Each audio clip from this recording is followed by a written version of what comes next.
take a breather if you gotta yeah. All right. Oh, where's the link for the? We're live. Sorry. Oops. It's all right. This will be edited in post. We'll fix it in the post for the audio podcast. But anyway, this is the uncut version, everybody. We're live. It does exist. It's the assembly cut version.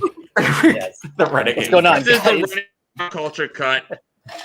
Yes, welcome to the Renegade Pop Culture Capes podcast.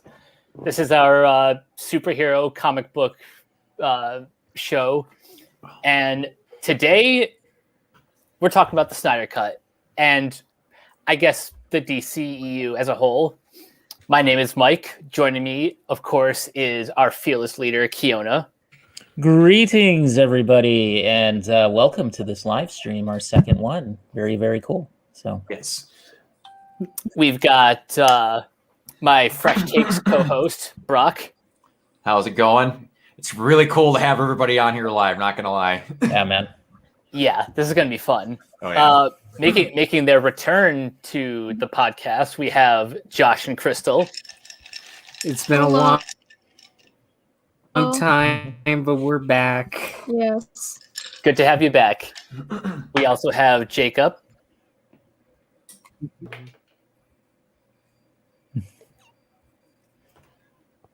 I'm Jacob. There we go. We got her in there. And Hey, guys. we've got Morgan. Yes, it is spelt Morgan, but actually pronounced throat wobbler, mangrove mix. Yes, spit picks. Gotcha. And Wombler. making her Renegade Pop Culture debut, please welcome Gwen.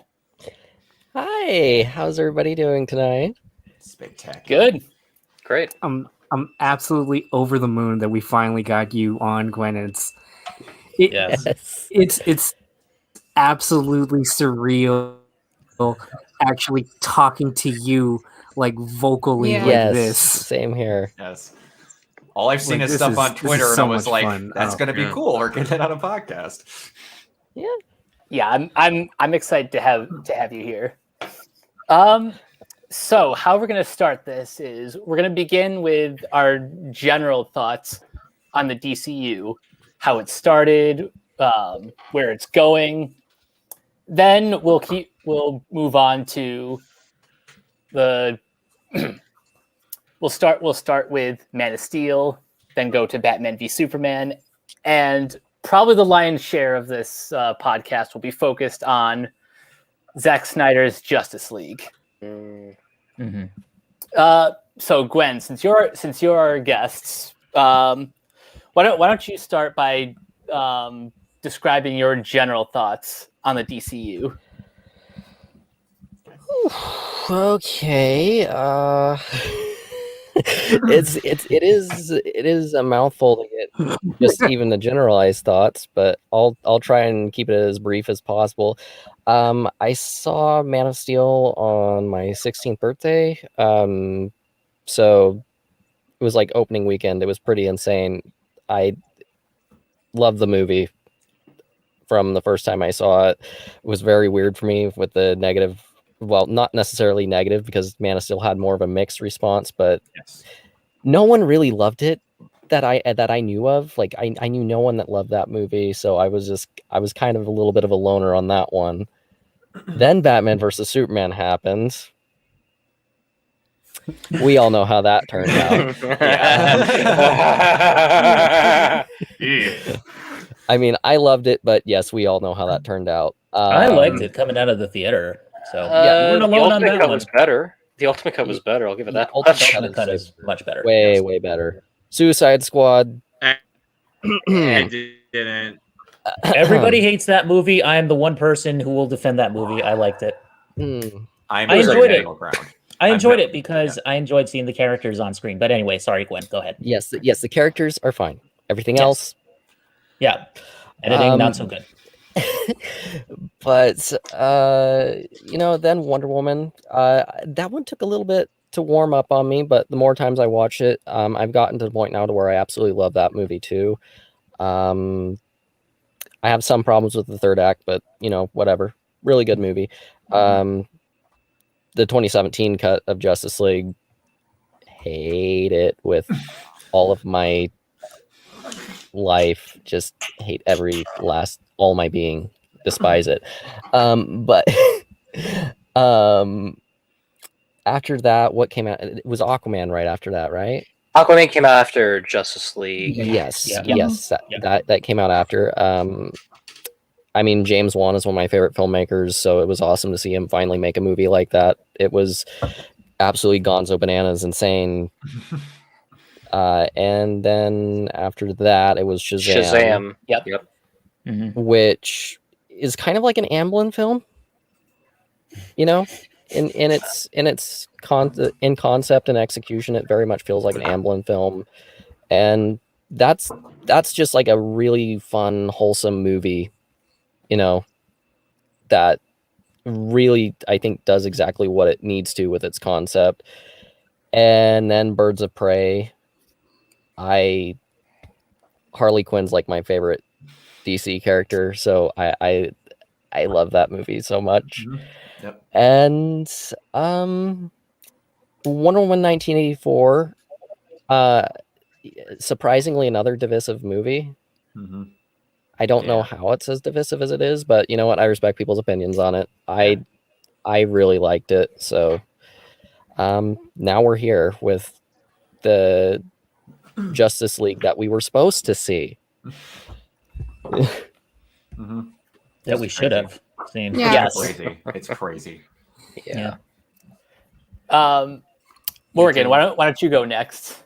In terms of how I feel about the DC extended universe as a whole, it's interesting because it has its share of ups and downs in terms of turns, and it doesn't really have a consistent tone. But it's just so interesting to see how it evolved from point A to point B. I did see Man of Steel in theaters. I have not watched it in a long time, but I will say I like it. It doesn't hold a candle to the Donner Superman movies, but at best, I do think it's an interesting interpretation. I just wish it had a little more fun to it. But the direction it went in terms of its serious nature, I thought was actually kind of interesting and pretty bold for the time. Batman v Superman, I briefly mentioned that one's kind of a mess, but the longer cut does fill in some gaps, which are kind of interesting. Suicide Squad, I did see in theaters. I took a friend of mine with me because he wanted to see it, but he wasn't too big into comic book films, which was kind of a mistake because then afterwards, oh my god, I'm very half and half on that one because that was the turning point when they wanted to make it a little more lighter and not so dark and serious and anchored to reality.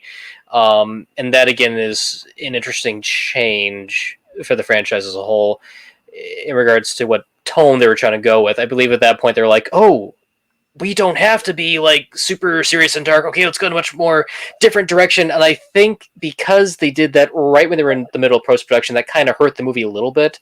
I would have loved to see what the original concept would have been. But for what it is, it's interesting, but I can't say it's god-awful. I like Wonder Woman, even though I have some problems with the final 20 minutes of the picture.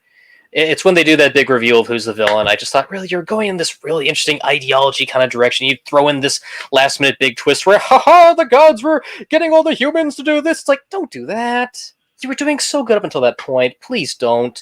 Yeah. The 2017 theatrical cut of Justice League, I saw it first time around on DVD, and I didn't know what I was watching. It felt like an incoherent mess.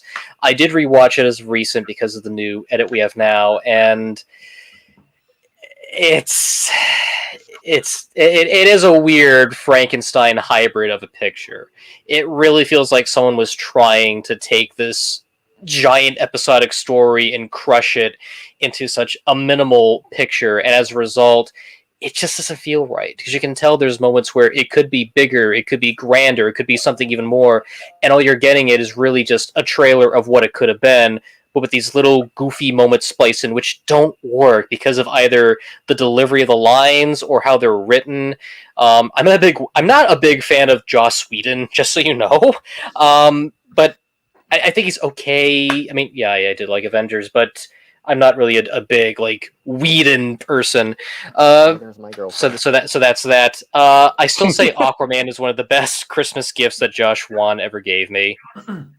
Seriously, you have a DC movie with Atlanteans riding frickin' sharks with frickin' laser beams attached to their frickin' little heads. That is awesome. That is the best Christmas gift I will ever take with me to my life. So I like that one. I describe it like an underwater version of Raiders of the Lost Ark. It's just fun, all around fun. Shazam, I would actually describe more along the lines of the movie Big if you cross it with The Mask and Monster Squad, because it really does have that sensibility where it's going in some politically incorrect directions, but it knows exactly when to keep it just focused. Like there's that scene where they save the convenience store owner clerk from the robbers, and they come out with beer, one sip, and then cut back. They come out with snacks and scrawnies that kids would get. That's the general direction I'm talking about. It shows you can be politically incorrect as long as you notify exactly how wrong it is. Yeah. You can have kids coming out of a strip club, and it's just fine because that's a joke. It's a literal joke. Exactly. Why are we going there? It's the first thing that came to my mind. See, little things like that work. That's why I like folks like James Gunn and Michael Dowtry, because they know how to play around with stuff like that. So the two big ones for me are Aquaman and Shazam. If they go in that direction, they'll be fine. Birds of Prey, it should have just been called Harley Quinn. That's one problem I have with it. The other thing too is that it's an interesting idea, but when you really boil down to it, it's really a movie about a diamond. All these people going after a diamond with all this information, with all this bank codes and stuff. It's like, really? Are you saying it's a superhero version of Snatch? I'd say it's more like a superhero version of Ocean's 8. Okay. I'm not trying to be harsh. I'm not trying to be harsh. I'm not trying to be harsh. I'm trying to be nice to this movie. I'm trying to be nice to this movie. Please, forgive me. Forgive me, Gwen, baby. Please forgive me. I don't know it, but I think you're really nice. It's not the worst of the collection, believe me. I just think there was some opportunities greatly missed. It could have been. It could have been something. I just wish it for something called Birds of Prey. It's strange that it focuses more on Harley Quinn. It should have been just called Harley Quinn, not Birds of Prey. And then you have Wonder Woman 1984, which. Don't dream of anything, otherwise you'll be selfish and evil. I can see what it's trying to be. It's trying to be one of those 1980 quirky films, but done as a superhero film. But some of that it's weird. It's like I can see parts of it working, but then there's other chunks that just don't, like Cheetah.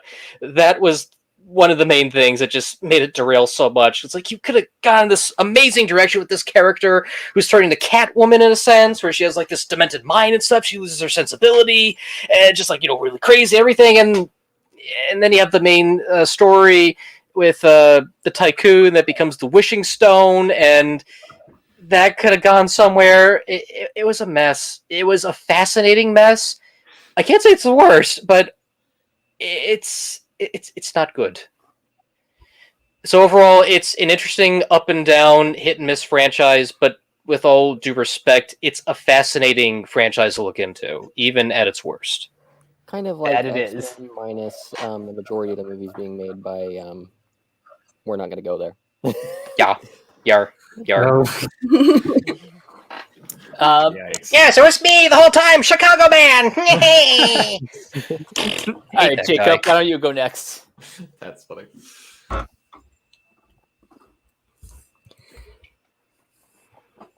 Oh, did we lose him? I hope not. Jacob, no, Come back, my boy. Jacob. Phone home. Don't go to the light. We have We have one comment Oh. while we wait for Jacob. Pedro Pascal was the only good part. Thank you. That was the tycoon character.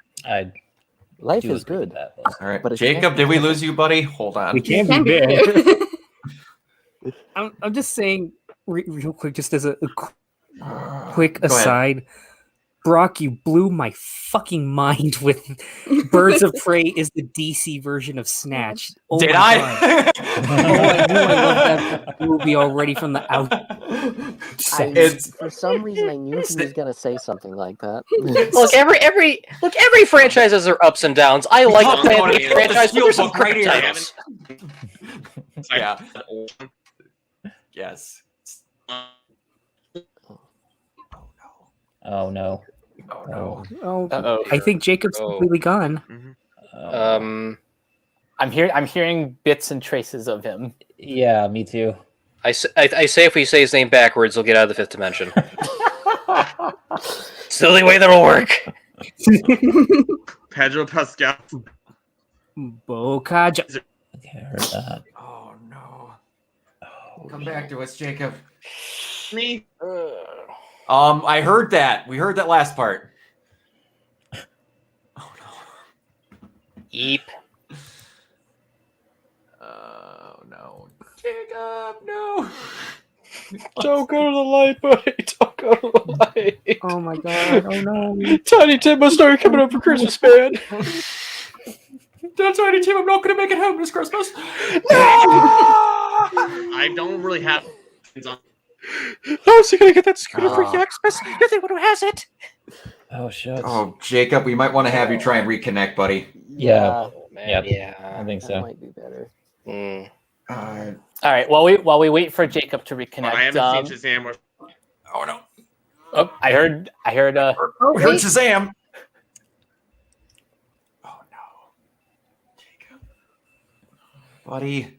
Technical Dang it. difficulties, everybody. Yeah. Hold on. I'm Fucking gonna. get out of here, you torrent. What did you do? Come on. Sam. Jacob, buddy, if you can hear us, you might want to try and drop out and come back. I mean, what Yeah. what torrenting site? Did everyone get that? Oh no. Sorry. Yeah, he's coming in and out. All right, Jake, buddy, I'm going to remove you quick so you can try and jump back in. Okay. Okay, just try and jump back in. All right. While we wait, Josh, why don't you and Crystal go ahead? Oh, we're gonna have a story thing. I don't know your history, but I like stories. I'll admit from the outset I was kind of on the wrong foot with the DCEU in general because at the time I was a Christopher Nolan fanboy. So I saw Man of Steel and I like at least the trailers and I thought, you're gonna try and turn Superman into the Dark Knight? And then I saw I probably had the worst first experience for Man of Steel because I saw it at my grandpa's house by myself on a laptop, kind of half paying attention because I was a dumb kid and I remember being bored at the time. I'll remember being bored for a majority of the movie and then being incredibly confused probably because I was half paying attention.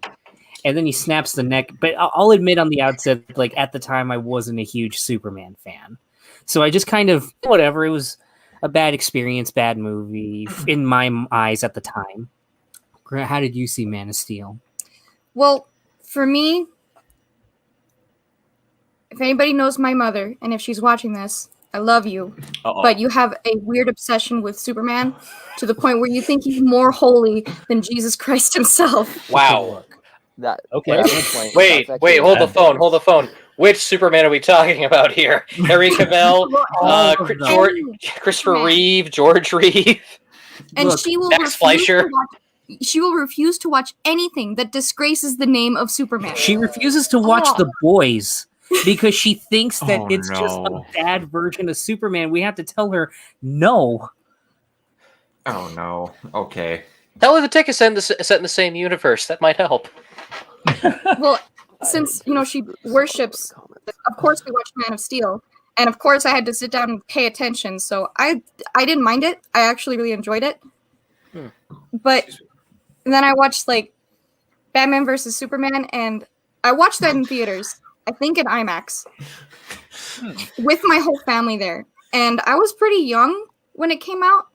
And I remember it being the first movie that I genuinely did not like. Because most kids, when they're young, they just like everything because it's flashing lights and cool. But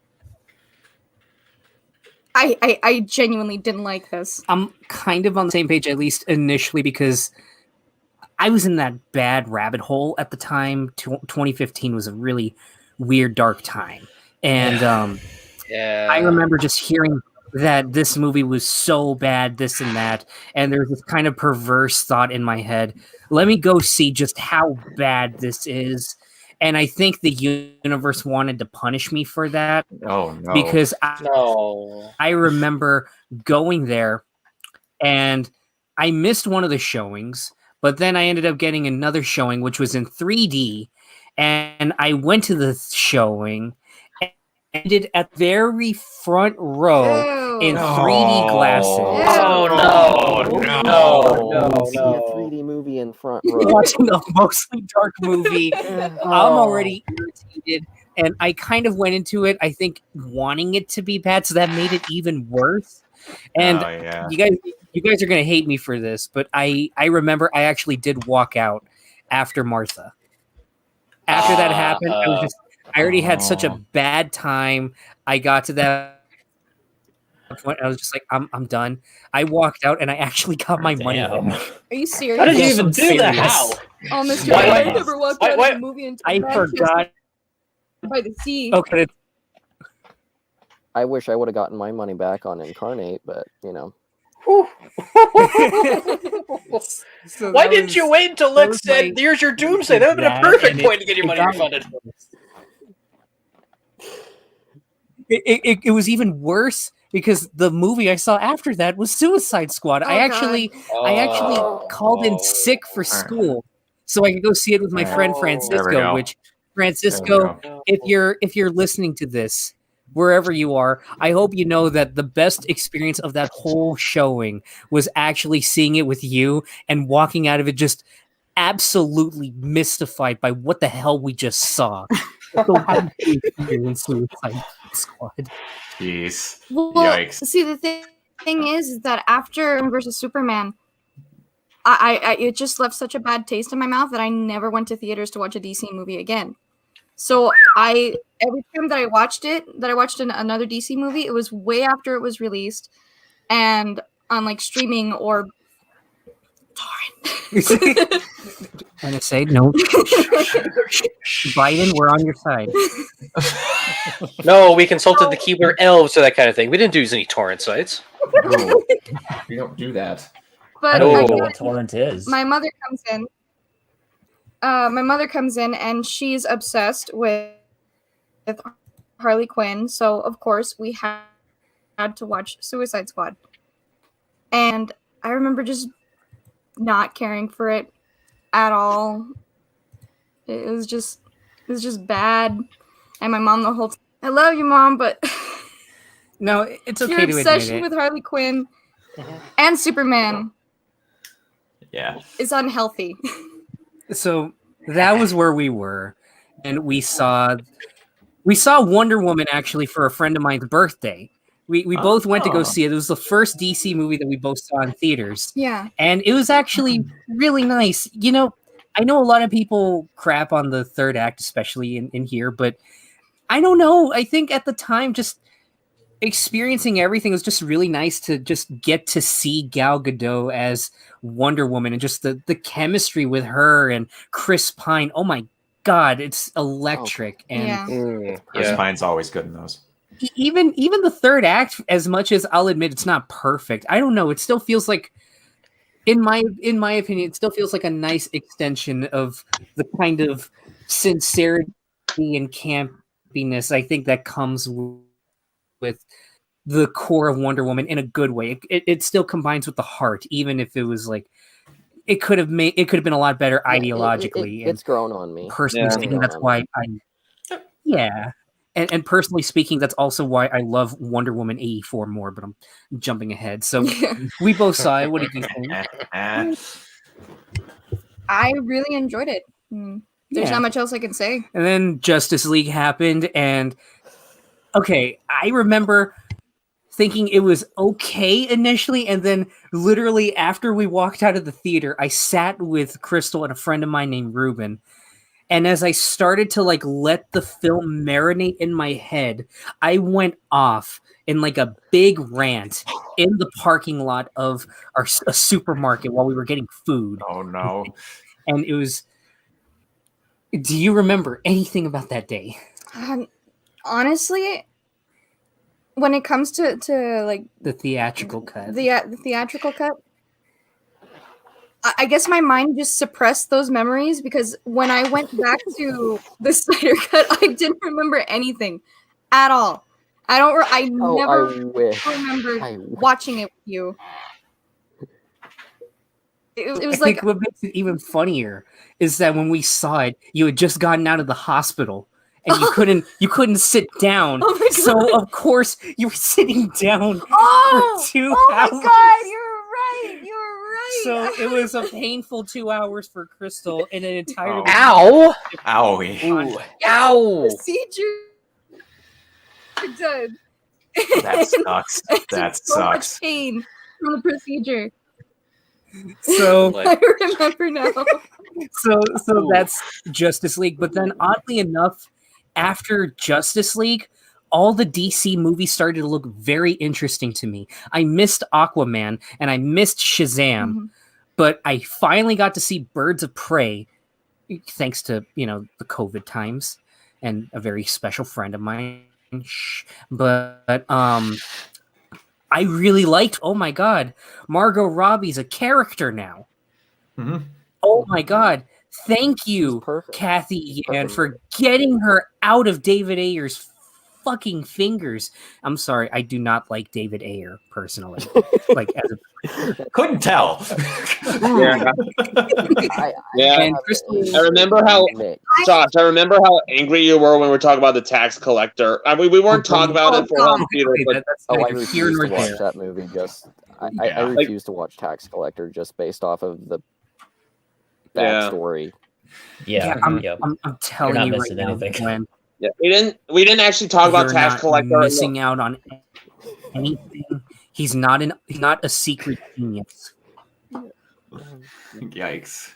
But Oh I boy. actually never watched Birds of Prey. You've seen bits of it. I've seen it, and I've kind of liked what I've seen. But the one scene that kind of pulls you away Yes, is my favorite yes. scene, which is When- when Sionis is like Harley's like giving the voiceover and Roman's got the family hung up and he's like, you're free to go, and the girl's like, and he's like, ew, is that a snot bubble? Oh, I changed my mind. That was the scene that I was sold on the movie, and that's the scene that kind of dropped. Maybe, That's funny. but I don't like the idea. Because I plan going into like the kind of criminal justice field. Just the idea of a girl who watched her family die, like at least be able to survive, and then immediately getting that stripped away from you, and then hearing her screams. Yeah, It puts me in an very uncomfortable morbid dark spot, but humor. I don't think. Yeah. Like I may be perverse also, but I also think that it kind of raises the stakes the second you establish, hey, children are also in danger. Yeah. Yeah. Like they Crystal have gets snot bubbles. squeamish watching Jaws when the kid gets eaten by the shark. Yeah. Me, I'm like, oh, No. fucking stakes. Yeah. So about this movie called Aliens. Yeah, no shit. Or play Resident Evil 2. Yeah, Child's Play. So Birds of Prey actually reinvigorated my wanting to get back into the DCEU, and then after that, Crystal insisted that I watch Shazam Yes. because she had seen it before me. I watched that with my dad and my brother, and they loved it. They absolutely loved it. And yeah, it was such a huge change of pace from the other DC movies that I started to fall back in love with them. Just compared to Batman versus Superman and Justice League. it's exactly what we needed. And when I finally got to watch it, for me, that's my ideal DC movie. It's just the right amount of camp and silliness, I think, but also just the underlying emotional sincerity behind everything. Just I've said it before on the podcast and on my YouTube channel. I'm an adopted kid. So of course I'm a sucker for this kind of stuff. This is my kryptonite. And seeing Billy meet up with his mom in that dingy apartment complex. Yeah. That Tough scene. something in my head.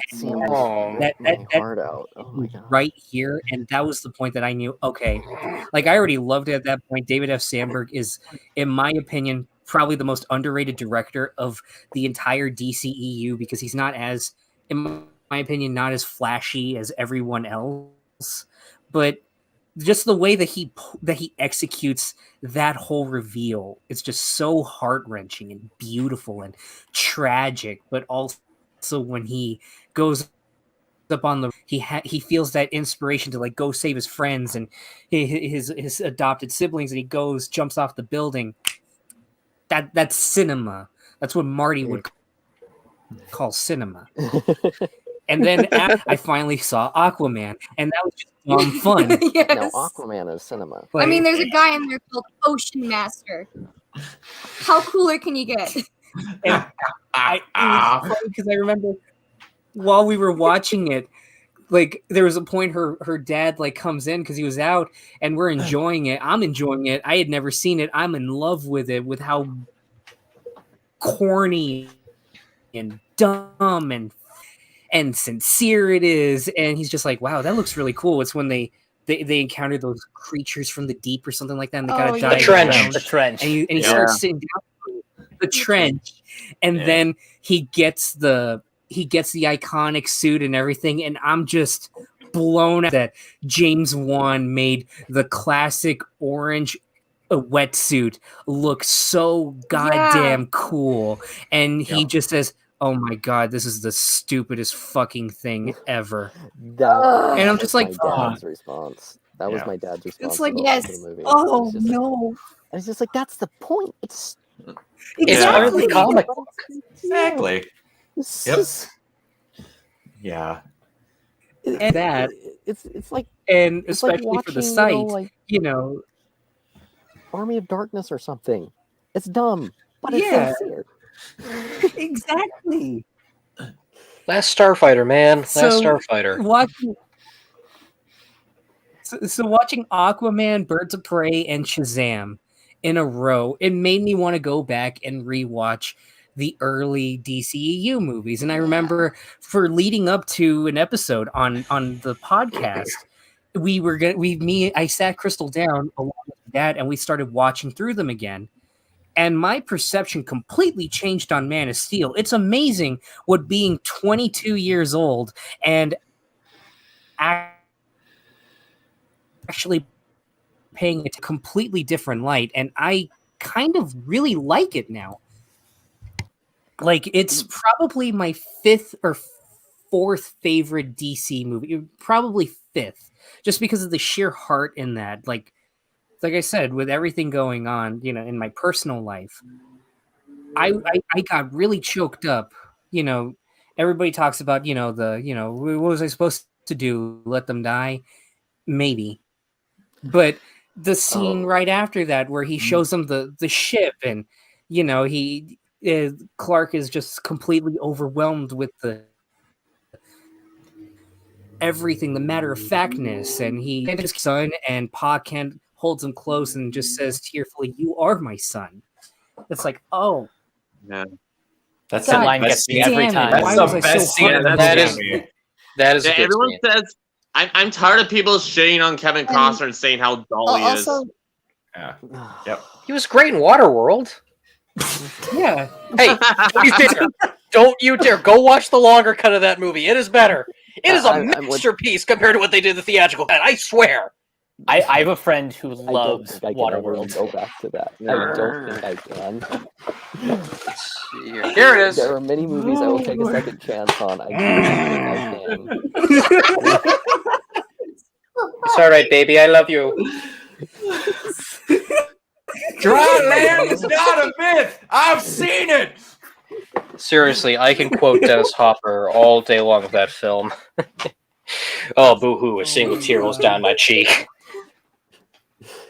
I was just gonna say We come that. here for practice. We don't need practice.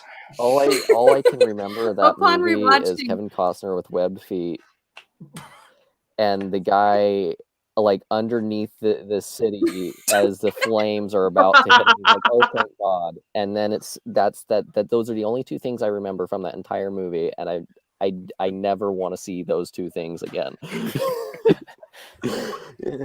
Oh yeah. Spoiler alert, they're on Mount Everest at the end. No, I was just gonna. Anyway, God. Am I alone on this? Upon Great. rewatching it again,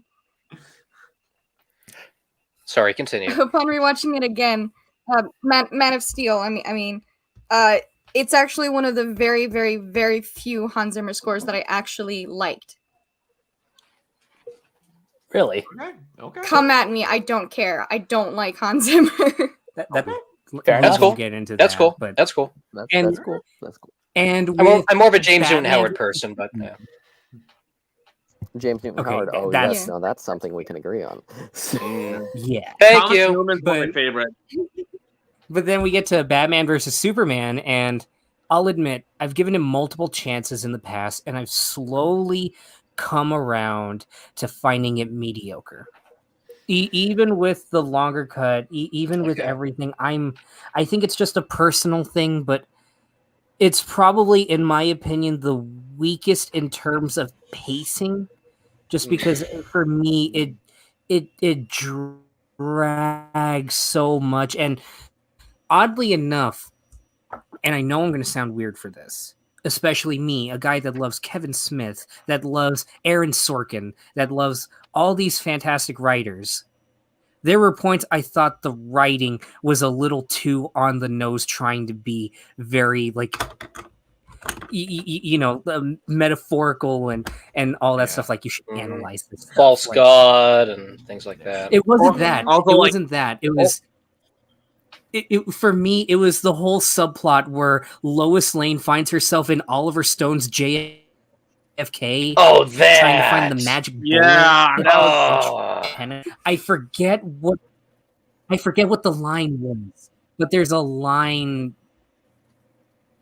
Well, it was something about halos. I don't remember what it was. Oh, yeah, it was like. It's like it was you like- were a Halo or yours, but maybe I could I, find. I yeah. it was at that point I was like, okay, I hear what you're saying. Yeah, the movie. Yeah, I will say it's definitely on the nose. Like it does get a little up its own ass, especially when they feel the need to have Neil deGrasse Tyson on their show once and like giving this speech about like evolution and shit. If it is of interest, when that movie came out, the 3-hour cut, about half an hour in, I stopped the movie and said, you know what? I can do better than this. And I'm not kidding.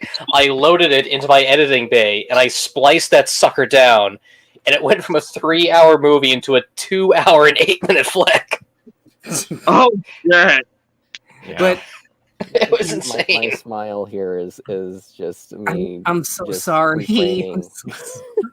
But if for nothing else, I did come to appreciate the visuals. I've always thought that Batman versus Superman was way better looking than Man of Steel. I think just personally, I don't care for the naturalistic handheld look. Again, it's just personal speaking. But even in the rewatch of Man of Steel, I came to like it a little bit more. Just it's more in the action sequences where it gets overwhelming with the shake and the zooms. Oh, yeah, with the But giant Superman, dubstep I still stand machine. by, And is probably then one of the the best city. looking.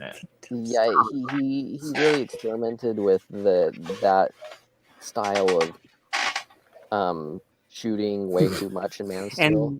And then we get That's really my only gripe with that movie.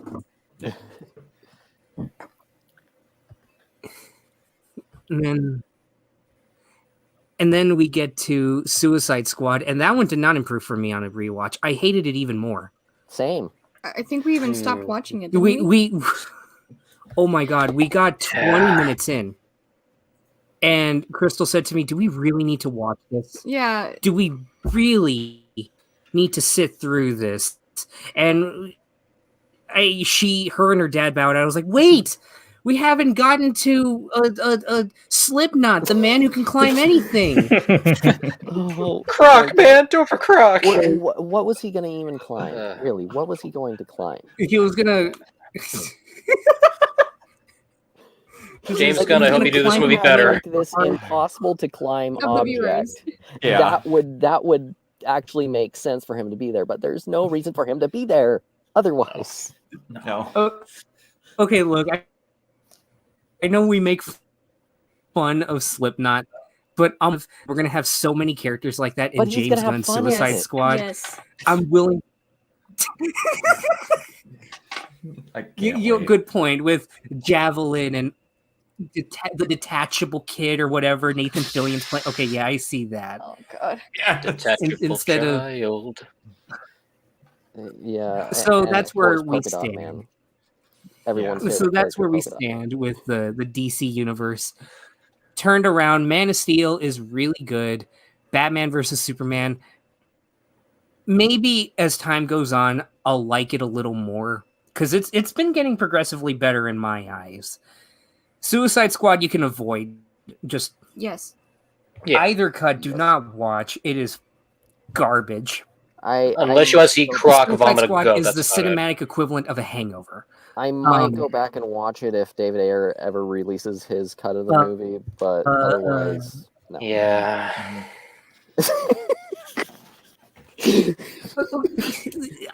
Okay.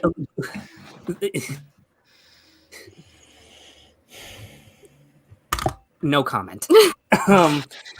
Justice League is the theatrical cut is very, very, very frustrating. Mhm. Wonder Woman is damn good. It's fun. It's DC Snatch. I'm gonna coin that now. I'm gonna have so much fun with it. Shazam and Aquaman. Hell yeah, So that's much my fun. cheese. That's so much fun. And Wonder Woman 84. I'm sorry, I love it. I love it to pieces. That Okay. that finale, that third act is so amazing. That's yeah. I'll watch Yeah. anything with Pedro Pascal in it. Anything. It I like should be anything with mandatory. Well, Kristen Wiig after except this. for Mandalorian. I can't bring myself to watch that, but that's another story. Oh boy. That's All right, Jake. Yeah. Now that Jacob's back. Yes. He has returned after we. No, I'm not gonna make that joke. All right. What? Okay. Yeah, just all your DCEU hot takes. Oh, me? Yeah. Okay, so, I haven't seen, as I was trying to say, okay, just a few minutes ago, I have not seen Suicide Squad and I have not seen Shazam. Okay? Yep. So, Okay. yeah, it was my opinion of the DCEU. Initially, it was not different at all from what the majority, like the general consensus of it was. Believe it or not, there was a time when I was younger, when I was like 17 or 18, when I was a huge Zack Snyder fan. I honestly was. You know, I just thought, I always thought of Zack Snyder as the thinking man's Michael Bay. Yeah. Does that make sense? Okay. Yeah. So, Yeah. Yes, and I less have, sexist one. Yeah, I have the ultimate cut of Watchmen. Even that's how much I love that movie. It's Nice. I honestly think Zack Snyder and yeah, I always admired him. I was very interested when I heard that he was tackling Man of Steel. The man, I can't wait to see his kind of artistic grand vision of Superman. And then I saw it, and I was just really kind of surprisingly indifferent to it, like most people were, like the dour kind of like very action heavy side of it, that kind of, it kind of, it caught me off guard. It really did. I was very taken aback by that approach to Superman, that very gaudy, that very philosophical side. And then I see Batman v Superman, and for a brief, I kind of forgot what I found so appealing about Zack Snyder. Honestly, just because, and it was just I had all the same problems people had with it. The Save Martha, which I initially thought was total bullshit, like everyone else did.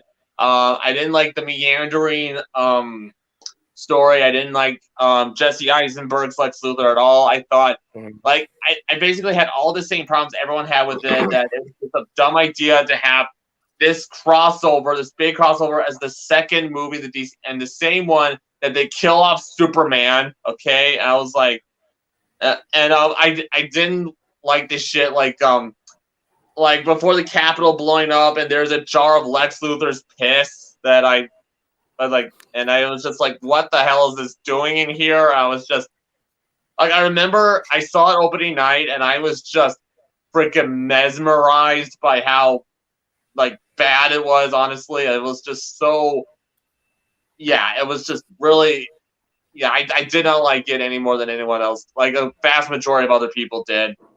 So it turned me off from seeing Suicide Squad. Okay, even though I did see Batman in the theater, I just didn't care to see Suicide Squad at all.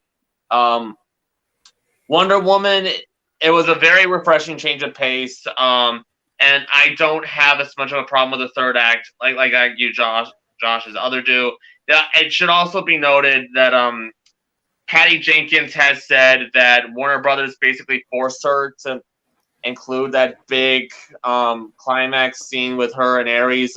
She made it to be much more quiet, much more smaller scale, like the rest of it. And I really wish we could have seen that version. And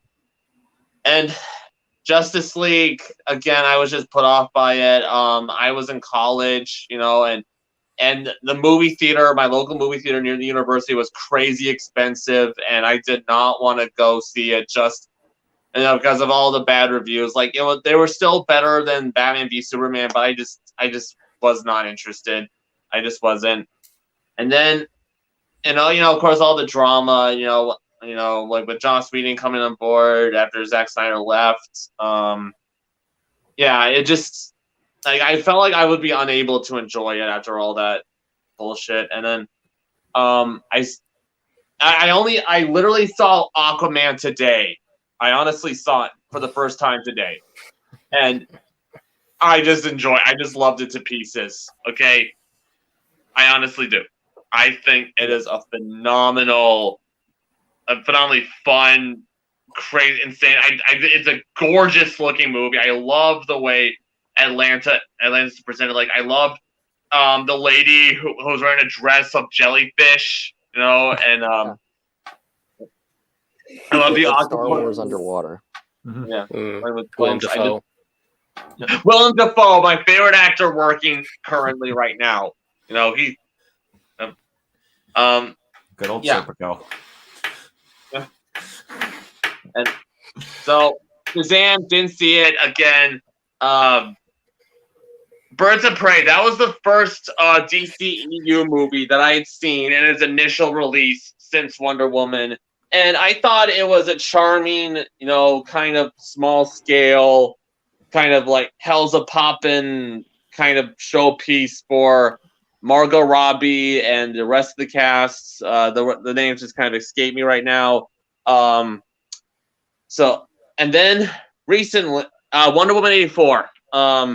Again, I love it for its Richard Donner-esque take on it. I just loved that a Hollywood movie, like, it was like this big and this epic, even though to many people it felt overstuffed, which, okay, fair enough, I won't argue.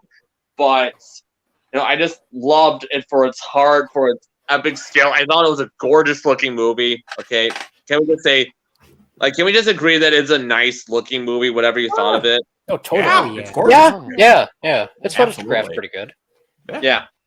Even though, like, the whole thing with her and Steve being in that strange man's body, and I won't go as far as some people do, but yeah, it's weird. Yeah. I mean, at best, it's more of a. problem. I mean, it's more of a superhero movie set in the 1980s than X-Men Apocalypse. Oh, absolutely. You're not wrong. I mean, think about there's more 80s references in Wonder Woman 84 than that one. Yeah. Screw Yeah. that movie. Thank you. Thank you. Yeah, like Wonderful. I also best cameo ever in the mid-credit sequence. Can we all like? Oh, hell yeah. That was amazing. I didn't see that coming either. That sets up some cool shit. I actually, though, one thing that did piss me off about it, and I did bring this up in the podcast, I saw this movie in IMAX, okay? I saw it in IMAX, and only the beginning scene and the ending scene were the ones that were actually shot in IMAX. The rest was just regular 16:9 aspect ratio, and I just thought it was such a waste. You know? That is weird. Yeah. I agree. Pedro Pascal as like the Trump standee, essentially, though. Yeah, as and I liked his arc. I liked, he was a very sympathetic villain. Okay, I thought he was a way better antagonist than Ares. All right. Oh, by far, it's not Agreed. Even close. I like the movie. Didn't feel overstuffed to me. People kind of compare it to Spider-Man 3. The difference to me is that. Yeah, and no, honey, no. Hey, I do The editor's cut of Spider-Man 3 was better. Mm-hmm. Yeah. So yeah, I disagree with that. Just because everything in it felt connected to me, everything nothing didn't exactly feel out of place. Like it's a common problem. I know, a complaint that people have with these superhero sequels, but. To me, it was more Guardians of the Galaxy 2 than it was Spider-Man 3. I'll just say that. It was just like I liked how it fleshed her character. I liked how she had the same flaw that everyone else did. She just wanted to hold on to her wish, and she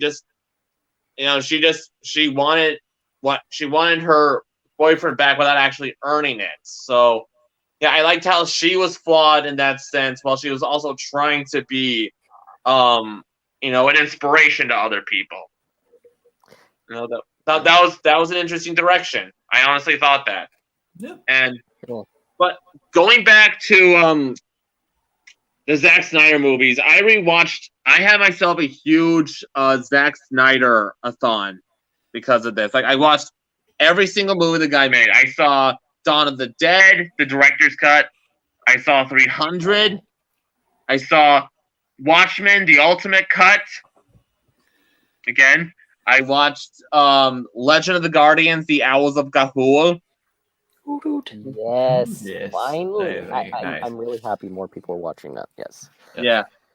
I watched Sucker Punch, okay, which I'm not in any way going to argue is a masterpiece, but it has enough of the stuff I like about Zack Snyder that I don't regret watching it. Okay, it's one of the best music videos I've ever seen. Yes. Okay, and it's his Moonwalker. That's all we can say about it. Basically, minus I don't Joe know if Pesci we and Gwen Transformer ahead of time, because I know how I can feel it. I promise, Gwen, we're gonna gush in a second. It's fine. It's fine. Totally, I get it. I'm so used to this by now. It is fine. I saw yeah, okay. I watched no, it's what's bullshit though is that when I bought Sucker Punch, okay, I had to buy for $12.99 just to see the extended cut. I had to buy it. That is weird. Then I saw Man of Steel, and now that I was reminded what I liked about Zack Snyder's movies. I love his visual storytelling. I love how he's just this crazy, like he's like a Gwen. You've described him once on Twitter. Like you described him as he's kind of like a gawky teenage geek who just loves mythology, loves just putting out what he wants to see on screen, and I really agree with that, honestly. And I even warmed up to his take on Superman. You know, I think that this kind of artful, meditative sort of, you know, just grand epic take on Superman was one. It felt very fresh. You know, it felt very human to me. Like it was the first time I actually thought that Superman was a human. Okay, and then even I saw the extended cut of Batman v Superman, and you know what? You know, I'm not saying the problems I had with it are completely gone, but I liked how in the extended cut the characters actually breathed. You know, it felt like it felt less, you know, plot heavy than the theatrical cut did. You know, it felt because it had time to actually let the plot develop. Exactly. Yeah. And I'm kind of understanding of even the problems I have with it, like Jesse Eisenberg as Lex Luthor. Like I do think I kind of see him now as just a guy who's just so kind of apathetic in a way. Like he just unlike the main characters, he just takes nothing seriously, and that's what I kind of like about it. That's kind of like he's just kind of a psychopath who just takes pure delight in what he's doing. You know, there's like this arrogant quality to him, and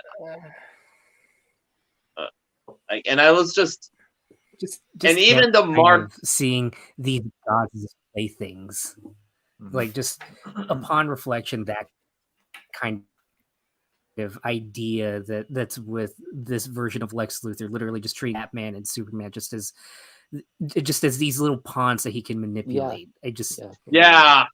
When it comes to, I love bringing people together. Yeah. That was a really good impersonation. Holy shit! Holy shit, that was really good. How much? How long do you think it will take until they make the spin-off Lex Luthor and the Kryptonian Chocolate Factory? oh my god! And the funny thing is, really think about it. I wasn't even trying. That was really. I'm going to turn Zon into Jolly Ranchers. Oh yeah, yeah. He just like conversation, by the way. Yeah. Yes. Oh man. Yeah. Yeah, and so you know the idea of the Snyder Cut, because I think we all agree that the kind of toxic side, like the harassing side of that movement, kind of we can't ignore the fact that it's turned a lot of good people off of it. You know, just like people understandably were they thought that Warner Brothers was kind of caving into the fanboys, but even I've come to the understanding that, you know, this movie was for this. I read the Vanity Fair interview recently with Zack Snyder, and that was when I was completely on board of seeing this movie.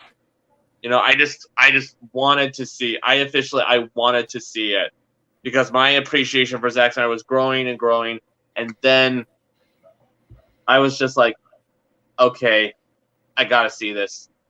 And that's what I started this retrospective. I started looking back on all of it, and we'll talk about when they get into it. But you know, I'm more out to the DCEU. I'm less of a.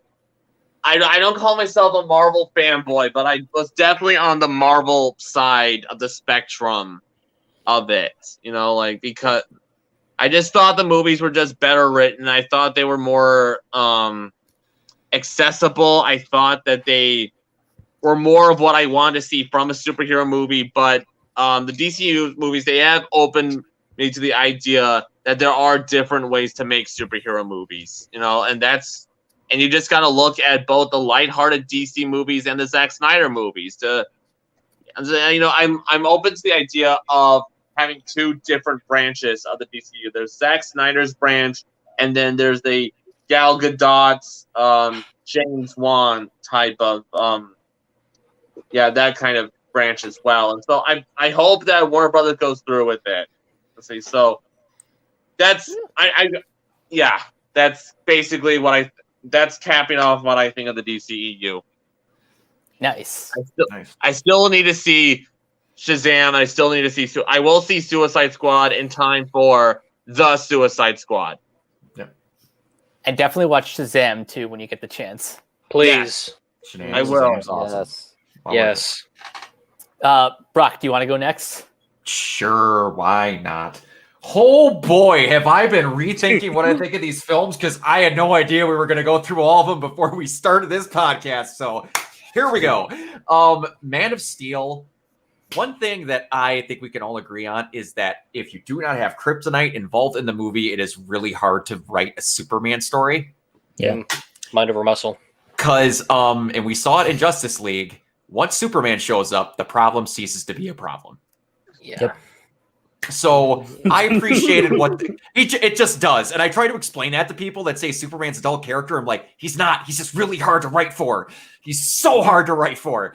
But Man of Steel was a take on him that I thought was cool. I am not an adopted kid, but I recently went through a situation where I got my name changed to a guy who has been my father figure now for 16 years because my original dad was a pile and basically abandoned me when I was younger. So moments like that really get to me where like surrogate parents help someone out. Like you are my son. And like the moment when he's locked in the closet at school and he's like, the world's too big, Mom. And she says, make it smaller. And that calms him down. That is one of my good one. That is a good one.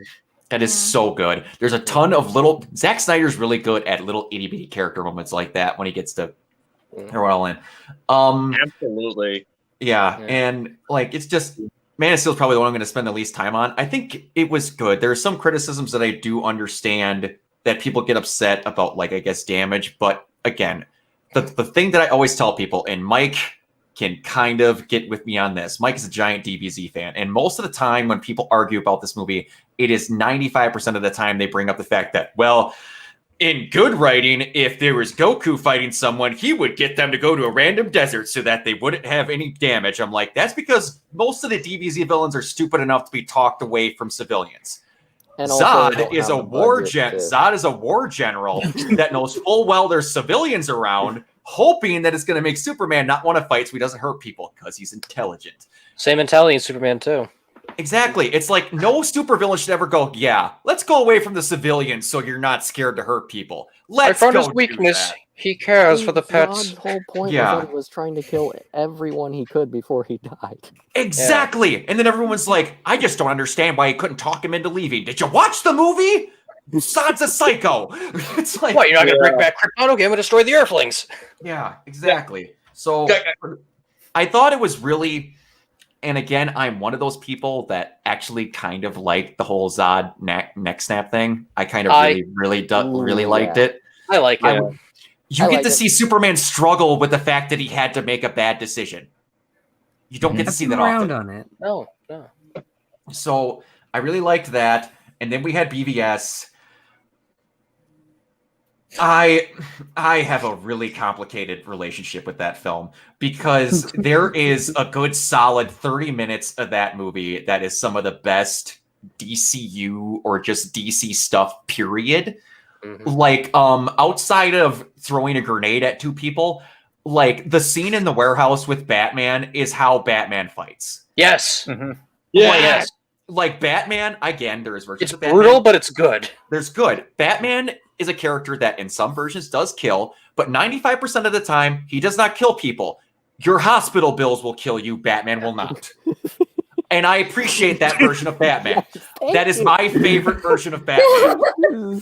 He won't kill you. He'll break both your legs and crush your larynx, but he will not kill you. That is the guy that I like as Batman. So when I got to see him, when he downward punches that guy's head and he like T-poses upside down on the floor, I'm like, thank you. This is what I wanted. I wanted it so much, but see, and then like, they get to have great character moments with each character. Like when he's zooming around to get the kryptonite and he just bounces clean off of Superman and Superman just looks at the car. Yeah. I'm like, thank you. That's what Superman would do because it's a fly. And then they have their moments where I got kind of like weirdly, they were a little too into it. Like the Jolly Rancher thing. I every other day have a different opinion on that. Like, I just love it. Forbidden fruit. It's cherry. Exactly. There was a lot of Jesus metaphors. Be like, hey guys, did you know that Jesus was stabbed with a spear? Oh, the double mural in Lex Luthor's room. Yeah, That's there's way too on a the lot. nose. There's a lot. And it gets even more obvious when you see in the longer cut he meets Darkseid, that little image in the pool there, and it's like, he's coming. They cut to the mural, and it's like, what, did he contact Steppenwolf or something? So like you think he contacted the devil to come to Earth? It's my mistake. Steppenwolf. My apologies. Yeah.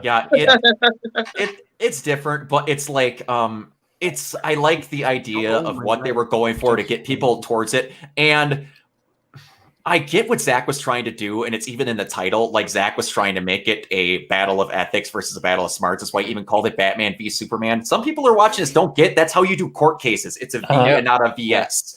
So that's what he was going for. So I get it.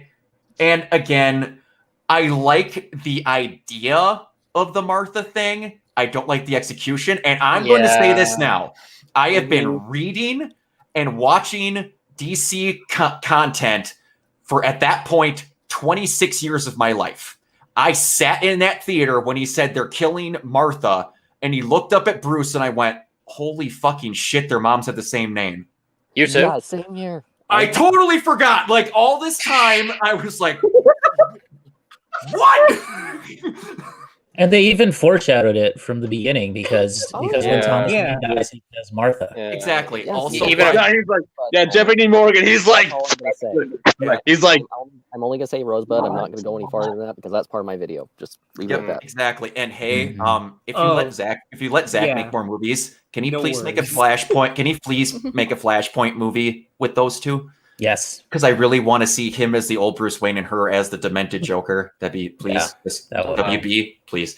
But unfortunately, balls in your court. And you not gonna happen. I know it's not gonna happen. But it was fine. I really liked that Lex was just weird.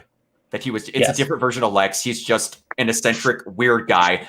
There is moments where it's a little bit too on the nose, like you said, a sledgehammer versus a scalpel, where he smacks Clark Kent on the scent. He goes, "Yeah, I would not want to pick a fight with this man." I'm like, okay, let's calm that down, just a touch. But like they had Mercy Graves in because it is paradoxical. Yeah, and they had a lot of cool little things in there. I really don't think you needed to have I almost said Darkseid, but it was Doomsday. I don't think you needed to have him. I was okay with them having a mutual thing to fight. I just don't think you needed to have the thing that kills the Superman in the second movie. Yes. That was a bit on the nose, and if you're gonna do Doomsday, you gotta earn it, man. I wanted to see like a Doomsday thing where he just beats up like a whole list of B-leaguers. Like Booster Gold and everybody, and that's what the anime movies are for. We got two of them. We have Superman, Doomsday, and the Death of Superman. Yep. That's true. But whatever.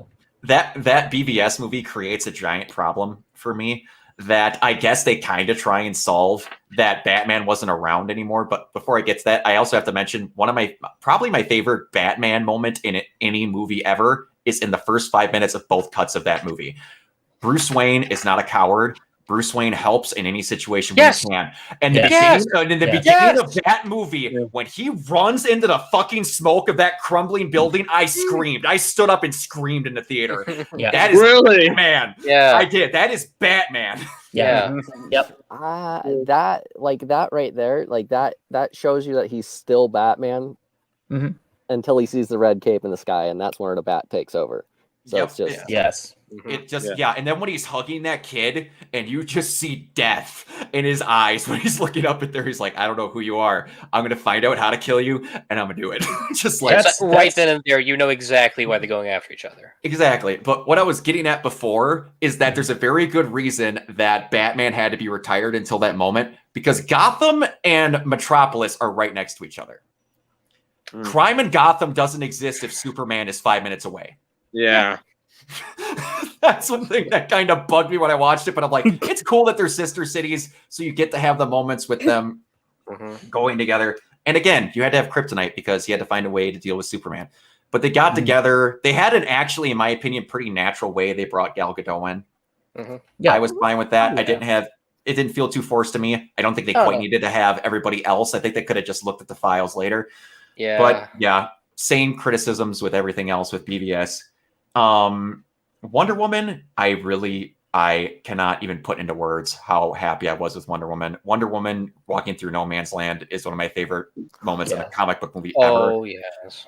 And her interactions and seeing stuff in the new world, like a baby and stuff like that, just seeing let her be naturally known and just having Gal Gadot prove a lot of people wrong that she was not going to be good made me happy. And agreed with the third act. I thought it was, I like Ares as an idea that like humans are trash. Ares used that to his advantage. And then, like you said, I'm pretty sure we got the ending of Wonder Woman 84 the way we did because it was kind of making up for not letting her do what Jacob mentioned, the big way she wanted to have just a nice, I don't think Patty Jenkins likes big fights. I think she likes to have different types of superhero movies, which is why we got what we did in Wonder Woman 84. Yeah. But Steve, I don't know how we're going to do it, but I really want Steve Trevor to somehow be in it because Chris Pine is just very okay with not being the center of attention. And he's just there to support. And he knocked it out of the park in both performances. And I can never not get enough of her theme. So just play that and everything. Yeah, but Suicide Squad, I'm not going to say I loved it. I will see anything. A giant principle of who I am as a person is because I grew up watching in nonstop reruns of The Fresh Prince of Bel-Air. So Will Smith is ingrained to the point where I will give Will Smith a chance on legitimately everything. And I was very happy when he got cast as Deadshot. He nearly saves it. He just nearly saves it. He's like channeling the 1997 Will Smith from Independence Day. Yeah, absolutely. Yeah. And there's moments where that movie has an idea of what it wants to be, but there's just parts where they're like, we need to make very different versions of these people. And I'm not going to lie, I almost threw up when I got to see the, hey guys, did you know the Joker's messed up? Or did I say damaged? Yeah. That is one thing that I'm pretty sure David Ayer said that he regrets is the damage tattoo. I would hope. Because I'm okay with the rest of them. Like, tattooing that he killed a Robin, I'm perfectly fine with that. But that's amazing. The damage thing is a touch on the nose. Everyone was I even was okay with the J tier. Yeah, I was too. It's a jail tattoo. I was perfectly What about okay the mouth on his face? Like, I feel like I did not mind that. I know that's stupid. Joker, People hate it. I didn't mind that. I didn't mind just that. That sounds like that's something stupid I could see the Joker doing. So that's just to me. I mean, we'll get to a comment that he says.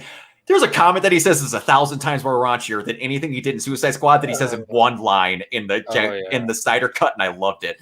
But in the end, they defeated a belly dancing Cara Delevingne, and I was kind of just like, I'm glad I'm not the only one who saw that. Sure, it's fine. She could have casted spells in a different way, and I'd have been fine with it.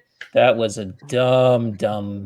Guys, don't you know that she studied her spell techniques from Shakira? Oh. Yeah, I was just doing. Well, I'm sorry to tell you, but those hips do lie. Shakira is the ultimate form. Yeah, she's like popping like this, like. Yeah, I've seen parts of that, like she's like a bobblehead. If she had hips like Shakira, it might have changed my mind a little bit. But yeah, I like Cara Delevingne as in the role though. I did like her in the role, but I think that they just misused her. Yeah, they didn't they didn't know what they wanted fully as a film, which has been a problem with Warner Brothers in these films from the start. Because Warner Brothers, after they stopped doing, hey, we're going to do a trilogy of Batman movies, kind of just went, It's again, they need to have one person dedicated to doing all this. I think that would just help. They need to have, I don't know who it is, but they need to have somebody. A guiding voice or something. Yeah. At least one a roadmap. Yeah. Well, that's what Zach was, at least for the beginning. For the time being, and then it just went in a whole different direction. Yeah. And then Justice League, it just from the announcement of it upset me that the fact that we got a live action Justice League movie and no one cared. Mm-hmm. Yeah, that upset me at my core. That's so jarring. You should be at least happy for this, and then it just people are like, I live in a town of 3,000 people. Normally, my theater's at least packed. I was one of like 5 people in there. What else came out around that year? Really? Wow. And I was just like, I will agree that that cut is a jumbled, just absolute mess. But there is stuff from that cut that is not in Snyder's that I do miss. I'm not upset that it's gone, but one of my favorite Superman lines in a film, period, is in the original cut. And it's the moment when, and it's the old Donner style Superman that's in that movie for roughly 5 minutes, where he comes back after helping save that family. I'm not upset that they're not in that film anymore, but it's when he comes back from saving that family and they're still fighting Steppenwolf, and he just comes in and goes, "Is this guy still bothering you?" And then decks him into the ground and takes care of the problem. That's cheery. That's cheery. I hope in Justice Superman. I loved that moment, and it wasn't there, and that's fine because there's an even more badass moment with the axe that we'll get with. So they made up for that not being much better. They made up for it not being there, so I'm okay. But like the freaking Deadpool-esque joke of when they get the fight and he's like, "Oh yeah, something's definitely bleeding," like stuff like that. Oh my god! Way over the top. That was terrible. And then they're like, I didn't not miss you. I'm like, Batman is stuttering? Are you fucking kidding me? No. Yes, I agree. I agree, Gwen. 100%. I agree 100%. I was just like, no. You don't I laughed at the sheer stupidity of it. Yeah. I'm just like, don't do that.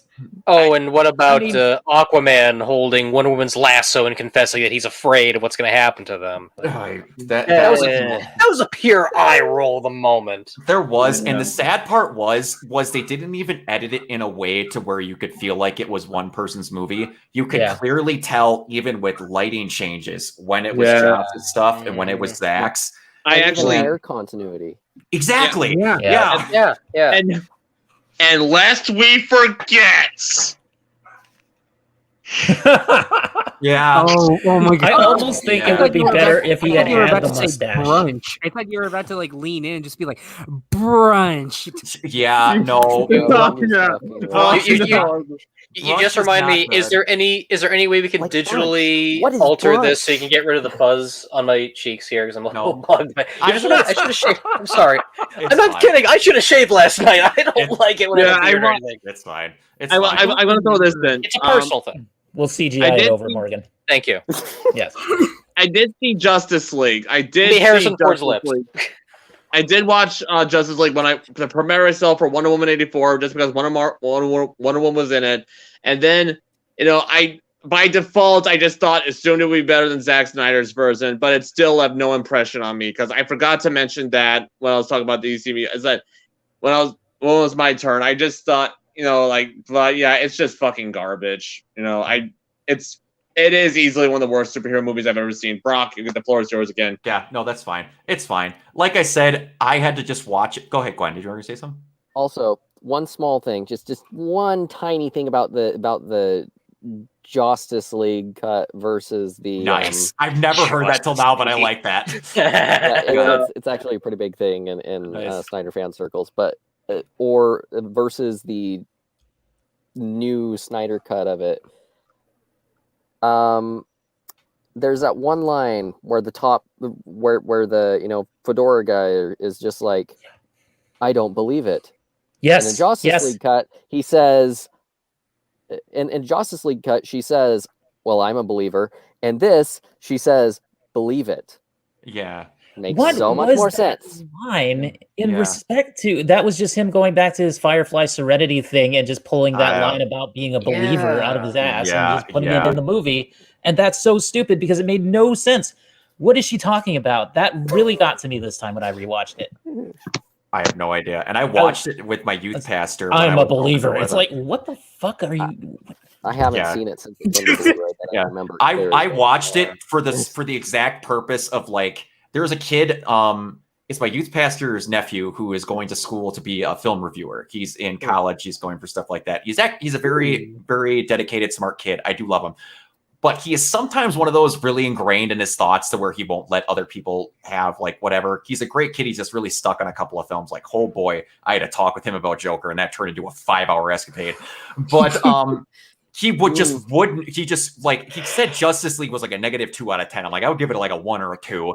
But and then like he wouldn't watch it with my youth pastor. I'm like, when we go back on my last day, we'll watch your Justice League. And there's certain parts, and there's only one that made him audibly eye roll, and it's when Cyborg says "Booyah." That's another thing too. That's another thing too. In the Snyder's version, when they're at the fight scene here at the end, he grabs Aquaman. He goes, my man, or something like that. In the Whedon version, he goes, right, and in the Whedon version, he goes, the ride's not over yet. Yeah, exactly. I get that, but and I get it. He had no idea. Like he never heard of Teen Titans, so he doesn't say. I'm like, that's actually something he says from comics. He's like, oh, I didn't know that, so it didn't work. I'm like, that's kind of the problem sometimes with some of these, but like Stephen Wolf's old voice is just terrible, and the just leading up with the Frankensteining, the old how Wonder Woman was super against bringing Superman back. I was kind of like, you of all people should be a little bit indifferent and kind of siding with Bruce on some of this stuff. That was very manufactured. Yeah, it's clear the stuff with Wonder Woman was and totally reshoot because one, the one movie did well, and two, they tried to make her more the core, and you can tell her scenes don't work because she's separate from the group whenever she's talking to Bruce about stuff. Yeah, at heart, when you talk about the Justice League, normally it's Superman and Batman that are at the front, and normally the head of the Justice League is Superman. 9 times out of 10, it's him, but Batman is just kind of the guy that's there that at points Superman puts up with because he could be an old grouch. That's just kind of how their dynamic works. But him talking about wanting to bring it. Go ahead. I mean, it's like Batman is there because he's the guy that will actually go against Superman's orders if anybody would. I mean, it's kind of like why Wolverine is in the X-Men. He's like the guy who will. He's the realist. The guy who will bring up the opposing point of view, just like I will very soon. Yep. And it was all good. I was like, there's points where I was like, man, I like the overall idea of that movie. It's just that it feels like a weird mixed bag mess, and then it's fine. And then we get to, I don't remember exactly what order that came in, but like, and one thing I will say about the Snyderverse, making Aquaman just like a frat boy Hawaiian is my favorite thing that they ever did. Yes. Yes. It was perfect. Cast Jason Momoa. How do you want him to act? Let him be Jason Momoa. And he actually auditioned for Batman. Oh yeah, I remember that. Yeah. Oh wow. Yeah, he would have. Wow. I support it. I support that. I still want him to be the Crow, to be perfectly honest, but it's never going to happen. But soaring at the visual of Jason Momoa as Batman. You can just see the beard sticking out of the suit. I still support it. I don't care. He'd look more like his Baywatch days. It would. For those who remember. But Aquaman was just great fun throughout all of it. The stuff with his dad and all that was always good. I always liked that. And going into the trench again, we talked about it when we were on the test stream, but there's one thing we all forgot. Julie Andrews as the Kraken. Yeah. Yes. She sacrificed her cameo for Robin's Returns just to be this giant monster. Yeah. That was amazing. Yes, that is very true. But like, I always was like, we were talking about it on the test. We are like, James Wan is doing this. We need to see some horror show in here. And then you get to see them diving off the boat with the trench and then the red lights. Yeah, that's a great shot. That was very cool. It's an amazing shot. And like, Aquaman in the movie, has some villains that should look incredibly stupid on screen. Oh, like Mantra? Yeah, and they took 2 of them, Black Manta and Ocean Master, and made them not look incredibly stupid. I was just like, okay, Ocean Master is still a weird name because Aquaman, yes, he's the man from Aqua. What about everybody else? Why aren't they cut? Because they're not. And then Ocean Master, you're the master of the ocean. What about Aquaman? It's like, you just have to get past that base level and realize that they were very on the nose. I am the page master because he is like a king of camp. He's able to sell it. Yeah, he does it very well. And like their brotherhood at the end, when they're standing on the ship, he's like, why you kill her? He's like, because I kind of want to get to know my brother. I'm like, thank you. They're not just being stupid. You can actually see a relationship between them. That's the closest thing to Thor and Loki and DC are going to get. And I think they're going to kind of pull something like that. And I might like it a little bit better, but that's just me.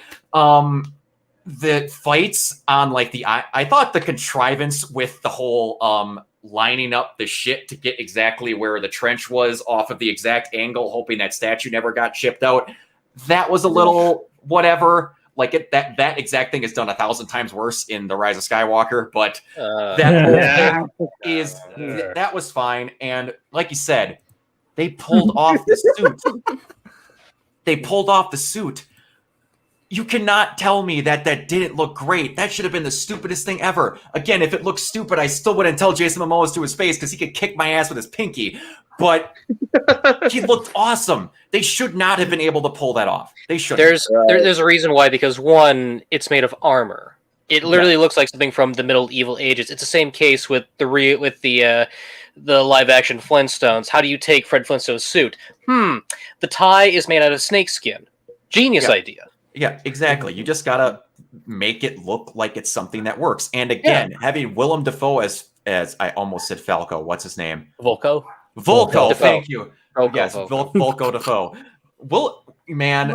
Ever since like my first time being introduced to him was Boondock Saints, and just every time I hear him in its action scene, I always hear that it's a firefight and all that. But it's just he's good in everything that he does.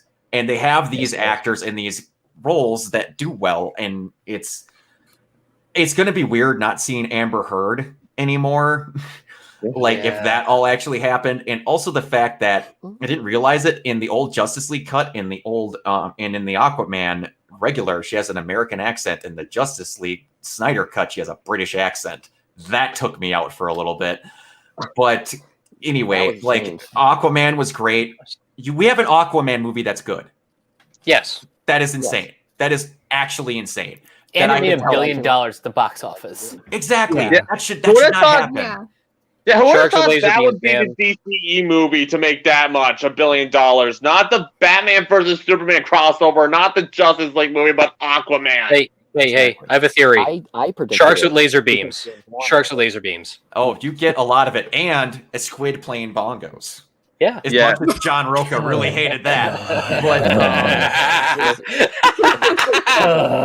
did you like in the opening when Aquaman's mother kills the TV for showing Stingray?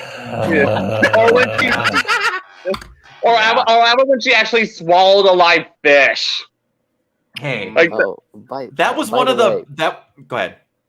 Everyone thought I was insane whenever the movie came out and premiered in China first, and I saw it was doing incredibly well, and I was literally one of the first people to say, this movie's going to make $1 billion. And everyone was like, are you insane? This is Aquaman. And it's doing good. It's Jason Momoa being in that role helps a ton, and it's the fact that he just... They jumped in with just head first into what that Aquaman was going to be, and it was great. It's an Aquaman that took no crap from nobody, and it was great. Yeah. And everything about it was good, and I look forward to a sequel to an Aquaman movie. Statement I never thought I was going to say. But then you have Shazam, where, again, I basically got adopted by a surrogate dad when I got my name legally changed recently, so I consider myself kind of be his kid now. That whole adopted, all that whole great family is awesome. I never thought in a million years that when they were looking for who was going to play Shazam, it was going to be Zachary Levi. Never at all, but he was perfect. And then Mark Strong as the villain just sold it 1,000%. Yep. And the fact that they're kind of acknowledging that everything else exists in there, like when they're in the store when he chucks the Batman toy at him, like just little stuff like that's great. And like you said, kids being kids, that's how it should work. They should want to do these stupid things and remember, oh wait, nope, we can't do that. And how well shot that hallway scene is with him and his mom, and you're just like, yo, his mom's a pile, like the worst, just the absolute worst. And he gives her the compass as a pay. That's a great payoff to that. It is a great payoff, and it lets you know what is this. And it's just like, do you not remember when you left me at I was not important to you at all? And then also, I have to say, I love when films acknowledge how stupid films are in the past. The scene where Shazam and Mark Strong's character, I can't remember his name to save my life, but when they're talking to when he's having that monologue, and then Thetis, and when he backs up to realize that Shazam can't hear him because he's miles away, I'm just like, thank you. Thank you. Finally, some film acknowledged how dumb this is when they do this in other movies. It just drove me nuts. I'm like, yes, there's moments in that. It's my favorite thing when they realize other just stupidity happens. And then you had the whole Shazam family, and it didn't seem rushed. They had the Shazam family in the first movie. That's amazing. And nowadays, like, they had Shazam at the perfect moment because you got to see him going through all the dumb kid stuff. Like, the booklet of them figuring out his superpowers is amazing. Yes. I don't know who I don't know who the actor is. Invisibility joke. Yes, exactly. I don't know who the actor is that played his little He sets him brother. on fire in the box. Yes. But the actor who plays his brother doing the checklist and stuff. It's Jack Dylan Grazer. Jack Dylan Grazer. From the It films. That dude, he was amazing. He was such a good foil for him throughout all of that. And again, Zachary Levi just knocked it out of the park. I don't know how much I would have liked Shazam without him, but he's just great. He's the perfect adult. And like you mentioned it with Big earlier, that's a pretty good example for it. And then, like, at the end of this movie, it's just showing that, like, we're going to fully invest in some of these characters that have stupid shit. There's a mind control caterpillar. Mr. Mind. Mr. Mind is at the end of this movie. Mm-hmm. I never thought in a million. I had to look that up. Like, and they set it up with dignity. Like, they were just like, this is going to be a great character. You're going to love him in the next movie. Exactly. Like, that was one The time design I had to of do the homework. 7 deadly sins, that's great too. You can see those actual sins. Yes. Like, I had to do homework for that. I was like, who is this? I'm like, okay, they're doing this. I'm excited. That's good. And That's then a very Grant Morrison touch. By that point, I thought it was like a trailer for Doom Patrol. You're not wrong. You're not wrong. That is something on that level. And then we got, again, I'm not doing them exact order, the Harley Quinn and Birds of Prey and the not necessarily a long title. Birds of Prey and the Emancipation of One Harley Quinn. Okay, thank you. One Harley. That moment had a couple of scenes in it that just, one thing I appreciated about that film is how realistic some of the violence was. Like, the first moment that I got, like, that they were going to do some real shit in there is the moment, I don't remember which one came first. The moment where the guy has his legs stretched across the table and Harley Quinn double stomps him and breaks his legs backwards. It was like, okay. Or when they're in the evidence lockup and they're fighting next to that Suburban and the guy gets his arm stuck with the elbow up inside the thing and she double cracks his elbow clean through. Oh my. Ouch. I had to stop watching for a little bit because it was like, bone breaking is not a good thing with me, and that felt real. And then again, Ewan McGregor as a clean freak Black Mask. It reminded me of the Red Hood animated film, just like weirdo Black Mask. Yes. And that was a really good intro. Like, the people that they picked, the characters of the Birds of Prey were good. Renee Montoya was amazing. One thing that I will say though, and oh boy, did me and Mike get into this. There is no fucking possible reason why that Chinese girl had to be Cassandra Cain. Yep. I will Agreed. I believe she's Why? Filipino, actually. Or Filipino? I apologize. I incredibly apologize. That was insensitive to me. I believe but she could have just been random character. Why did that? She never fought anyone. She was just Harley Quinn's friend. Why is that Cassandra Cain? Why is that Cassandra Cain? I'm not even mad that she's not the badass from comics. That's just me generally going, why did you even pull that name out of your ass? It could have been anybody else. Exactly. Like, for name recognition, I get it, but even some comic fans weren't going to know who that was.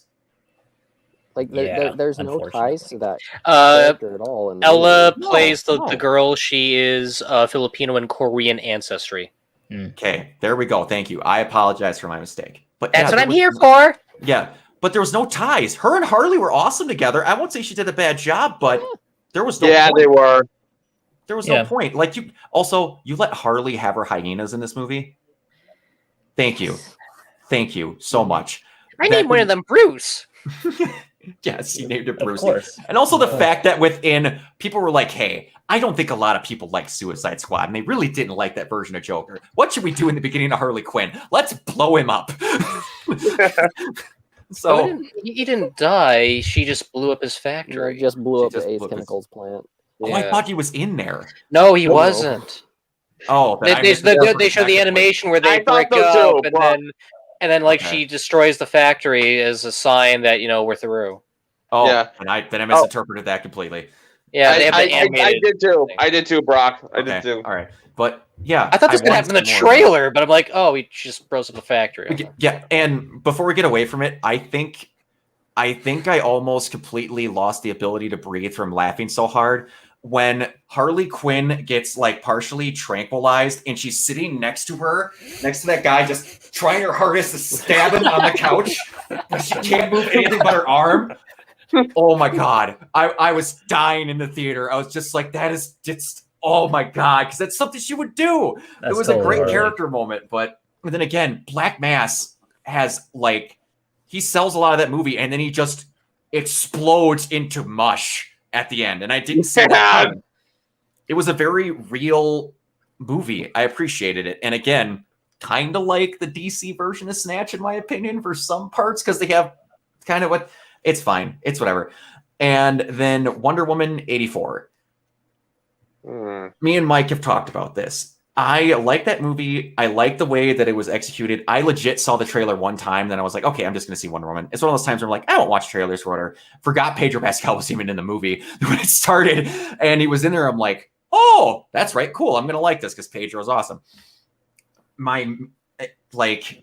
The training sequence in the beginning is just awesome. I want them to see more of that because, again, you have these cool lands that you don't have. I'm not saying Marvel's bad, but you don't have some of these kind of landscapes in Marvel that they set up with some of the mythology based in DC. You don't get to see them, like Atlantis, Themyscira. There's some cool stuff that they have that they can really get into in there.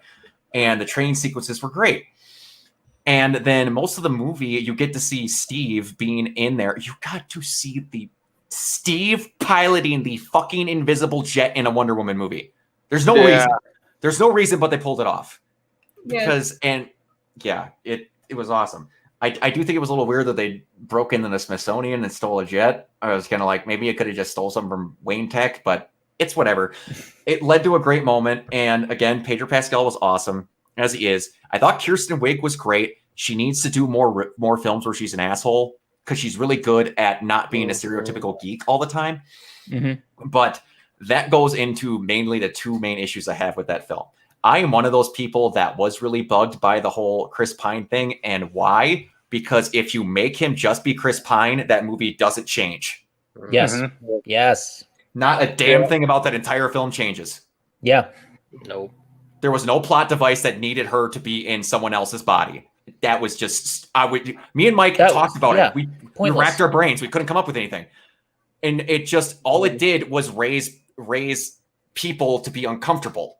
And maybe it's a throwback got that. Maybe it's a throwback to Mannequin. I think what I was trying to say was that Steve, he liked being in that guy's body, and he kind of he kind of got something that he wanted, but he didn't actually earn, like Diana did in a way. So maybe that's what they were trying to go with it. But yeah, I've been trying to I'm honestly kind of tired of doing backflips to justify that. And also, Mike brought up something in the review that we did. Diana's wish is the only one that gets stupidly modified like that. Yeah. It's the only one. Yep. They just get what they want. She gets it in another person's body. Yeah. Yeah. And again, we're going to go off of that. I don't want to complain about too much. That was just the thing. The other one is there's one moment in that film where I'm supposed to feel sympathetic for a badgering, molestive asshole. This is another thing that we talked about. There's a point where you're like, okay, cool. She's got her powers. She could stick up for herself. Oh no, she's gone bad and she's gonna beat up an innocent civilian. Hey guys, who should we have her beat up? The asshole that tried to rape her in the beginning of the film. You guys are gonna feel real bad for him, huh? No, I was cheering for her to kill that guy. That's not exactly the point of that scene, but I can see how in my head that's what I took. That's how I took it, because because how they have the music and all that, and then the homeless guy crops up and he's like, why are you doing this? I was kind of like, are you framing that I'm supposed to feel bad for that dude that she did this? Because I'm like, if you wanted to do something, I'm not saying she should have killed him. In my opinion, you should have just let that guy go, and she should have did something, not hurt him, but do something very just embarrassing, asshole-ish to the homeless guy. Humiliating, yeah. In my opinion. I get people have told me that I've interpreted that scene wrong. The humanity. But yeah, that just like to show how the it gets interpreted that way. It's not how humanity is leaving her. Like yeah. And it's fine. People interpret stuff different ways. I took it one way, people took another. It's fine. It's just that, again, it was one of the things where you could have just took a little bit of part of it and made it whatever. And I liked the ending. The ending was great. Pedro Pascal and his son, again, mentioned it a couple of hundred times. It really touched me. And Pedro Pascal just going insane with getting everything that he wanted was fine. And I will be one of those people that I did not hate how Cheetah looked. I hated how her face looked. That was the only thing. They kind of went for a weird hybrid. And I thought it was different. It was an interesting design. I just was put off by the fact it was CGI, but in this day and age, it's obvious that that's going to be the more route they're going to take with these kind of things. And the only other part with it is I hated that fight was roughly 2.5 minutes long. And she gets electrocuted. What the hell? Yeah. And survives. Well, I mean, yeah. Well, 8 lives. If hashtag Restore the Snyderverse happens, she'll probably be in the Legion of Doom. So probably. Oh yeah. Probably. You're not wrong. You're not wrong. Give her a better suit. We'll get into that too because that got changed in a weird way. We'll get into that too. But yeah, it was cool. And at the end, you set up that you're gonna get fucking Linda Carter. If we ever get to see Kristen Wiig interact with Jesse Eisenberg. Oh my god! That would be amazing. Takes out a pair of clippers. Okay, I need a new wig, kitty. Yeah, it could be cool. That's I have like a lot of those movies are better for me when I've seen them looking back at them. Like Suicide Squad, not as much. I did like the moments with the characters again. It's just that they could have had them interact better to try and pull off the stuff to make them think like they're a family, like with Diablo's sacrifice and stuff like that. I just didn't feel it as much because it wasn't as better built. But again, I don't think they had a fucking clue what they were doing with that film. It's just a lot of, we need to get a guy that is allowed to come up with a plan and execute it. I've said it for whatever. They need a Kevin. That's all they need. And they got Suzuhara and it didn't work. They need just a Kevin as a descriptor. You don't need to go get an exact old Kevin. A Kevin? I thought we need another Timmy. No. We're good. But yeah, that's me. That's what I had. I'm a guy that just wants to have a good, partially connected DC universe. It's me screaming from the bottom of my little kid heart, watching the Justice League cartoons, watching up, that I just want to see that on screen. So that's just me. All right. Kiona, do you want to go next? Sure. Before we move on. Oh, yeah. What's that? Somebody? I just wanted to say real quick, because I just noticed that we got some comments. Yes. Earlier. I was going to say we should pull those Josh up, actually. Craig, real just quick. barely read them right now. Brock, can you pull those up? Absolutely, I can. And that was one thing. I'm not sure how we're going to interject these. So if you comment, we will get them. Yeah. Yes. Man of Steel taught me that Superman would make a horrible chiropractor. And hot take, I didn't like any Wonder Woman film until I saw her in the Snyder Cut. The original film did nothing for me. To each their own. Yeah. Okay. I agree with the first, and I disagree with the second. But Josh, Craig, thank you for bringing in that those comments there. Yes. But yes, I agree with the first one. He went on to say that Pedro Pascal was the only. That was from the Wild. Yeah. Oh, the only good part. Yep. Yeah. Oh, not. I mean, well, Pedro Pascal. I understand. Like not. Yeah, I understand. Like not liking like Wonder Woman on her own in a film. For me, what sets Wonder Woman apart from any other superhero is probably like just her simple empathy, like her universal empathy. She's really the mother of all superheroes.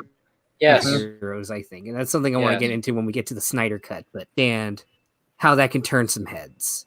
Yeah. And I also understand why people like the first one way more than the second one. Oh, I totally understand that. I'll say this also as a quick interject. I'll say this as a quick interject before we continue on with the recap of the DCEU. But I just want to say like this quick piece because I don't remember if I ever got to say anything on the podcast about Wonder Woman 84. But I'm going to say a hot take. I think the beauty of Wonder Woman 84 taking place in the 80s is that it doesn't bathe itself in 80s pastiche, but rather I agree. bathes It's itself sprinkled. It's lightly sprinkled. And things that actually kind of a criticism were very prevalent in a modern lens are a lot more dated, and the film just kind of confronts that, like the Reaganomics kind of stuff with Max Lord, and with kind of the way that they treated women back then, and just that kind of even down to Steve in the body. That's something that would never be questioned in the 80s with the movies coming out back then, but of course now it's way more questionable, and I think that's the beauty of Patty Jenkins tackling Wonder Woman 84 and setting it in the 80s, because a lot of people say it has no reason to. It's like, no, it's all right there. You see, this is why I love Josh. Yeah, I've really missed this, Josh. I gotta say, I really have. There we go. It just hasn't been the same without George just going on and on like this. You guys are making my heart grow 3 times today. Oh. There we go. Awesome. All right. Now, back to our regularly scheduled programming. All right, Okay. Fiona, hit it. I'm going to make this really short because you guys are going to hate me for my opinions, but Fire we away. don't hate anybody for their opinions say here. that. We don't do that. We're not other sites that shall not be named. So we are, so basically when it comes to Man of Steel, okay, this is my opinion. When I first saw it, I hated it. Absolutely did not like it. Did not like the take on Superman. Did not understand the take on Superman. Did not like Pa Kent. Did not like what he said to him. Did not like any of that stuff. But since then, I think my viewpoint has kind of softened on the film. There are still days where I can watch that movie. It's so weird because it's dependent on my mood. And this, like, Snyder's films in general are dependent on my mood, whether or not I enjoy them. So it's very strange. But like, for Man of Steel, there are still days where if I'm in a rotten mood, I will not stand for it. But if I'm in a decent mood, or if I've seen like, his movies, like I watched all of his movies going in, just like Jacob did. And, I liked it this time. Like I love the opening the opening like 20 minutes are just super cool, like on Krypton and everything. I like his vision of Krypton. Absolutely. Yeah. I like the fact that Jor-El fought for his family, and I like the fact that like, Zod and Jor-El sort of had like they hint at the brotherhood that they may have had at some point. I just like I like crazy like alien world design, so I kind of dug that whole aspect of it. Not crazy about Amy Adams as Lois, but that's just me personally. I think they could have gone with somebody else. She was okay.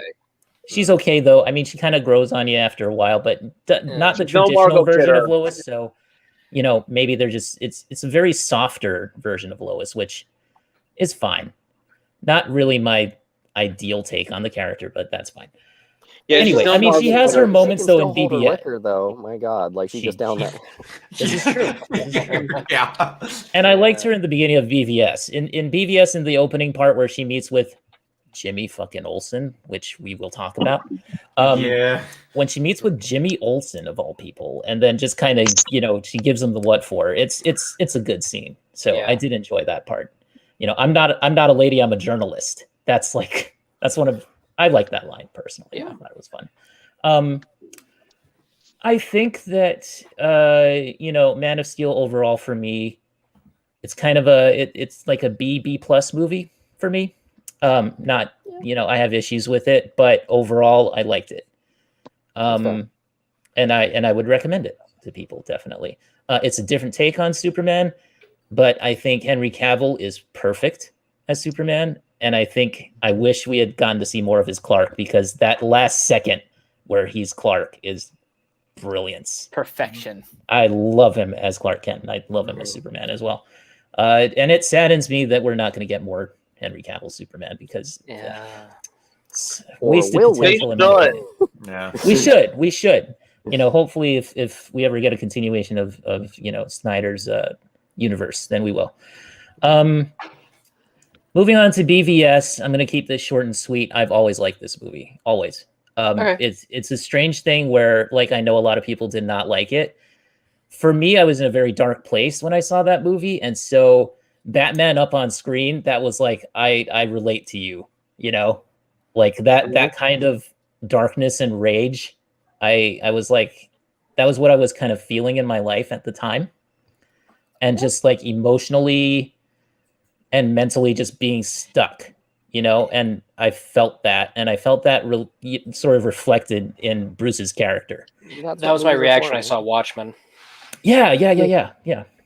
So I think that, like, and I think that theme that I think it was Hulkenborg, it was Junkie XL who came up with the Batman theme in that movie. that was him. I remember. Bomb. But the thing is that to me is just that rising, like, rage. That's what that represents, and I think that was. It's Junkie XL and Zimmer. Yeah, right. But yeah, the Batman theme in that was just, I always do enjoy it. I think that movie was just high opera. It was just melodrama. It was like, to me, it was a superhero opera, and that's why you get that. That's why you get that music when Lex Luthor goes to steal Zod's body. You get that crazy music because it's an opera, for God's sake. Lex's theme is one of my favorite tracks off the BVS soundtrack. It's just, I mean, that whole movie, even though it has strange elements to it and kind of weird, off-putting dialogue at times, not as off-putting as the 2017 Justice League, but, it has a few moments in there where the dialogue is maybe a little bit weird, which is fine. I don't mind stylized dialogue. I'm okay with it. So, like you guys said, the Doomsday stuff, maybe a little bit unnecessary. However, who else are you going to have him fight? I mean, unless they bring Mongol in. Brainiac, that would have been interesting. That would have been a great idea. I would have saved him for a proper movie. Yeah. Hey, you're looking at him. But for a disposable, huge villain that all the heroes have to team up to fight, I think Doomsday was okay. I mean, what else could you do? Bizarro? I mean, it was kind of a mix of Bizarro and Doomsday. Can you imagine Henry Cavill as Bizarro? Oh, yeah. Oh, man. That'd be and he has the same design as the first nuclear man that got cut in Superman 4. No. Sure. Oh, anyway. That would have been too comedic. But, I mean, like, BVS for me, even the Ultimate Cut, like, I really like it. I like the Ultimate Cut because it has the more Clark Kent. It's paced more. Yes, and Perry White, Lawrence Fishburne as Perry White is awesome. I thought it was great. Glorious. Yeah, love his cynicism with it. He's like, when he like gets invited to like the library thing, and he goes, maybe it's some old charity crowd who has a thing for nerds. I was just like, you are so mean, and I love you. Yeah. That is just one of the funniest things, and like, that just Lawrence Fishburne, just by nature being in a movie, makes a movie like 1,000 times better, in my opinion. So it's like, when he has that whole diatribe of like, what does he say? Like, apples don't cost a nickel, and then he goes, "You drop this thing!" Like, Lawrence Fishburne is awesome. Nobody cares about Clark Kent taking on the Batman. Yeah, and what was that one line? What was it? Crime in Gotham City. You could if it was 1938, but it's not 1938. That's actually that's what it is. Yes, exactly. Number one. Another good one. That was it. Yeah, man. And a reference to 1938, which is the year that Superman came out. Yep, that is true. First appeared. So, I mean, I think that was good. Also, the Ultimate Cut has Jenna Malone, who is another person who makes a movie like 1,000 times better. I wanted there to be her version of can't think of her name from Batman Returns. From Dark Knight Returns? Dark Knight You're talking about Returns. Carrie Kelly? Oh, Carrie Kelly, thank you. That's who I wanted her to be. Yeah, that would have been awesome. Yeah. Ah, Also, you know, speaking of really cool Batman moments, like the series, and Zack Snyder, if anybody could make a Batman movie, I think Zack Snyder should be the one. Because, you know, or Ben Affleck, frankly. But like he could make a really good Batman flick because like if you look at that whole segment where with the cops and everything where they're watching the football game and then they go into that, you know, they move into that like tenement house or whatever it is where the girls are trapped and the cop tries to release them and then they shut the door. They shut the door because they're just like they're so scared of Batman. They're more Batman. They're more scared of him than they are of the man who's keeping them hostage. Yeah, as it should be. They're like, no, we'll stay in this cage. Thank you. That moment, I mean, really as it should be because Batman is scary as fuck, and that's how he's supposed to be portrayed. But you know, like that moment is really cool, except for just everything building up to it, except for the reveal that Bruce you didn't Wayne like the reveal. Oh, I love that. I love that. I love that's that. straight out of the comics. That's why. Yeah, the way the camera moves, the scene up there. He had a couple of scenes straight out of a horror movie. Like it was. Yeah. He had a couple of scenes in there that were straight out of Dark Knight Returns, wasn't it? It was a cross. That's what. Yeah. Forgot to mention straight out of the comics, they got the cover shot in BVS. I still that blows my mind they got that in there. That was so cool. They got that in there. Also the scene after the big warehouse fight, which was like the Arkham games come to life. Yes. And like you know that scene where he's facing down Knaizev, who is the KG Beast, by the way. Yep. And like so he's facing down Knaizev, who's got the flamethrower at Martha, aimed at Martha, and he goes, that whole sequence of like, I'll kill her, believe me, man, I'll do it. And then he goes, I believe you. That's straight out of Dark Knight Returns. That's great. Straight out of Dark Knight Returns. Yep. Here's one thing I'll say that I don't know if people are going to agree with me or what, but or say that I'm totally wrong. I don't know. Anyway, here it goes. Zack Snyder learned all of the right lessons from Frank Miller. Yes. And took very little of the bad ones. Yes. Yep. Yes, I agree with that, actually. He did. I wish they would have got this is an operating table and I'm the surgeon. I wish they would have got something like that in there. But yes, he got a lot of the credit. He's even got the tank in his version of Justice League. He's got the tank Batmobile from Dark Knight Returns. But what you said is true. I do wish that there was a moment where old Bruce has a mustache and then shaves it off in his sleep and doesn't realize it, and then Alfred comes up to him and says, "Master Bruce, you've shaved your mustache." Also, I mean, that would Jeremy Irons is great. That would have been freaking hilarious. Jeremy Irons. I was literally going to mention that Jeremy Irons is Alfred. Alfred, what's going on in the city? How do I describe? Comedic irony in his voice right there. I love it. The monologue about good men turning cruel is amazing. To die young. So falls the House of Wayne. Yeah. You're finally too old to die young, not for lack of trying. Oh, I love the "So Falls the House of Wayne" moment. Like that's in the extended version. Only the extended version. That's so freaking Greek mythology, man. He's the chorus talking to the audience. I love it so much. I hope the next generation of Waynes won't inherit an empty wine cellar. Not that there will be a next generation. I think that's actually a line from Dark Knight Returns. That I believe so. Yeah. Yes. But anyway, moving on. So and then Wonder Woman just coming in and just suddenly showing up the boys. I just love that moment too, where she just she comes in there. To me, the thing that I saw when I first saw this movie, when she comes in, is just like Batman and Superman doing a dick measuring contest, and then Wonder Woman just comes in and just slaps them both across the face, and she's like, "Shut the fuck up, you guys!" It's an awesome way of putting it. Yeah, I mean, it's just like that's entirely how I saw it. But anyway, so moving on from that movie, which I do love. Before we Suicide get Squad too for far, me. no one mention the fact that she looks mildly turned on when she found out something that actually might hurt her in a fight?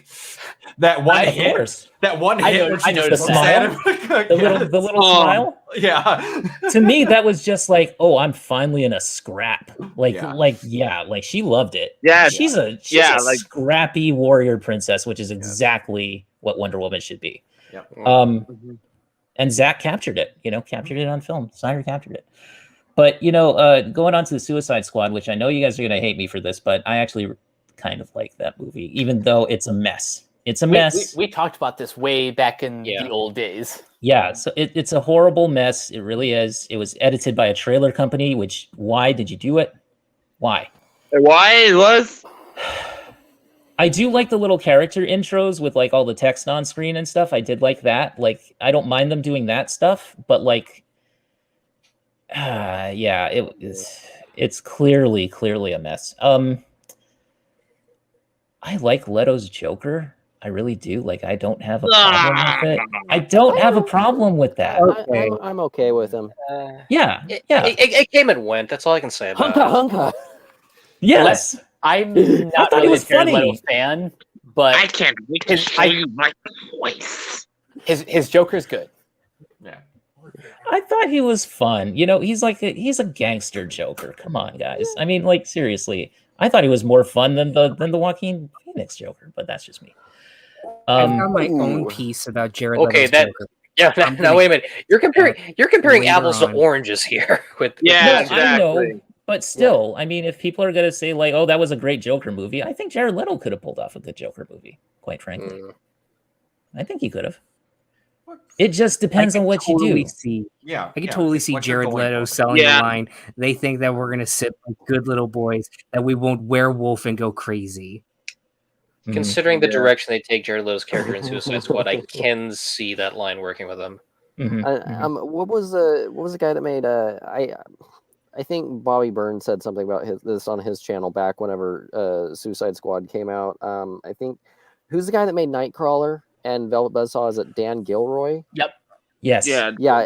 Bobby Burns said that. Oh yes. Like a Jared Leto. Dan Gilroy. Yeah. Joker movie. Love Nightcrawler. Love it. I would have loved to see Dan Gilroy. I'll even go to bat for Velvet Buzzsaw. Actually. I think that if he had been the actual villain, if he had been the actual villain of Suicide Squad, I think it would have been a far better film than it was. Oh yeah, agreed. Far better than. I mean, that's low. Dancer. That's a low bar to cross. But I mean, still, it would have been a lot better, I think. And the enchanted belly dancer with cow pie enemy crony things. Like literally they have like cow shit on their face. That's what they are like. Pieces of broccoli with cow shit on their face. That's basically what they were. But I mean, like, it was such a weird direction to go in. Frankly, it really was. But there are moments in that film, and I like seeing all the characters. See, I'm a big like character, like guy. So like when I see characters like Killer Croc, and I see like Deadshot and Harley Quinn for the first time in live action. I mean, that's just, it's cool. It's fun. It's fun. The bar scene was fun. I would go to that bar. I would drink with those people. Actually made people. Then they would kill me, but that's okay. Courtney. It's true. It's true. When Jai Courtney gets to speak in his native tongue, he's a much better actor. He's one of the best parts of that movie. That is very true. Yeah. Yes. Crystal thinks I'm absolutely nuts for loving Captain Boomerang. Oh, Come on. It's funny that he's the one person who gets kind of he gets kind of a reference in Birds of Prey. He's like the one guy. And he's going to be in Suicide Squad too, the James Gunn one. So that's going to be cool. I still am convinced that he's going to be one of the first ones to go in James Gunn's movie. I think so too. Yeah, it's everybody loves him. I don't want that to happen. But probably. I think his character just suffered because of the movie that he was in. Oh yeah. Yeah, 100%. I'll say the quick aside, just real quick, because I want you guys to keep it in mind when we talk about him later on in the Snyder Cut. But whenever I see Jared Leto as the Joker, he has been completely ruined for me because I remember watching Quentin Reviews' video on Suicide Squad, and he had this running joke where he was making fun of Jared Leto's Joker, like how ridiculously over the top he was at trying to sell die Heath Ledger. Like one of them was like he's in a job interview, and he's like, so Mr. Joseph Kerr, what are your qualifications? He's like, I have no qualifications, I'm an idea. And one of my favorite bits, he's mentioning, he's like, imagine Harley Quinn, like one of the therapy sessions with Harley Quinn, and she's like, so Mr. J, if you were a musical instrument, what would you be? Cymbal.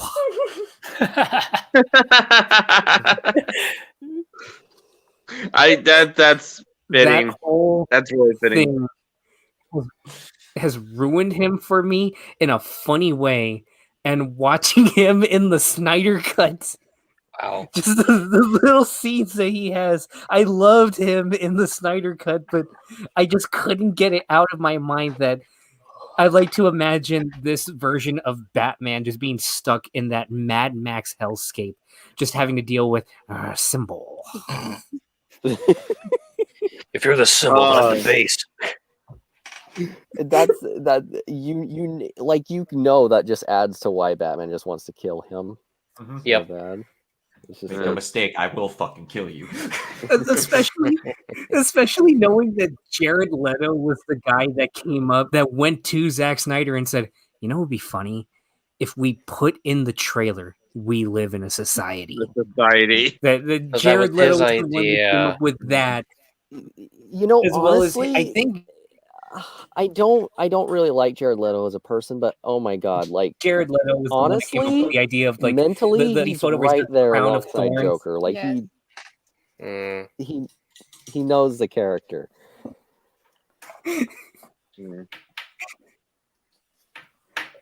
I'm sorry for that divergent, but it's fine. Right. Going on. Kiona, go ahead. Kiona? We can't hear you, bud. Oh, I loved it. Sorry. Oh, I loved Wonder Woman, the first one. I thought it was very, very good. So, yeah, I'll just say that that's my easiest review out of any of them. Is that it was good, great. Even I think I love the score in that too. Like I love the way that they utilized her theme.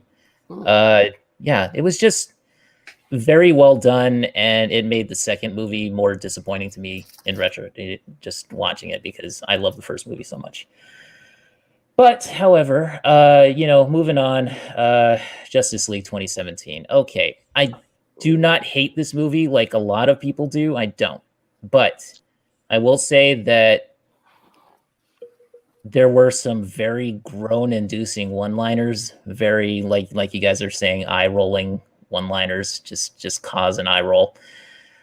I miss some of the banter between the group, because I like Whedon's dialogue for the most part. I'm not as huge a Whedon fan as I once was, because he's had a significant fall from grace in everyone's eyes. Yeah, things happen. That's all I'm gonna say. I think rightly so.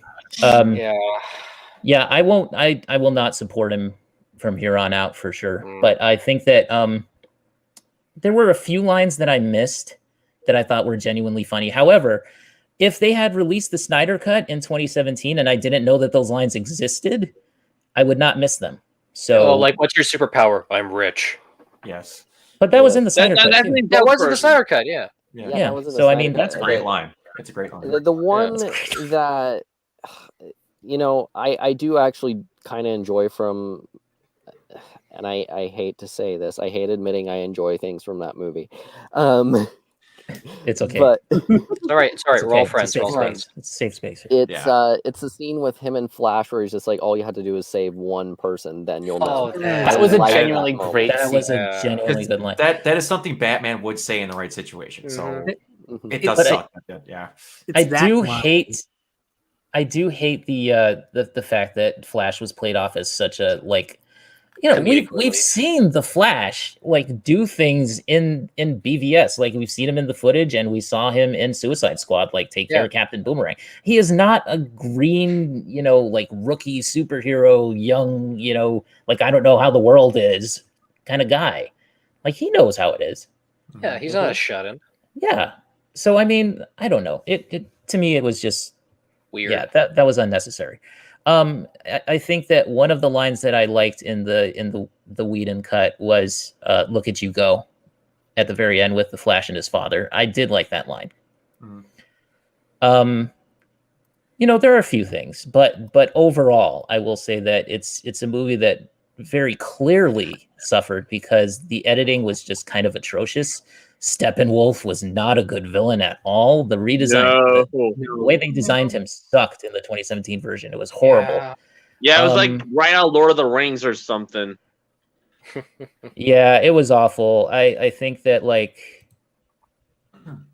yeah, like I think we can all I just will say that the 2017 film, why did all this stuff even happen? Like, why did they not just release what Snyder had shot? Because a lot of the things that we liked about the 2017 film are actually Snyder's. Yeah. And not Whedon's. A lot of the things that I disliked about the 2017 version is Whedon's. What did you think about the whole idea of the parademons having a sense of fear? Yeah, I did not like that. I thought that was stupid. And the fact that they just kind of appeared all of a sudden, like in the first moments of the movie, they just appear on Earth. Like, what the hell is that about? That was a reshoot. That's so stupid. Yeah. That whole thing with the robber guy on the roof. Oh yeah, and Wayne talks to Alfred right when the guy's behind him. You know he's gonna listen in. Yeah. Well, that's something that some of the DC movies have an issue with. Totally, period. They say their normal names out loud. A lot. Yeah. How about like when Batman v Superman? I had a problem with this when I first saw it. When Lois and Superman were right out of the taxi that she was about to hop in, and she calls him Clark right when the driver's right next to her. Oh, I missed that. Yeah. Yeah, there's a lot of like, yeah, but it's like, it also in both versions of the Justice League, they're like openly Aquaman is just talking about him being Batman to like a village of 30 people. Yeah, but anyway, go ahead. Okay. Anyway, so unless they don't understand English, which is a hopeful question. Yeah, I guess because they speak Scandinavian, Swedish, Icelandic kind of language, so that could be possibly why he's able to say that or get away with it. Okay, so moving on from Justice League, let's move on here. Aquaman, for me, I thought it was the stupidest movie I've ever seen in my life. I really thought it was dumb. Party pooper. That's kind of the point of it. You're not wrong. I know that's kind of the point of it, and you can call me a party pooper all you want. I don't give a shit. This is like, it's Power Rangers, but it's like underwater and it's stupid and it's Dayglow, and I don't know that I like it, but I will give it another shot. I haven't rewatched it in a while, so I'll give it another shot. Do you need a friend to join you? No. Oh, you're no fun anymore. Okay. I will say one bad thing that came out of Aquaman that I absolutely love is just that line. Are you saying they executed her? Just that because she had meat. That delivery is the best. Absolutely the best. I love it. And also Willem Dafoe with a top knot. Oh yeah. Yes. Yeah. What do you mean it could just use water? Or I could just peed on it?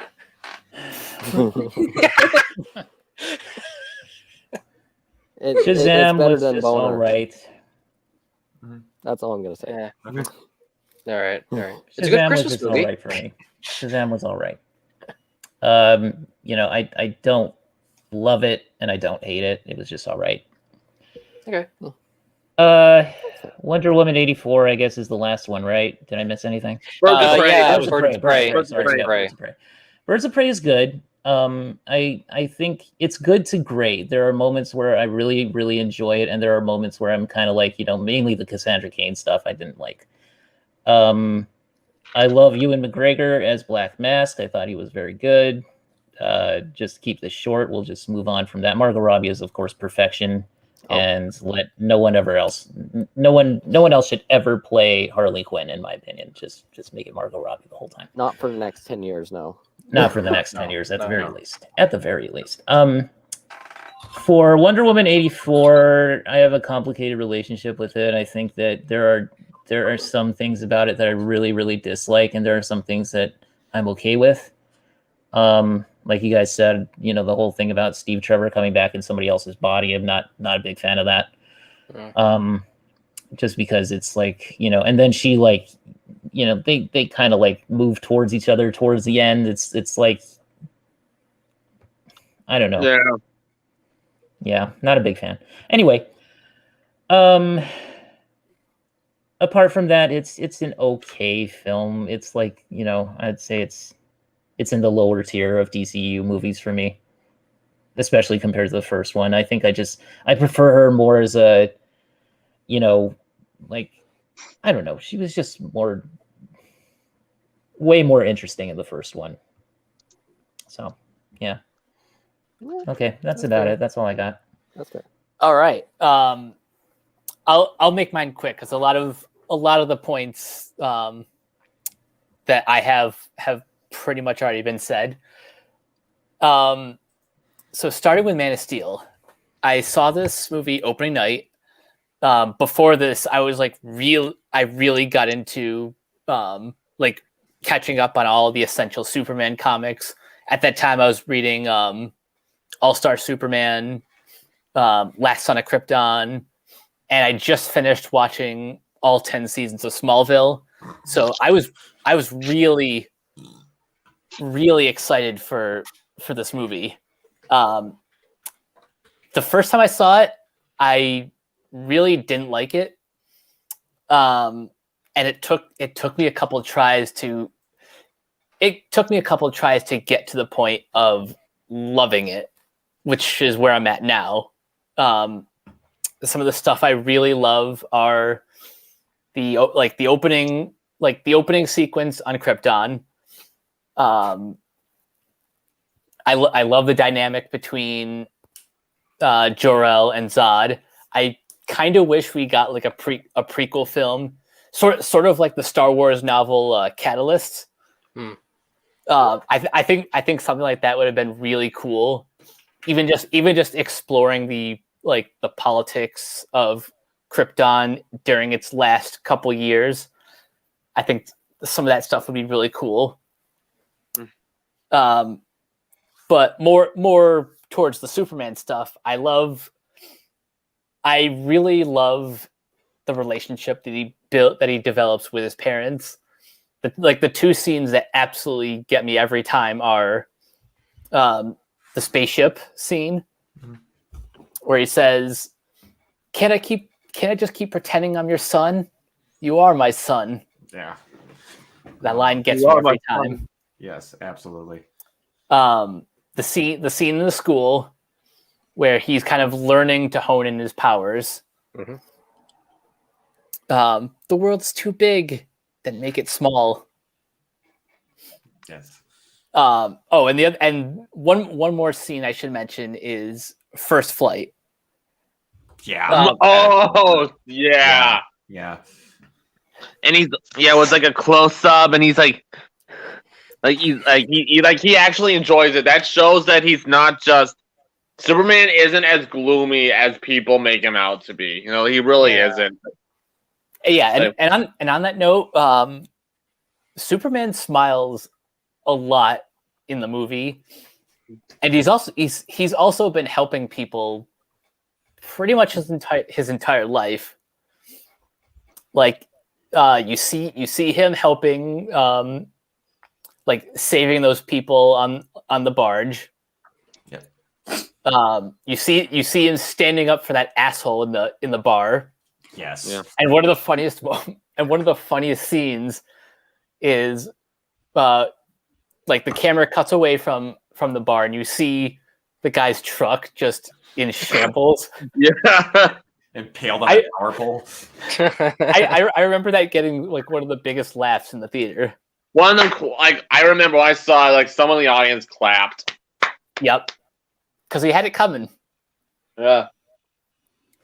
The movie. But I mean, at the same time, he did steal clothes from a family. Yeah. Oh yeah. Which didn't really make sense. I acknowledge the film is not perfect, and a lot of my issues with it are rooted in David Goyer's script.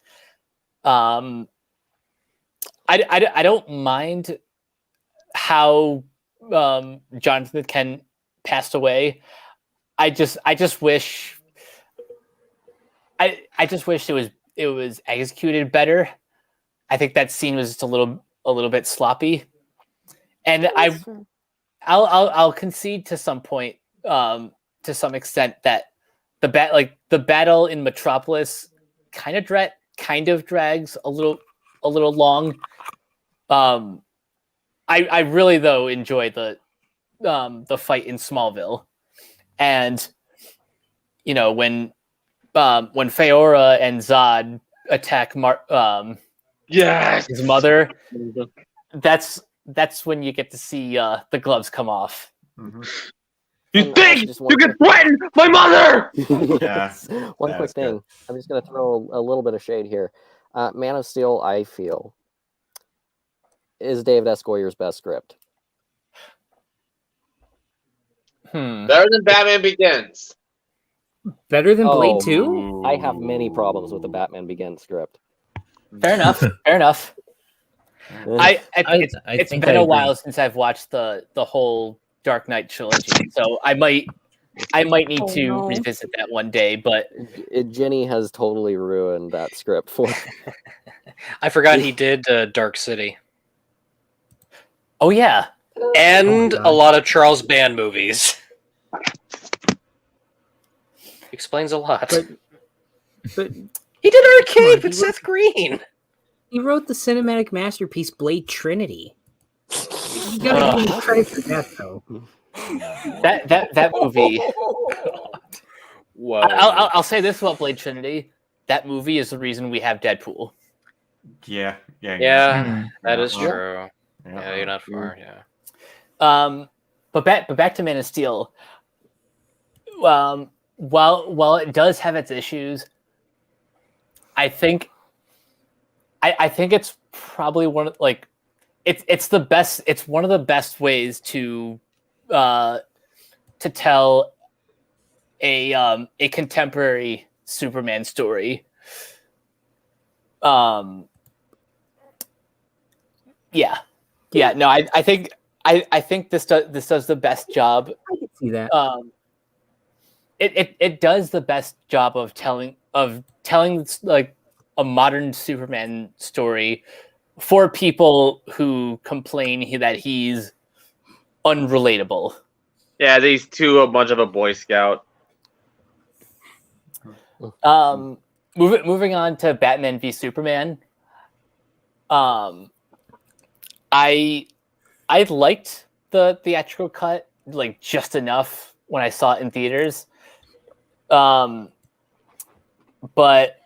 after watching the Ultimate Edition like several times during like when it came out on home video, I have come to the conclusion that at the time I consider this one of Zack Snyder's like best films next to Watchmen. I think it's a great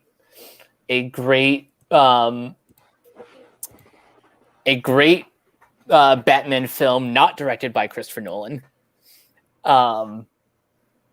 And an epiphany that I came to recently is that kind of like what Jacob said, that it's a superhero, an operatic superhero film, and we will probably say the same thing about Snyder's Justice League.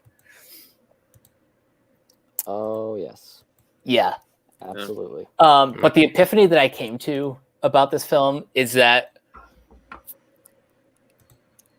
it's a movie that works better when you take into account that the main antagonist is emotions, not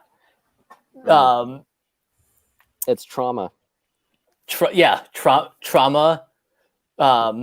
Whether that be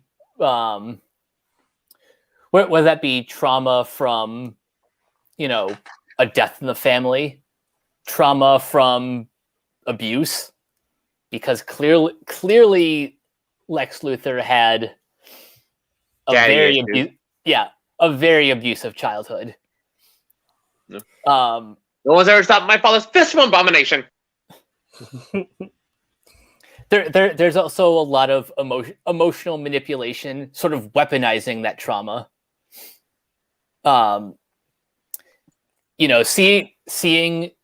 Seeing like Bruce Wayne witnessing the chaos going around in Metropolis the day of the attacks. That's when he gets like he goes into rage mode, stopping at nothing to stop Superman. Mm-hmm. And I'm kind of wondering, like, exactly how long it's been since Robin died, because we all know that a Batman without Robin is completely unhinged. Mm-hmm. He needs him. I'm going to take a guess because there was 18 months in between the events of Man of Steel and most of what happens in BVS. So I'm going to take a gander that what happened probably happened in that 18-month period. Probably. I would have guessed it was. I would have guessed it happened before the events of Man of Steel. I think it's part of the reason why he stopped being Batman, in my opinion. Yeah, you mean you think it has some connections? Batman, though, has that been confirmed? You think it has some connections? Well, he kind of disappeared, and then he started popping up again when. That's what I took as it. I could be completely wrong, but that's how I took it. You think it has some connections to the Death in the Family storyline from 1988? I think there's an allusion to it. Yes. But, yes, there is. Yeah. Yeah, it's clearly Jason Todd. It is Jason. Yeah, I don't think Zach said at one point that it was going to be Dick. I don't think they're going to kill Dick Grayson. That's what I thought. That's what Zach said, though. Yeah, Zack Snyder said. Zach said that, but yeah, because it's not made clear in the text of the film, you can interpret it however you want. Yeah. I mean, I don't think it's they would have killed Dick Grayson off. It could just be just Robin. I don't see what's wrong with it just being Robin that the Joker killed. It makes killed. sense because Dick Grayson is the first Robin, and if you kill off the first Robin, Batman is going to have an even harder time letting anyone in after that. But and the Snyder cut, Joker, he says to Batman, you have to you rip this card up. If you rip it, you'll have to explain to me why you sent a boy to do a man's job. Did he mention? Did he say Richard at any point? No, he didn't. Nope. He didn't say anyone's name. He just said Boy Wonder, an adopted son. That's it. Oh, I thought he said another. I thought it was a name that gave a clue as to who. He mentioned Harley. That's the only name he ever said. He mentioned Harley? Yes, he did. Batman mentioned Harley when he killed her. Yeah. He said something about killed Harley. Get to that. We'll get to that later. We don't need it. Yeah, we'll get there in a minute. But back to what alternate timelines. So yes, back to what I was saying about emotional manipulation. It's everywhere in this film, and a lot of that is coming from Lex, because that's his plan. And it did not take much to push him over, actually. Little Red Notes, Big Bang. You let your family die. God, you're really good at that. Who are you, and why did I meet you sooner? Oh, hot take. This is the best the best live action cinematic Lex Luthor. Yes. I'll put the asterisk there because nobody can beat Michael Rosenbaum. No. He was really good. But yeah, I think this is the best version because A, he's nuts, and it's kind of a throwback to the classic mad scientist version of the character before he was kind of rebooted into the businessman. I love the back and forth he has with Senator Finch. How he's not even bluffing when he goes on his diatribe about I can piss in a jar and call it Granny's peach tea. Actually, that's what she said. She said that. Oh, right. Yeah. And he just took it as a okay. Okay, I'm gonna put that in the back of my head. I'm gonna remember that. Yeah, he's certainly unpredictable, Lex. That's what I've grown to like about him. Yep. And he says one of my favorite lines after his initial plan was foiled. When Superman comes in, he says, "You lose," and he says, "I don't know how to lose. Yeah. You'll learn." I love how Superman just says that just with a complete straight face. Not just like you'll learn. Yep. Man, there's so much that I love about this movie. I love Ben Affleck's Batman. Oh yeah. I think we were robbed of a great solo film. You were robbed of what would most likely have been the best Batman film to date. Yeah. I think Alfred is perfect. Even Jay Leva has said that. He said it's the best Batman script he's ever read. Yeah.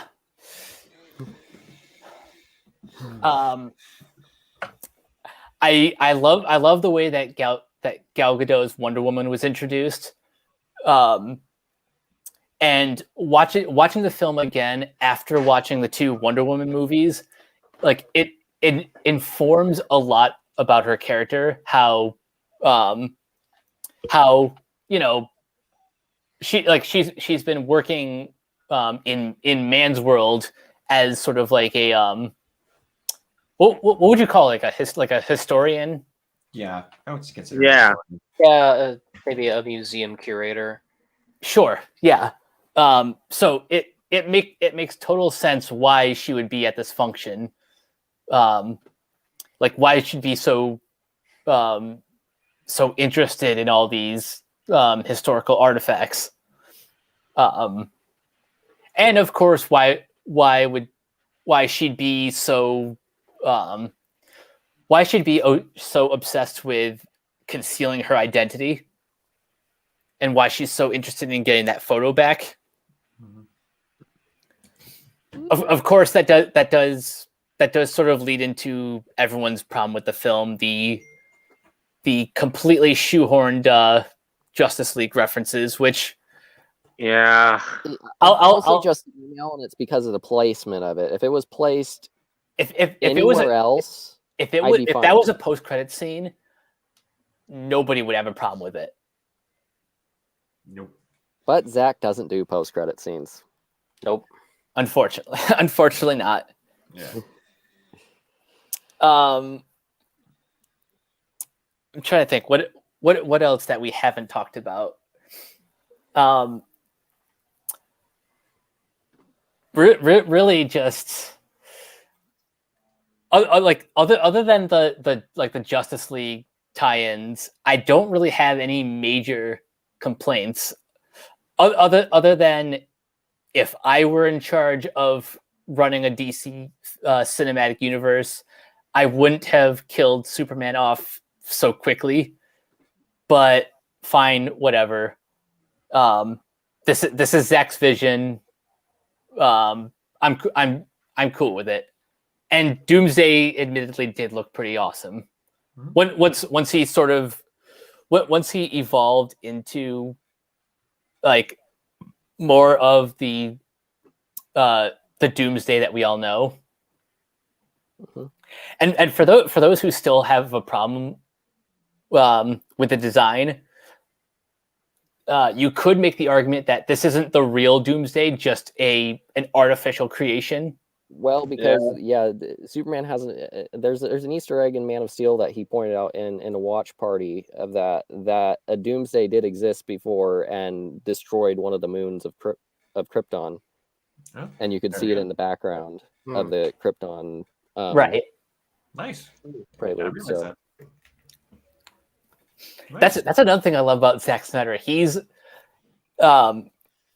he does such a good job of like hiding Easter eggs like all throughout his films.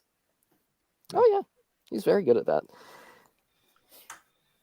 Yeah, they're very fun to dissect. Mm-hmm.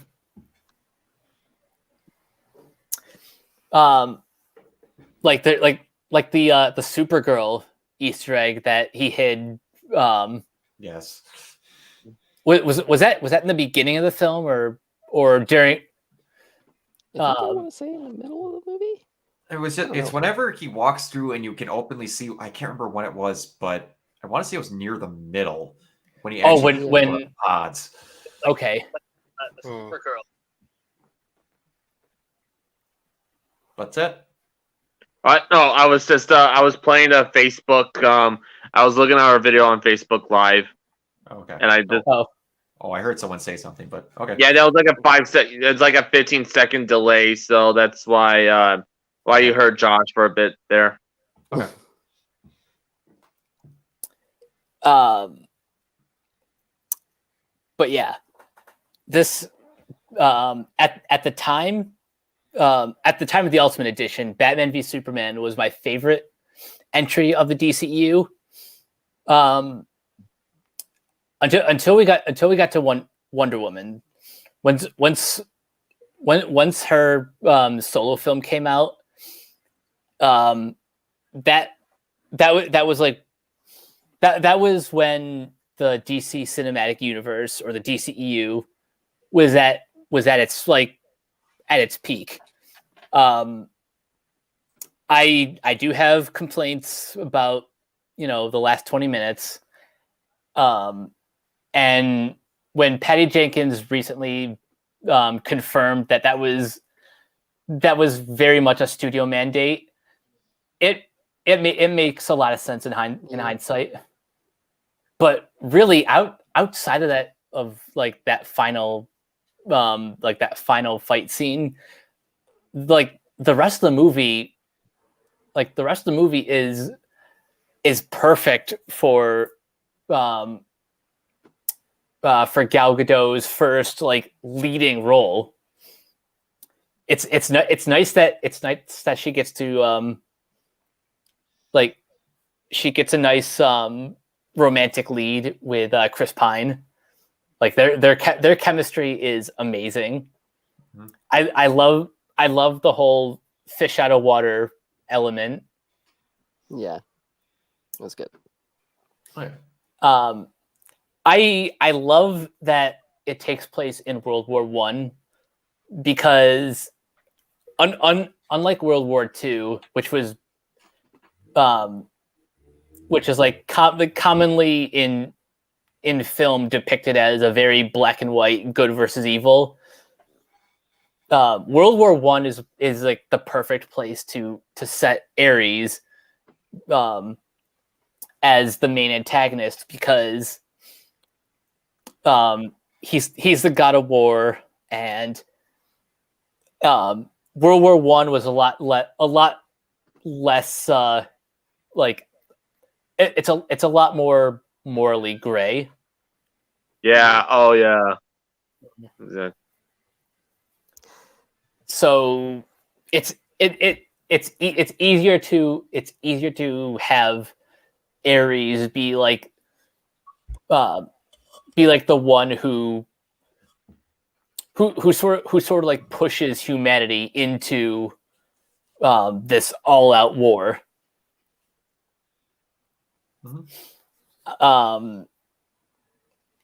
I do agree with Josh where I think Wonder Woman 1984 is a better film, but only because 84 has the better ending. But other than that, I would actually say that those two movies are tied. It's just the ending to 84 pushes it over the edge. Justice League 2017. I drank the Kool-Aid when I saw it in theaters. I was a lot softer on it then I would be if I tried to rewatch it now. Other than like going on YouTube and just looking up quick comparisons between the theatrical cut and the Snyder cut, I have not rewatched the Justice League. So, but of the scenes I did kind of go back and watch, it's painfully obvious what was changed. So I can't remember who I told this to. Maybe I think we talked about this on the test stream, where Justice League 2017 compared to the Snyder cut, it would be like watching Dragon Ball Z Kai and then going back and watching the old Funimation dub. The characters are all they're all exaggerated to kind of the worst degrees. And I think the character that suffers the most, aside from Cyborg, who is pretty much a nothing character in the Whedon version, because certain reasons. Yeah. But I think Ezra Miller's Flash gets kind of the worst treatment because they take what was already the comic relief character and push it to an almost uncomfortable extreme. Like we didn't need the what is brunch, or we didn't need him falling and landing on Wonder Woman. We didn't need the Russian family at all. No. Trepieski or whatever the hell he says, I don't know. Dostoevsky, yeah. Yeah. And we also didn't need the Aquaman sitting on the lasso. Yeah. It's really unfortunate about Ezra Miller, though, like in the theatrical cut in the Justice League, because rewatching some clips of that, there's actually a really good exchange that I love in that. And I know it was a reshoot. After you get past the brunch of it all, it's after the, I need friends. Literally just cut out everything involving brunch. There was a really nice exchange that I like where he's just like, I find people slow.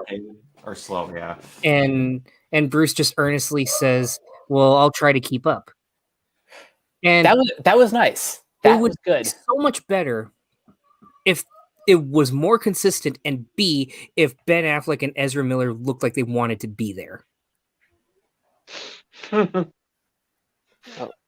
Yeah. See, that's the other problem with the reshoots. Kind of like Josh Trank's Fantastic Four or Fourth Stick. Like the reshoots are almost painfully obvious. And you can tell by, and I do not mean to body shame. You can tell by Affleck's weight. Oh yeah, and I don't think it comes off in a body shaming way. Like, I mean, you can tell like the weight in his face is different. Yep. Just. Oh, yeah. That's like probably one of the biggest signifiers that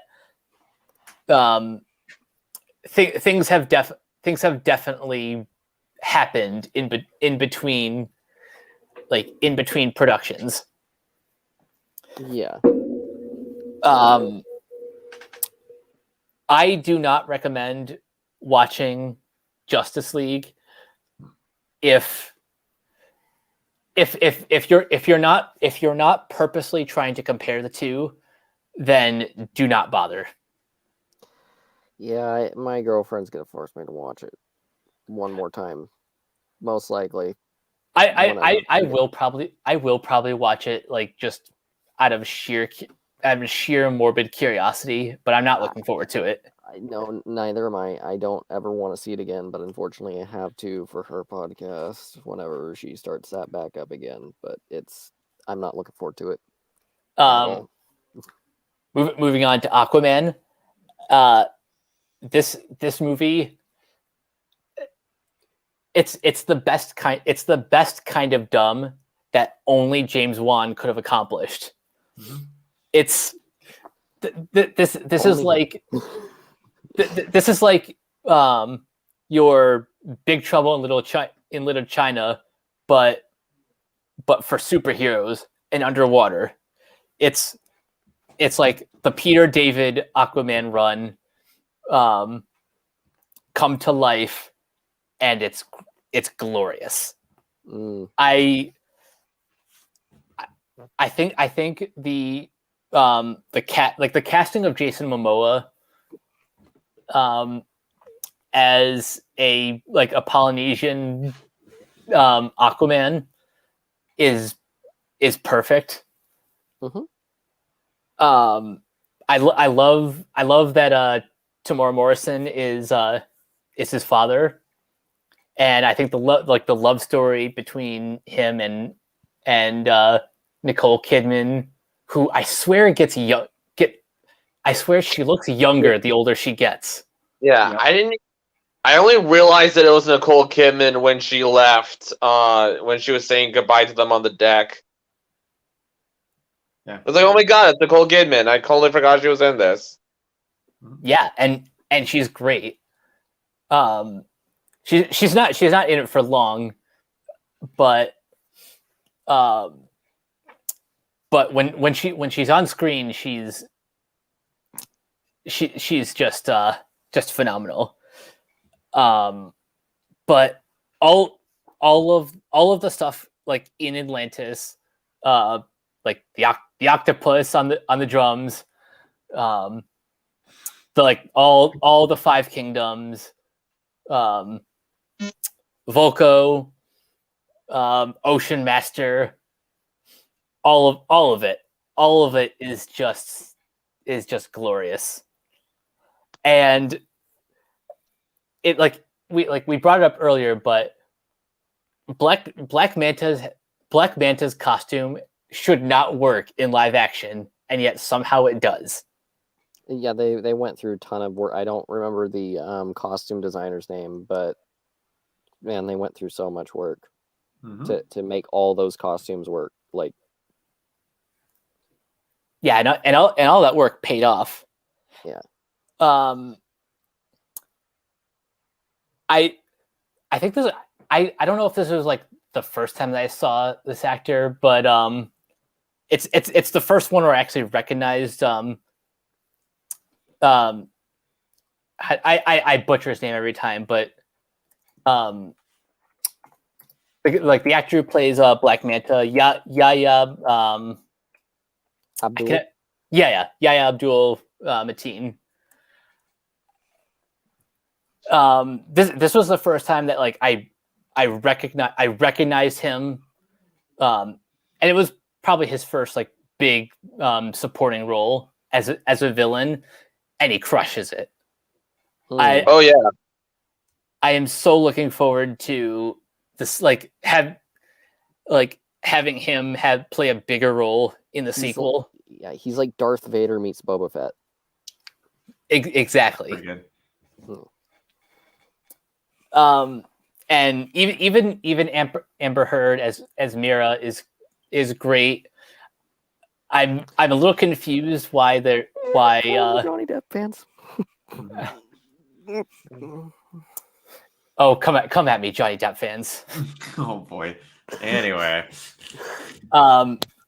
Yeah, Mira's great. I love that scene where she's like water bending the wine in like. Oh, that's yeah. I just realized that that's what she was doing. Yep. Yeah. That whole sequence with like the fight on the rooftops is just glorious. It's unfortunate that I haven't seen this movie in a while, just because I've been busy with other stuff. But both times I saw this movie in theaters, I was just completely locked in from start to finish. I very much looking forward to whatever James Wan has planned for sequels, and we need that Trench movie like now. Absolutely, yes. I agree. Moving on to Shazam. Shazam is probably, I'd say Shazam is the most perfect first movie for a hero since Christopher Reeve's Superman and Sam Raimi's Spider-Man. That is bold. Wow. Yeah, I'm going there. Damn. I think like Zachary Levi will go down in history as probably one of the best casting choices for a hero that is quite literally a man-child. Yeah, pretty much. That's what he needed. Yeah. But what I really like about this movie is, yes, it's lighthearted given the premise of the film, but unlike a lot of as much as I love the MCU, this movie has a lot more. It has a lot more range emotionally. Like, it can be lighthearted, sure, and the lighthearted moments are great, but kind of like the Amblin movies, like when it gets dark, it goes there. This like not so good. Like the 10 plagues or the sins are, like they're pretty scary for a young audience. Yeah. And when they're coming in and like wrecking I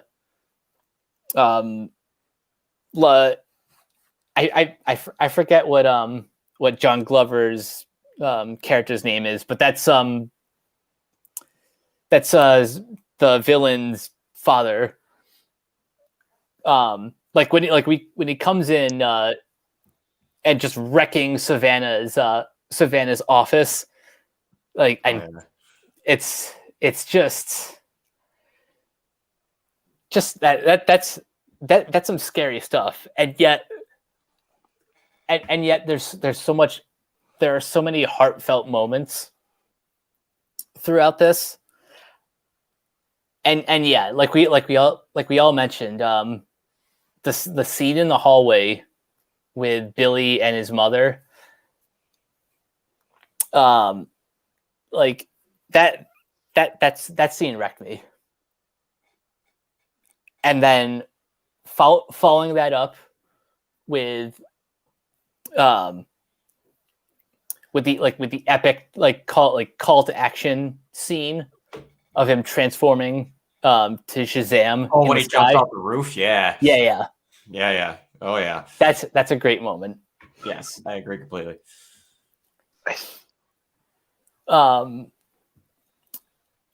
Yeah, I love the I love everything about the third act. I think this movie has one of the most fun superhero third acts since the first Ant-Man, where things just go completely off the rails. Yeah. This is fun because we're not just teased, like we don't just get a tease of the Shazam family. They're like active participants in the final battle. Mm-hmm. Mm-hmm. Oh, yeah. and it's great that they all get they all have like their own unique sort of abilities too. Yeah. Yeah, in a way, like, I mean, I guess they all have the same abilities, but they use them differently. Yeah, it fits with all their personality. Yeah. And then the post-credit scene with Mr. Mind, it just has me really pumped for whatever's coming next. Yeah. Yeah, with Sinbad. With Sinbad. With Sinbad. Oh. I have no idea what to expect with his involvement. All I know is that I'm just dying to see what David F. Sandberg comes up with next. Or if The Rock shows up in an end credit scene. That's probably going to happen. Moving on to Birds of Prey. Hey, have you talked about Suicide Squad yet, Mike? Oh, whoops! I completely forgot. Well, that's how forgettable the movie is. Yeah, I was gonna say. Oh no, he forgot Suicide Squad. I was hoping he should just never bring it. I'm sorry, I shouldn't have asked that. My bad. No, that's fine. I liked Suicide Squad. I liked watching the movie in theaters, but I acknowledge that it's not. It's a very not good movie. The reason it works at all is because they do a damn good job with casting. Like I don't know specifically who it was that cast Margot Robbie as Harley Quinn, but that was a stroke of genius. Mm-hmm. Will Smith is a great Deadshot. Mm-hmm. Jai Courtney somehow stealing this film from everyone. I did not see that coming. Oh yeah. I think Viola Davis is a great Amanda Waller. The problem with the Suicide Squad movie is just the movie. I don't. I'm not sure what a David Ayer cut will will look like, but it's got to be better than the theatrical release. And I know it's better because I've seen side by side between the original trailer and what it looks like in the original film. Like there's that meeting with Amanda Waller and the other people in the restaurant. It is shot in a far more interesting way in the original trailer than it is in the final film. Yeah, I need to go back and watch that trailer again. But what I was going to say is, the extended cut of Suicide Squad, I think, is one of the first times that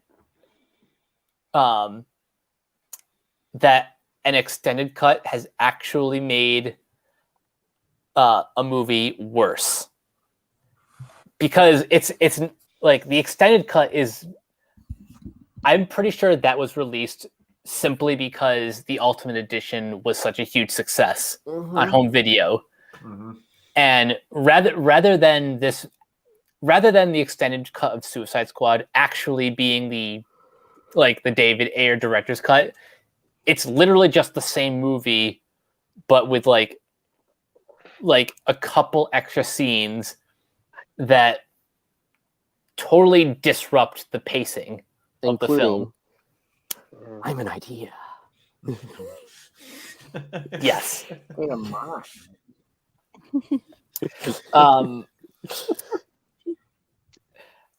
Yeah,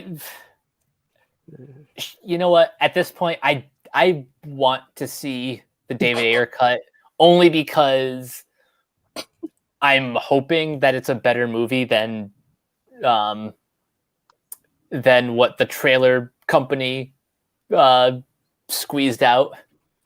Hopefully. Still David Ayer. Hopefully. Moving on to a much better Harley Quinn film. Birds of Prey and the Emancipation of One Harley Quinn. The fantabulous emancipation of one Harley Quinn. Fantabulous, thank you. This movie is it's a great live action adaptation of Jimmy Palmiotti's comic Harley Quinn. I'm familiar with that book, so I've read a couple issues of it, and you know it's pretty off the walls, but when Harley Quinn is your main protagonist, that's kind of expected.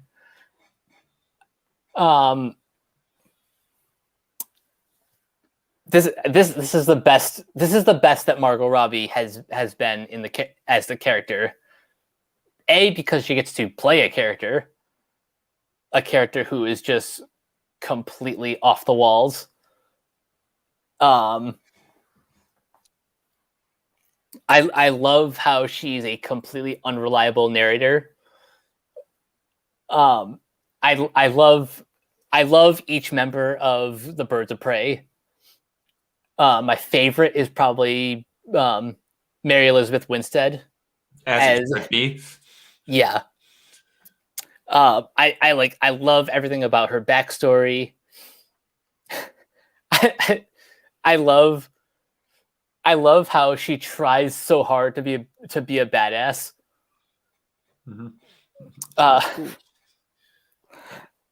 I love, of course, Ewan McGregor as Roman Sionis.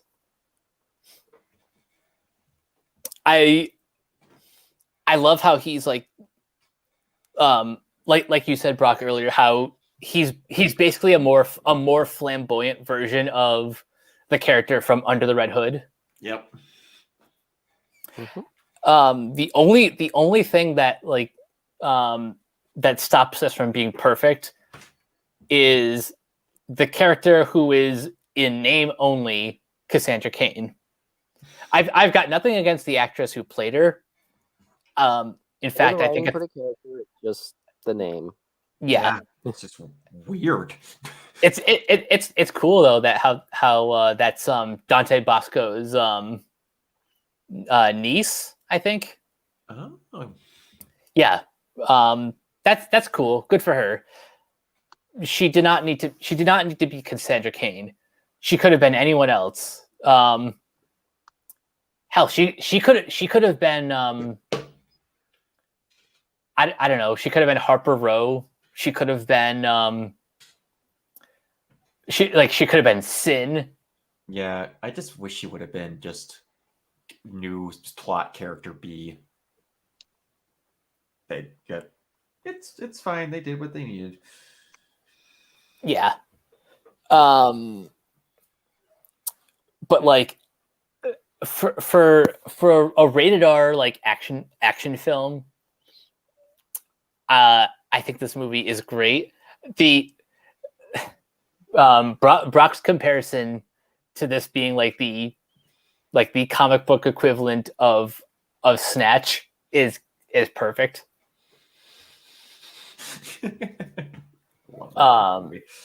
Yeah. All I have to say is I need more from all these characters. I want to see if we're not going to get a Birds of Prey 2, at least give me either a Black Canary solo film, a Gotham City Sirens, or a Birds of Prey miniseries on HBO Max. Just I need more. I need more of all of this. Yeah, I just want to like more of, especially why can't I think of her name right now? Black Canary, the actress. Journey. Yes, Journey Smollett. Smollett. Yeah. Her name starts with an S, but I'm never sure how to pronounce it. Yeah, I want more of her Black Canary. I want it so badly. She was awesome. She's so good.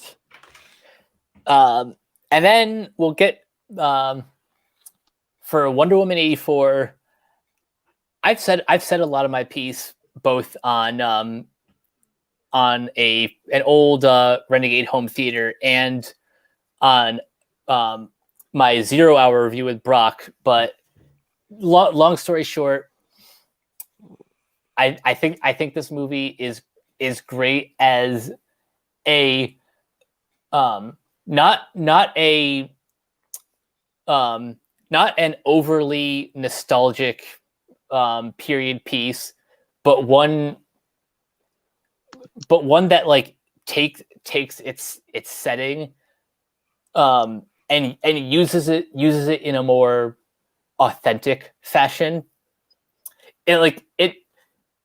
It's not a superficial 80s film, but it feels like a movie that would have been made in the 80s, not just a cheap imitation of the setting. Yeah. I think Patty Jenkins has a very traditional aesthetic for superhero movies. Like she is very inspired by Christopher Reeve, but in the best ways. Like she takes all like the good lessons from the Richard Donner films and incorporates that into Wonder Woman. The problems I have with the movie are obviously I think they didn't need like the specifics of how Chris Pine comes back are like needlessly overcomplicated. I think he could have come back, but like but maybe just have been a ghost the whole time. I don't know. Yeah. There's just no reason why they had to do what they had to do. And the other thing was the scene where like where Cheetah becomes the villain. The only reason I don't like that scene is the framing of it, not necessarily the scene itself. And there.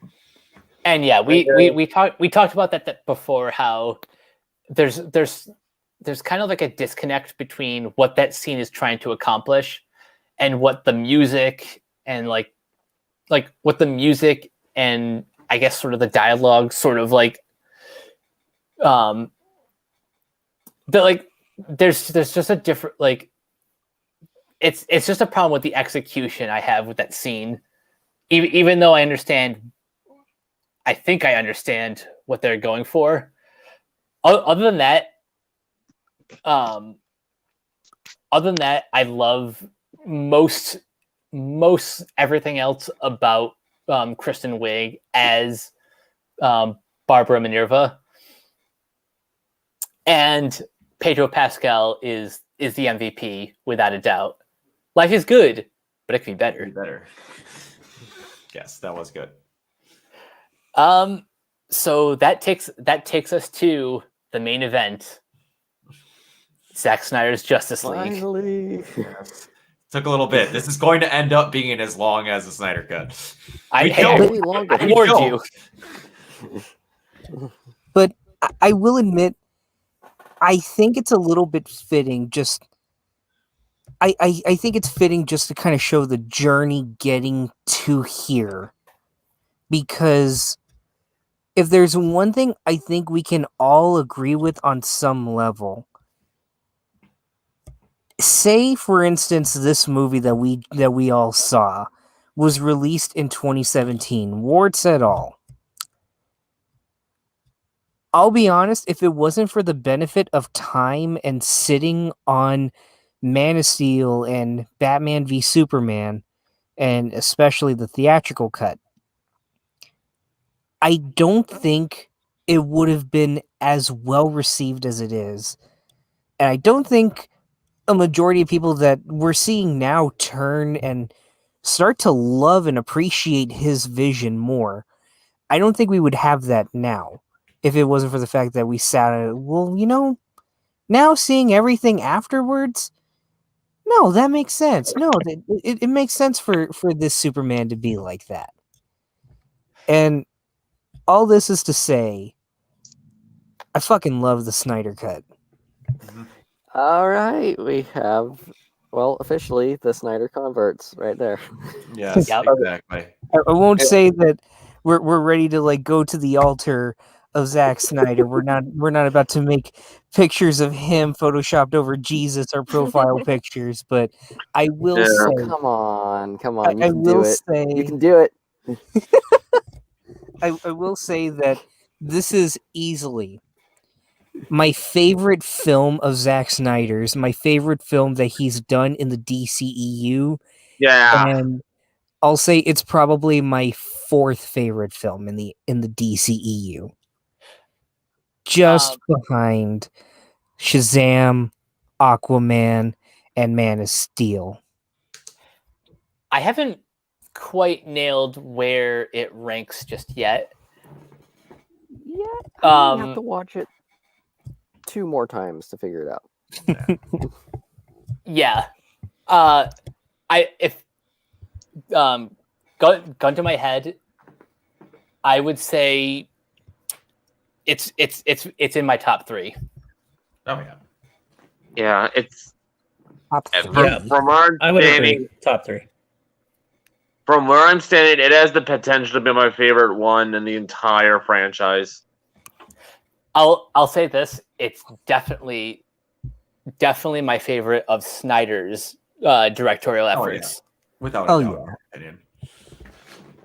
Yeah. I'm gonna have the hottest take here. I still think Batman versus Superman is the best of his. I can see that, actually. Wow. Our Snyder scholar has spoken. All right. There we go.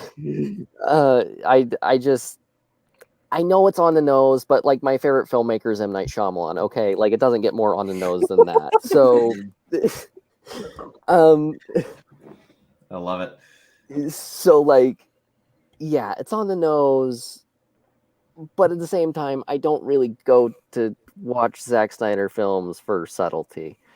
Mm-hmm. It reminds me. Yeah, it's very true. He operates with a sledgehammer, not a scalpel.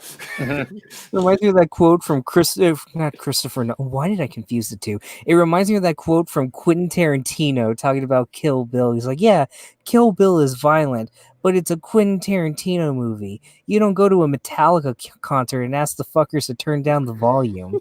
Yes, exactly. And Batman versus Superman, in my opinion, is like the movie that it's really Zack Snyder kind of confronting that idea, of Superman's slogan, truth, justice, and the American way, without actually saying truth, justice, and the American way. Like, it's because it's getting into, the hysteria that, like, political hysteria that's kind of corrupted American politics since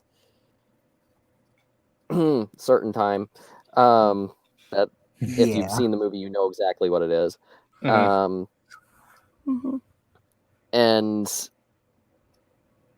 I don't know, like, I just really like that idea of Batman really embodying that hysteria and just xenophobic mindset, and just how it ties into mythological storytelling, and just like it's trying to be like a high concept political thriller, essentially. Okay, I want to say something here, so that just to clarify what I said earlier about relating to Batman, that's not the part of Batman that I'm relating to, not the xenophobia, okay? We understood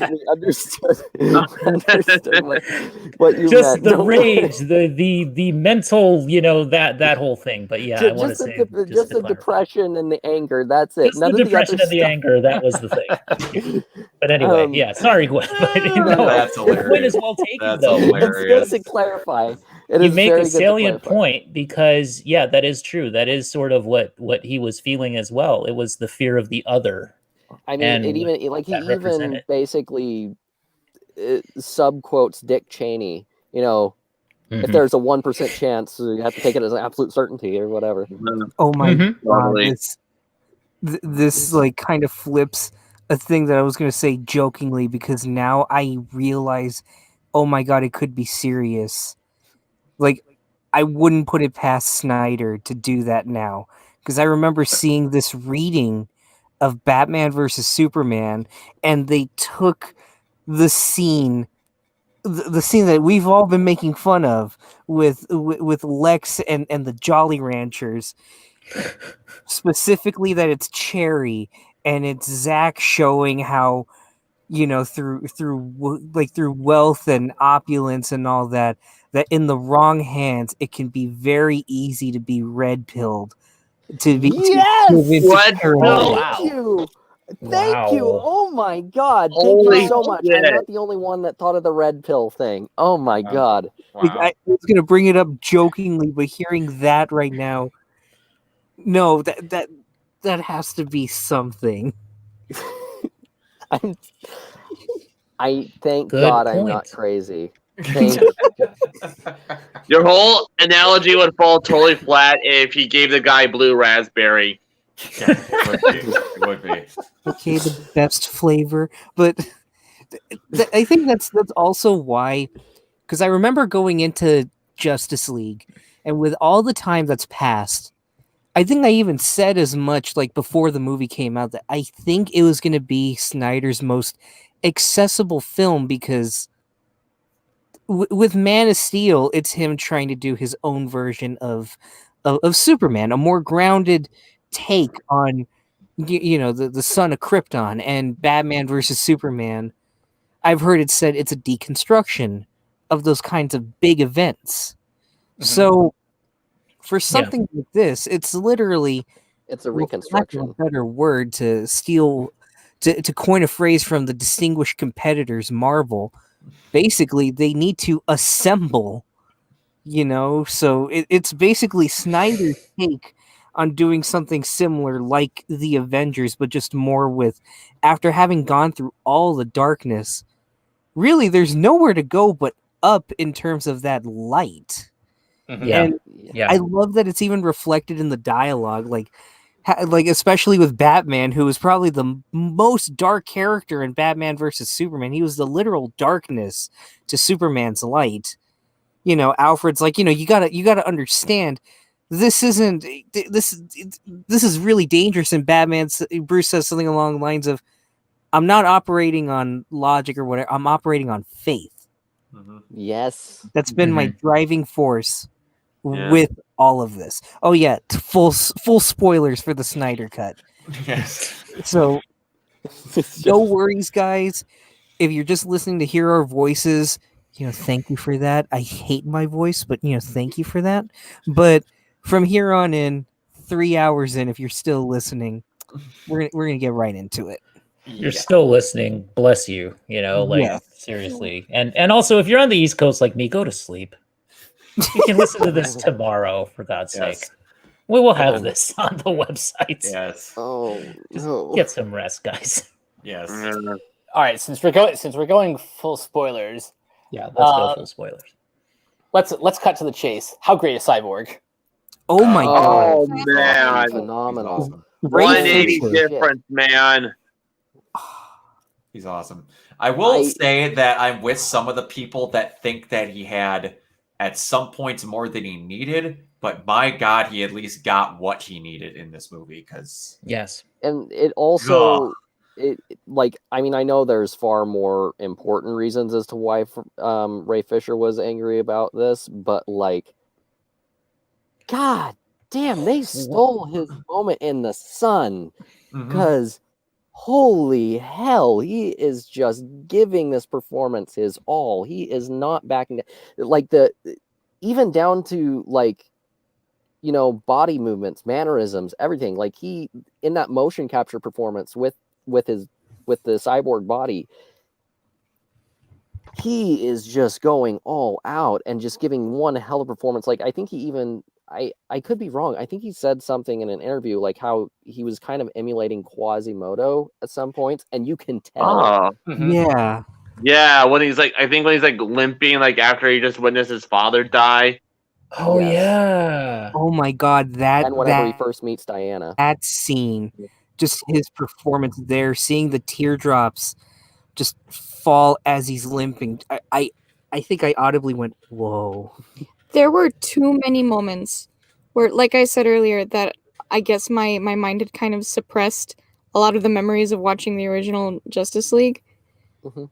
And there were so many moments where I was like, they didn't put this in the original version? Why not? There's one scene where I remember yelling, why the hell was this not in it? It was the scene where you hear the voiceover of Silas explaining his powers, and it shows him helping out that waitress,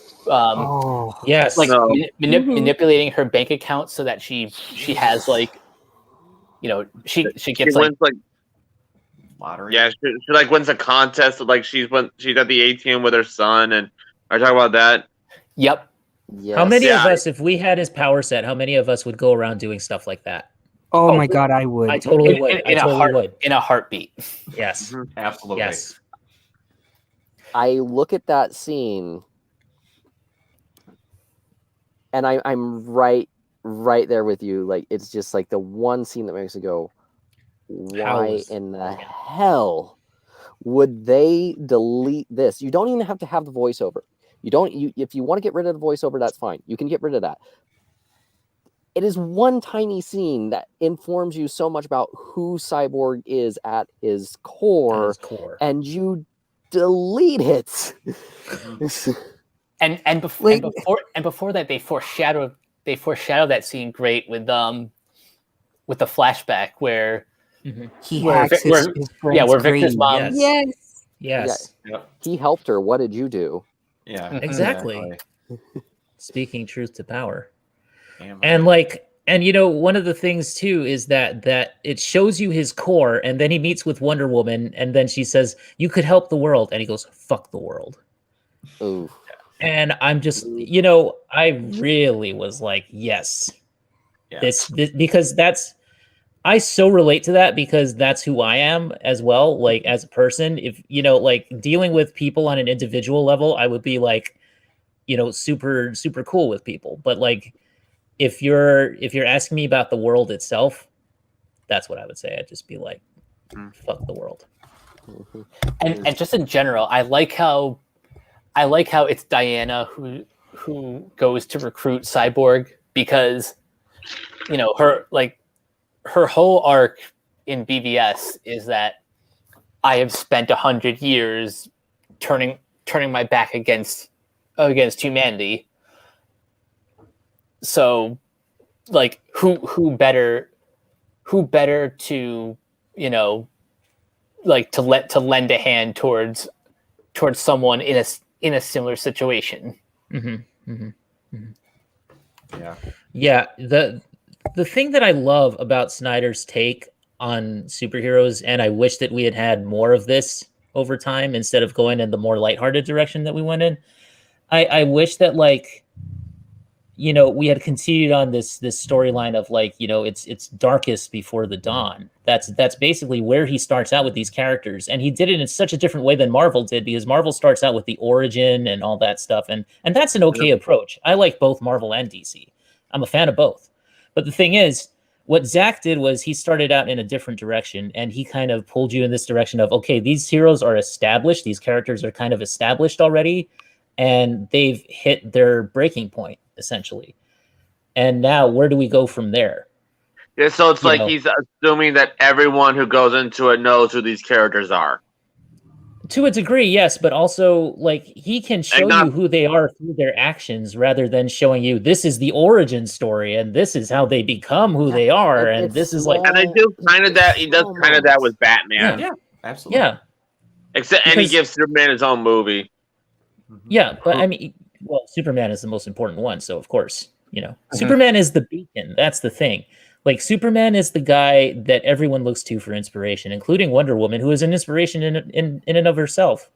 But I mean, the whole idea behind DC, you can approach it differently like that because they're icons, and Marvel is a more man on the street approach, which is perfectly okay. Yeah, it's just different approaches. Yeah, I agree. And I said this on Twitter, and I got so much shit for it, but it's fine. I said that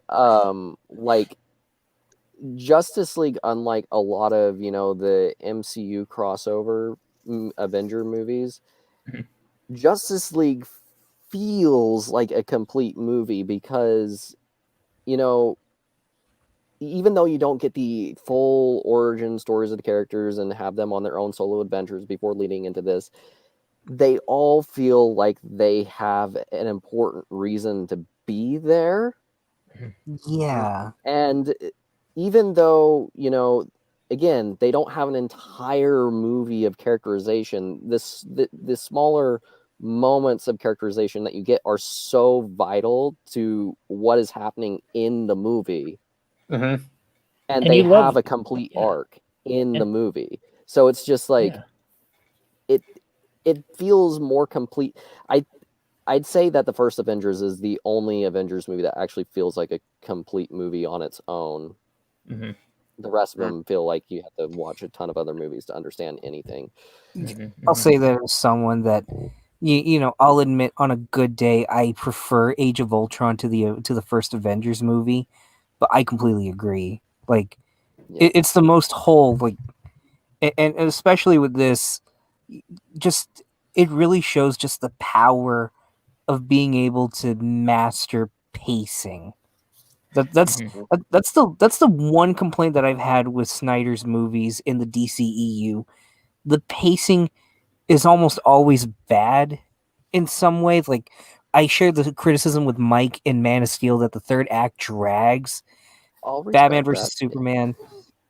Like I said, I found it boring, but this one, it's 4 hours long. And with the exception of the epilogue, I don't notice it. Mm-hmm. I can't even think.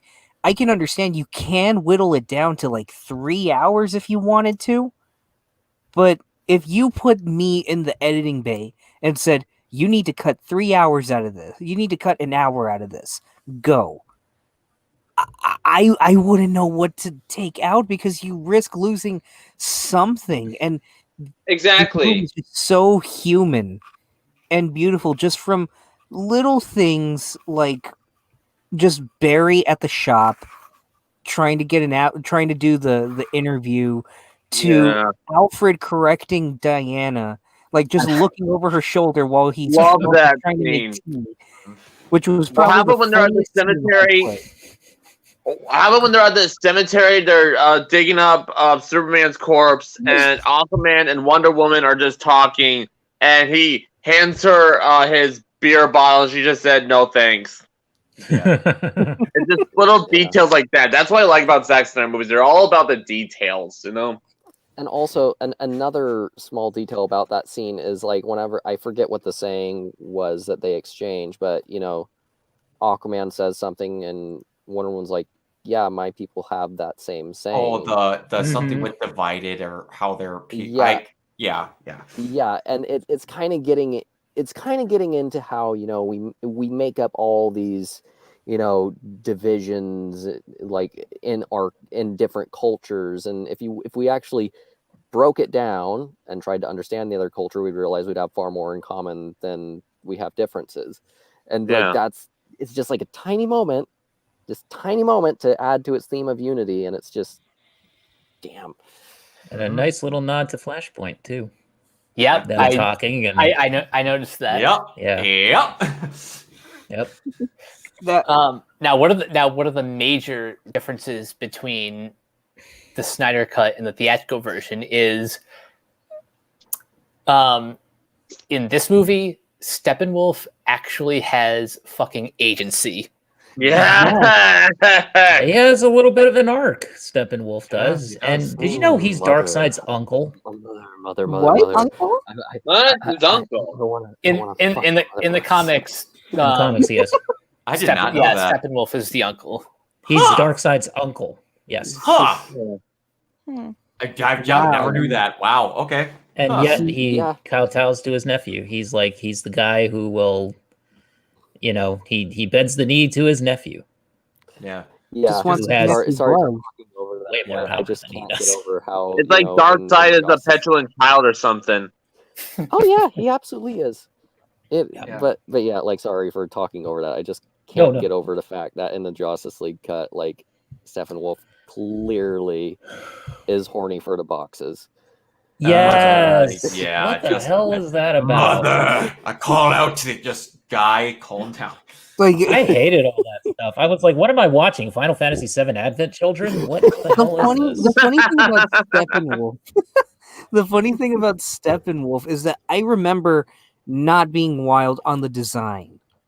Like, no, either or. Like, I'll admit the theatrical cut is somewhat close to a Jack Kirby style, but it just feels so plastic and weird. And even the fists, like the fists and more Jack this Kirby. one. Yeah. This one just felt too much like Megatron. In fact, I'll admit, while we were watching the movie, initially Crystal was just joking. Before time began, there was the cube.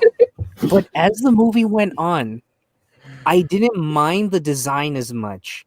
If they had gotten Peter Cullen to voice it, I was surprised with how much humanity is in the face. Because I didn't think that it was going to be that expressionistic or expressionable, but just when Desaad is just saying, "Yeah, you ain't shit," like Darkseid, your nephew isn't going to love you until you start conquering some world, bitch. And it just cuts to Steppenwolf with his puppy dog face. It's like, oh, I love how every word out of Desaad's mouth was dripping with sarcasm. Mm-hmm. Yes. If you owe him 50,000 worlds at this point, you really think he's going to care about this one Peasley planet you're going to hand him? If it's got the anti-life equation, hell yeah. You didn't know that at first, though. I just love how he's just like, Why are you calling me? Yeah, exactly. I have Finish more the important people to conquest. talk to. He's like, Yes. no, it's just like, then why do you call? Yeah. I was having coffee with Glorious Gordon Godfrey. Oh, by the way, the only criticism I have with the terrorism scene that would have been a whole lot better if the guy in the top hat was Gordon Godfrey. Yes, or if they were intergang. Yes. Or if Wonder Woman Intergang said, would have "I'm a been cool. believer." Because I like their whole that dude. By the way, he was solid. I liked the whole thing about like his voice and everything was awesome because he was just like now the modern world comes to an end. He was like super like evil sounding, which I love. Before we get away from that scene as well, we're not going to not mention how Diana just ends that guy. Yeah. Oh yeah. Oh yeah. He's Well, before they're all that, dead. Superman lasers his fucking horn off. Yeah. I know. Yeah. Yeah. Holy shit. Oh, I also wasn't talking about that. I'm talking about the guy in the In the Terrorist museum. guy. Yes, In the right. museum. Diana just That's what I was wastes him getting like at. a Tom and Jerry cartoon. We're Whenever gonna I get to hear- how that goes down later, but yeah, I was talking about the guy at the start. Whenever I hear the words "I'm a believer," my brain shuts off because I'm trying to cancel out anything from that cut. Just think about All-Star. Oh my gosh. Smash Mouth. Smash Mouth. Just think about Smash Mouth instead. Their bad cover. That's all you got to think about. Oh God. Yeah. There is But- one. Oh, sorry, Josh. Go ahead. No, go ahead, Gwen. Go ahead. I've been hijacking it. I don't mean to.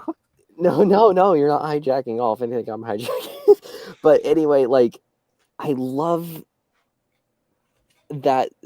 One thing I love about this movie that is not in the theatrical cut: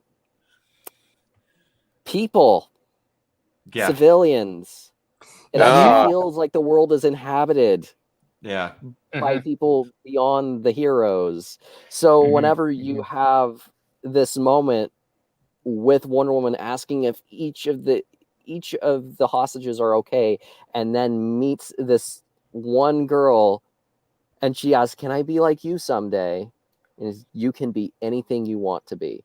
That moment, that was beautiful. Was that not in the Joss Whedon version? No, it was not. No, it is It was not. Oh, I could have sworn that it was. No. I legit started just tearing up at that moment. Like my eyes just were just on the verge of becoming waterfalls right there, because I just that. Okay, for starters, two things: you can't tell me that Zack Snyder isn't a feminist. Two, you can't tell me he doesn't understand Wonder Woman. Just you're not Oh wrong. no, he totally gets it. Yeah. Oh yeah, absolutely. Oh yeah.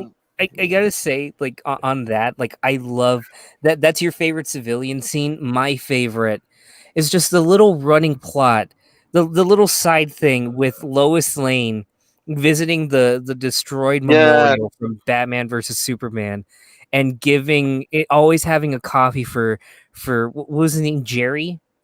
Yeah. Well, by the way, that is played by the guy who played Jimmy Olsen in the Richard Donner movie. And Perfect. Jerry. Oh right. Yeah, Jerry. Jerry is a reference to Jerry Siegel. Absolutely. Yeah. Yes. Superman. Yes. Yep. Jerry Siegel. Yep. I learned the first half of him being played by the actor who played Jimmy Olsen from Gwen's Twitter. I caught the Jerry Easter egg right away, and I was just thinking, oh, that's beautiful. Yeah. Oh, Zach, you fucking mad lad. Yes. Yeah. Almost everything with Lois is done better in that movie. Like we're going to jump around quite a bit because we're going to remember moments more than others. The big guns. The big guns thing. No, she's just at the park. That's better to me. She was just visiting the memorial and they went, what the hell? And she goes back like, stop, what's going on? And she's more shocked at the moment. She's not privy to the plan that we're going to Frankenstein your ex here. They just, I thought that was a lot better executed that way. some questions about that, or wouldn't she have raised some concerns? She wouldn't have wanted to be there when they're doing it. Like, no, just in case he goes feral, then I'll show up. Like, yeah, that was dumb. I'm gonna get into something real quick, but I do have 2 minor complaints about the movie. Okay. Okay, and I think you guys may understand where I'm coming from because it's kind of turned into a meme. okay. But I am telling you, at first I thought it was cool, but then it got annoying the more it happened.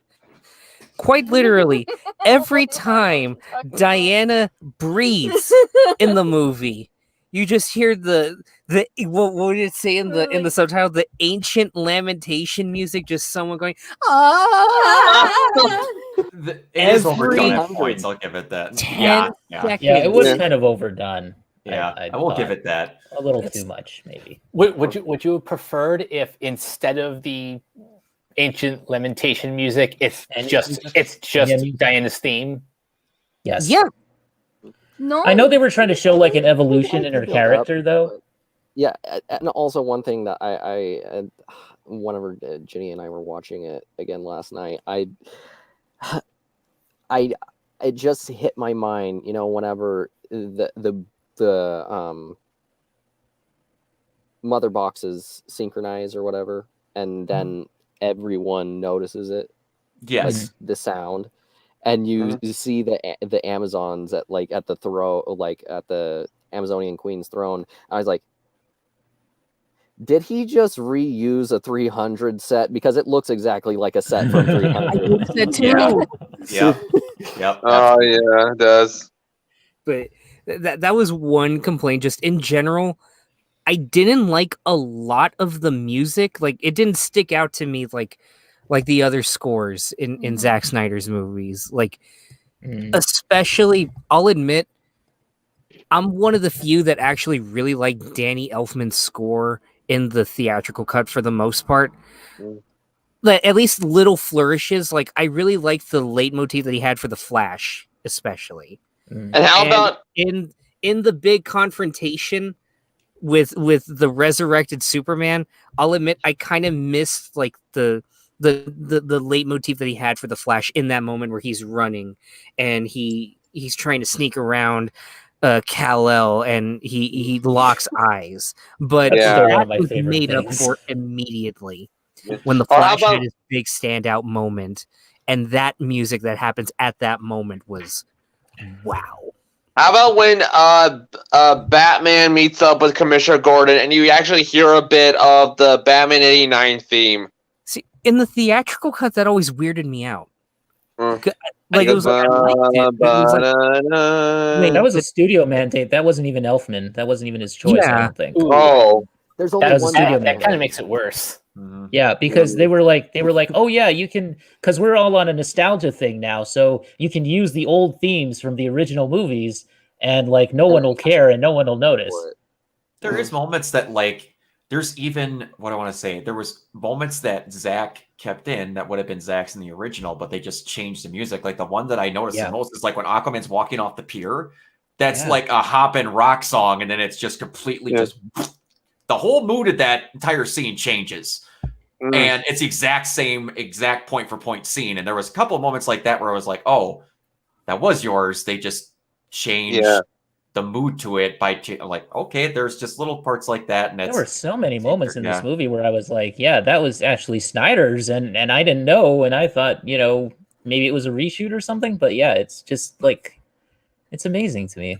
Like in general, can you guys explain to me a lot of Go ahead. Can you explain to me what was up with that Aquaman scene when he like jumps into the harbor and then all of a sudden they start singing the song and the lament, the lament? That I don't know. I wish I could explain that, but I don't think anyone can explain that scene. Like, it is.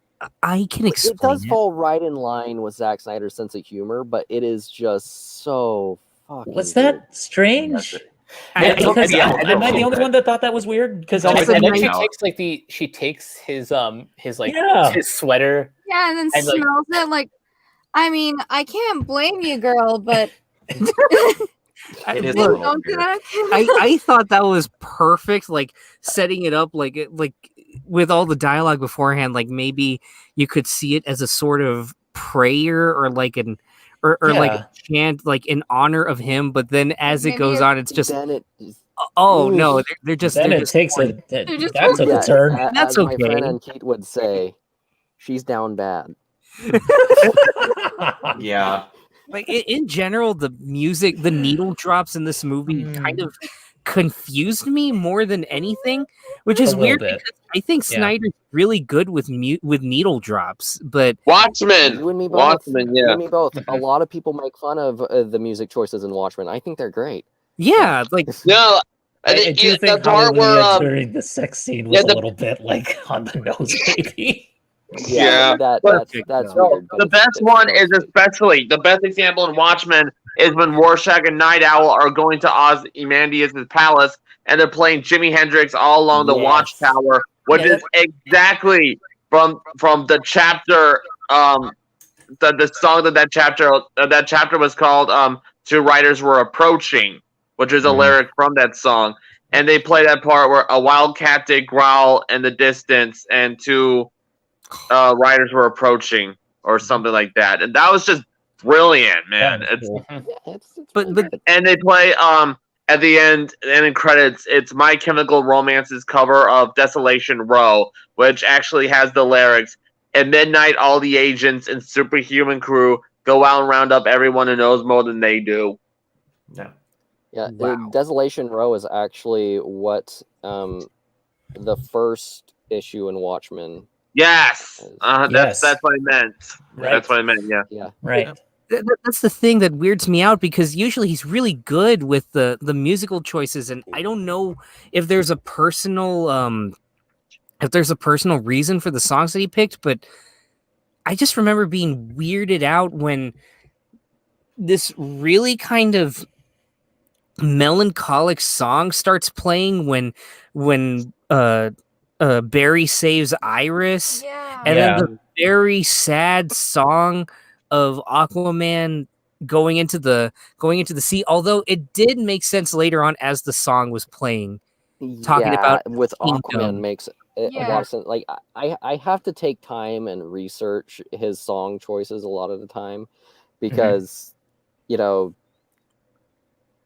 like he does put thought into it. I just have to and with Dawn of the Dead and his one song choice, Get Down with the Sickness. Like once I figured out what that song meant, like it was just like, oh, that's what this whole movie's about. Yeah. So that was like my big complaint. And the other one, aside from the fact that I might sound like a hot taker, but it just makes me think that Lois Lane was just really wasted, personally speaking, after after Man of Steel. Just personally speaking, especially in Justice League, I get where she doesn't have much to do in Justice League. Yeah, but it still feels like you could have done something like even more like after like the setup personally, but that's just a minor quabble for me. But this is the other complaint that I have, and it's not even Zack Snyder's fault. It's just bad timing. Yeah. So, sorry, go ahead. No. I was just gonna say, like, if he were to get more though, because I read the blueprint, Lois Lane would have had a major. Yeah. Oh yes. You could see a little itty bitty box in her desk that you would have told. Yes. Which apparently he confirmed. Yeah. He confirmed that throughout the Snyder Cut, Lois Lane is pregnant. Yep. And that maybe would have been important. Only difference is that she her goes and through the Batman drawer and then there's a pregnancy test right to it. Yeah. Oh, duh. And it actually says positive. I don't know if it said positive, but it showed the box there. Because Bruce Wayne, the last line that you hear from him in that scene, as him and Clark are walking up to the house, is like, "Congratulations, by the way." Yeah. Mm-hmm. Yep. So it's just, and also Lois is carrying. I don't know the exact word. Shit. baby manger. I don't fucking know. Oh, But- force. Oh, yeah. I thought you were talking about the name of the got it. pregnancy test because it was called force majeure. Oh, okay. Got it. But yeah, anyway, I'll let you continue. So He's moving us the towards other injustice. the other complaint that I had, and again, it's because of bad timing, so it's not even Zach's fault. Okay, bear with me. Okay. So, literally, the last movie that we were in the process of watching before we saw Justice League was Cherry. Oh no. Oh no. Oh, And God. I'm just look. I'm not about to get into that here, but I'm going to admit it. I do like Cherry So far, we haven't so finished far, it. but I'll admit I really liked on some level like how Cyborg's abilities in technology were portrayed. You know, like just the visual of just Victor himself, but just technologically being explained his abilities, and in his mind you see him like controlling the nukes and everything. I think that's pretty cool. But then we get to the scene where he's explaining how the mother box of lost men or something like that like came into fruition, and he talks about how the Nazis or somebody had found it in World War II. And I swear to God, just going into the Nazi base or whatever and just seeing Victor walking down, talking to the camera like a Scorsese scene in his Letterman jacket, explaining things about Nazis. I don't know why it took me out of the movie, and all I could think about was Tom Holland. All I could think about was Michael Pena from Ant-Man. Oh, God.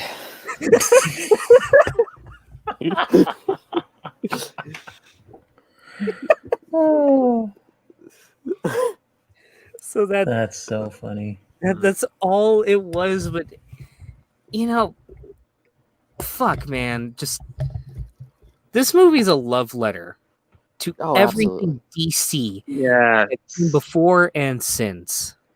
It's the most DC movie that any DC movie has ever existed. Oh yeah. Yeah. Yeah. Like Granny Goodness is in this movie. Yep. Are you kidding me?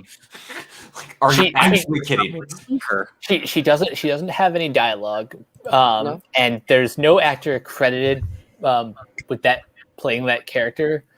But just seeing her in live action, fully dressed in her apocalyptic outfit, is like, well, I'd wow, hate to see that really happened. Unfortunately, not voiced by Ed Asner. No. And it's like they were just short of having the Furies there, of like having the set. Like, yeah, that's another thing. And Zach has said in interviews, if he got to finish what he started, the Furies, all New Gods, they would be there. Yeah, exactly. Yeah. Like, and they even mention them in the movie. Like, he mentions Heritage having blood of that, and I'm like, Zach, are you going to show that in this movie? And it came up, and I was like, oh my God, I might have had a heart attack if we actually would have saw and seen some of that. But I was like, I'm shocked that they even mentioned stuff like the anti-life equation in this. I don't know why I'm shocked. I just am, because it's like that is such a hard concept to explain to anybody who's not versed in Fourth World. You know what I'm thinking?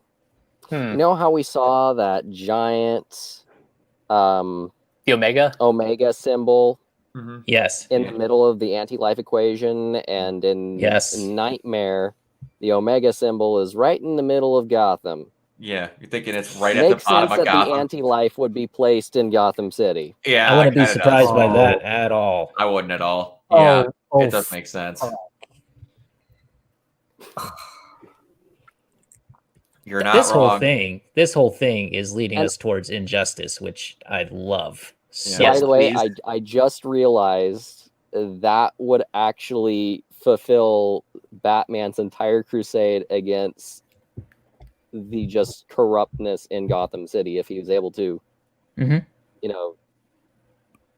Can you just imagine the synapses firing in his head where he goes, "Are you actually fucking kidding me?" Like, we're all this is.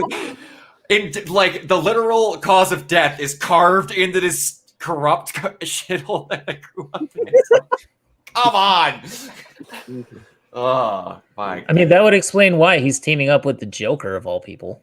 We'll get to that. We'll get there. Oh, boy. Yeah. Because, like, we go back to how this movie's changed. Like, Darkseid is there instead of Steppenwolf. Oh yeah, in the flashback scene. Yeah, that's a big change. Yeah. Huge change. Darkseid doesn't take losses often. He would be irate about that because, again, he's another person that, like, that's when you get an actual fight, when Darkseid and Superman are in the same room. Because both of them, on both sides of their forces, when they show up, the problem gets solved. Mm-hmm. Him taking an L is pretty significant. Oh my god, that stare down between Darkseid and the League just assembled through the portal. Yeah. By the way, I got chills. Same. Can we talk about the end of Steppenwolf in this version as opposed to the theatrical version? Why? Oh my god.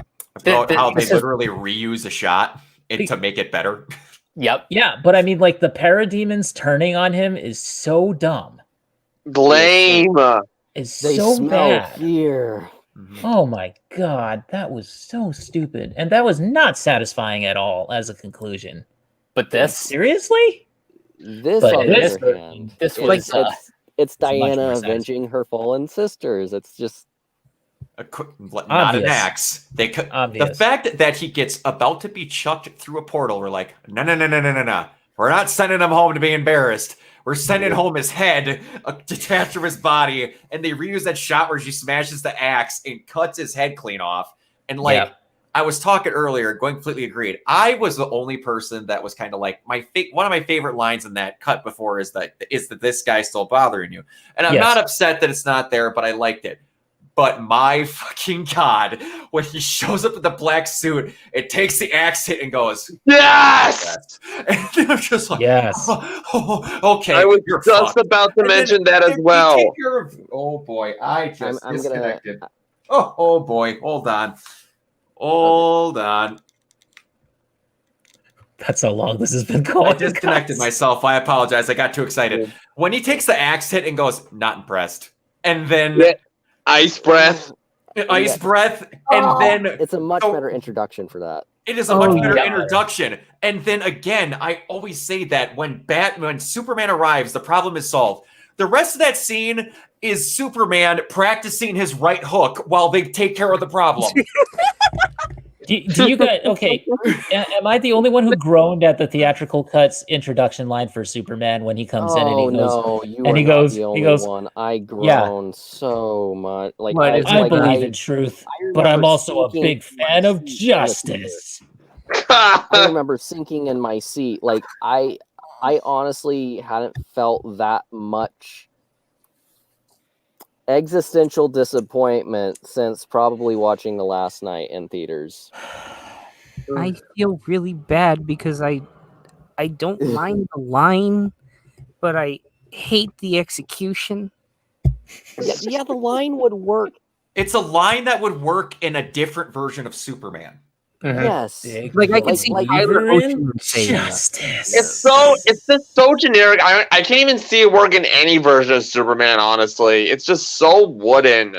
But it's like in the animated series of Superman, I'm sorry, that would pop me hard.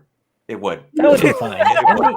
In the animated series, Yeah, let's yes. say it. Animated series that hits all the points it would need to, and that's that version of Superman to a T. Yes. Yeah, but like that moment whenever the axe hits him and he's like not impressed, like the second it That's so happened, like good. I jumped out of my seat. I just screamed and applauded and everything, and I scared the cat. I got chills. I'm gonna say I got chills watching it. If, Yeah. if Like, this, if It this is up there among any of the best Superman moments in any movie ever. if this were playing in theaters, that moment would have been the equivalent of Captain America holding Yeah. Mjolnir. Yes. Oh yeah. Oh my god.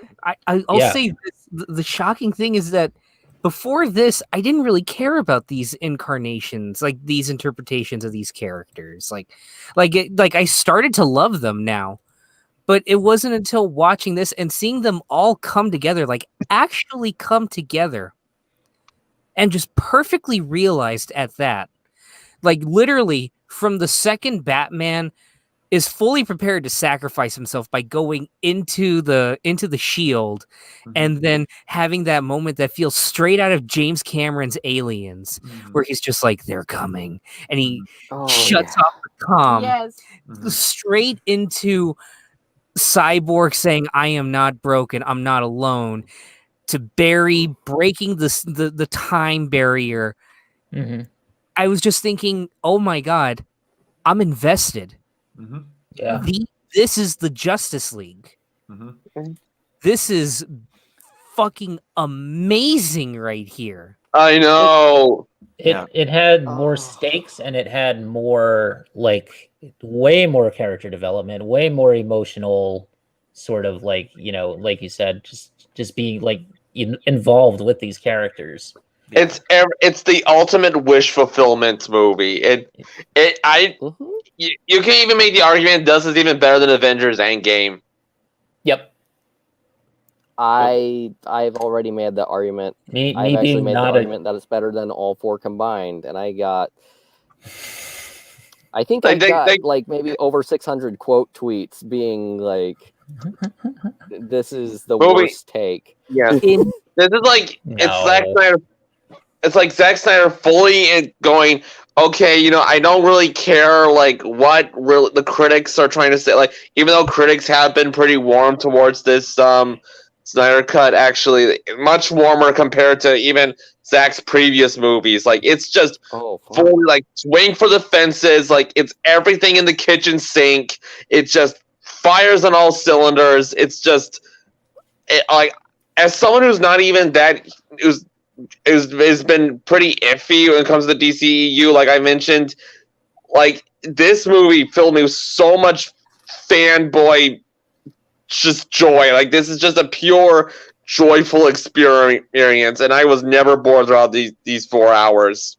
Literally, the only way I would have been more happy is if Blue Beetle showed up. Hey, you know what though? Yeah, Mike, I think you're going to say what I'm going to say. Go ahead. He's got a good chance of showing up now.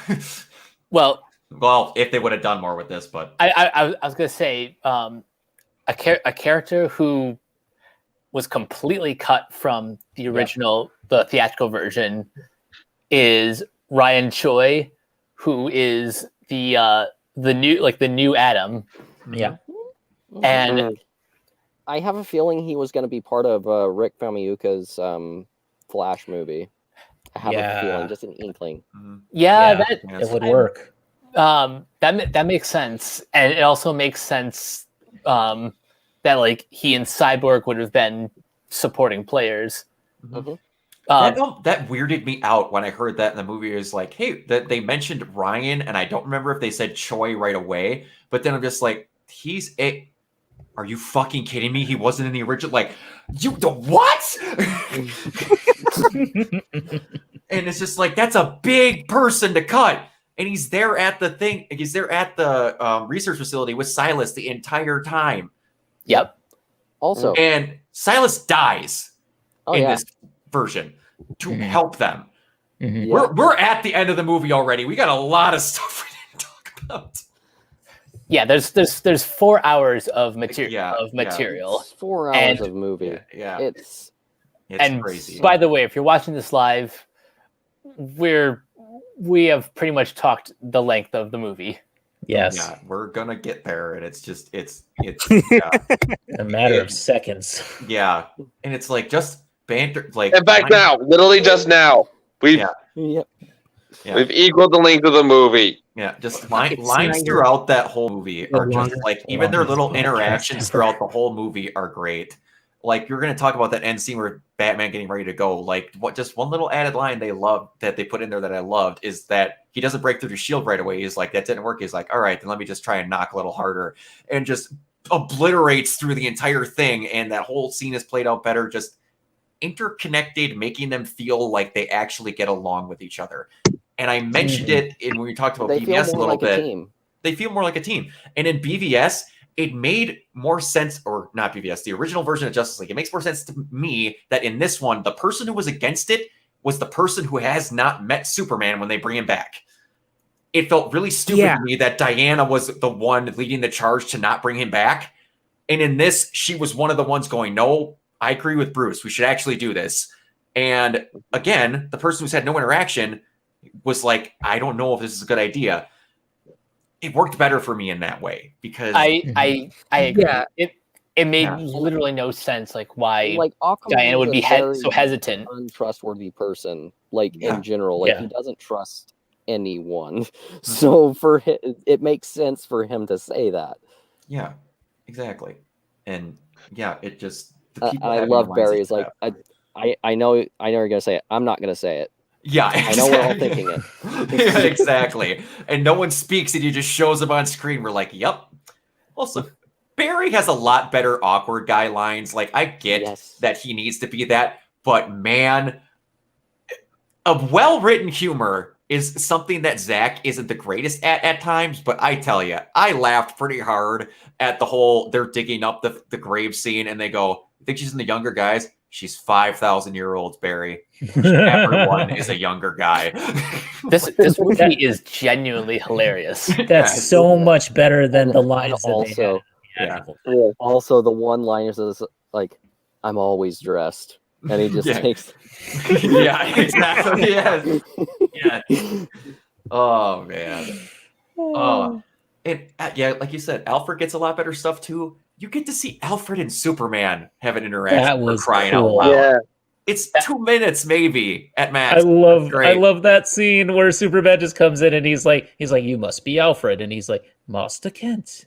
Yeah, it's just brilliant. Instant respect. And the best part is Alfred's just working on the car. You hear two thunderous booms, like something's clearly supernatural at the house. He just keeps working on the car. So Master Kent, how goes it? I'm just like, that's exact. Alfred's used to this shit by now. He's like, perimeter defenses, don't worry. This was the scene I was waiting for when we saw that first Comic-Con trailer for Justice League. They teased the scene because it was the worst kept secret that Superman was coming back to life. Mm-hmm.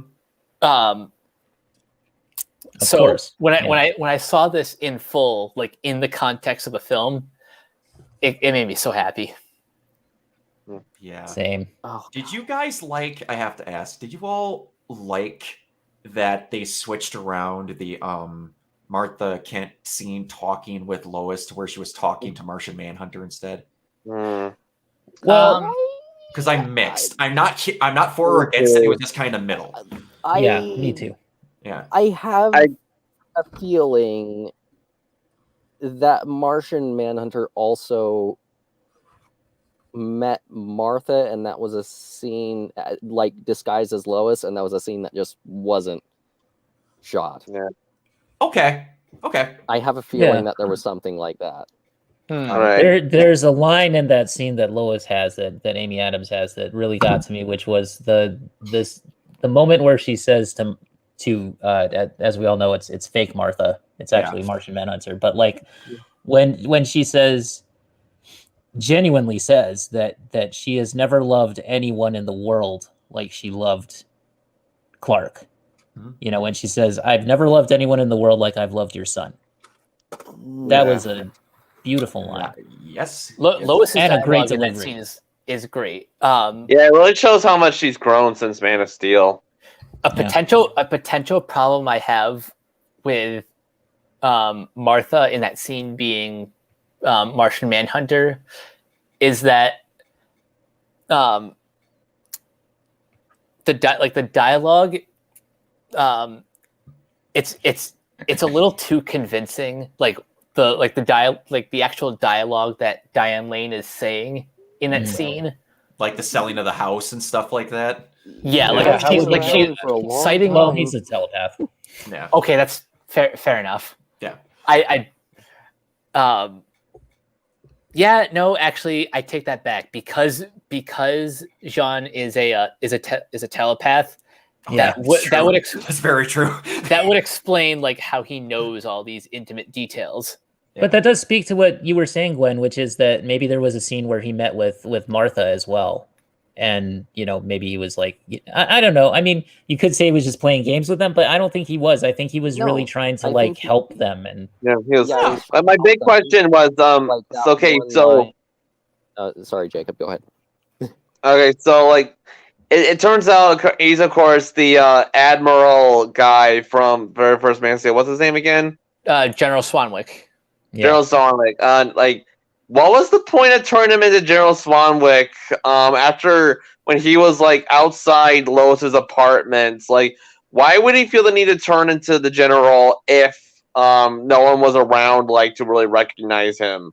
To make people that had not known about the cut know who he was the entire rest of the time. Yes. Right. That's basically it. Yeah, it's clearly for the audience. Yeah, it's in the context of the world.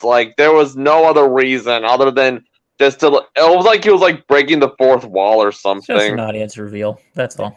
Yeah. I love that line though. The world needs you too, Lois. And yes, that is great. That is great. That's just Martian Manhunter being his cool self. Yeah, that reminds me of the part like Batman said this is Superman in the Justice League cut when he says, Clark, the world needs you, as evil Superman attacks him. It's in both versions, but in this one it felt much more sincere. It was like, Clark, the world needs you. Well, in Justice League, it was more like, the world needs you, Clark, or whatever. Yeah. Mm-hmm. I get it. Like I said, you change tones.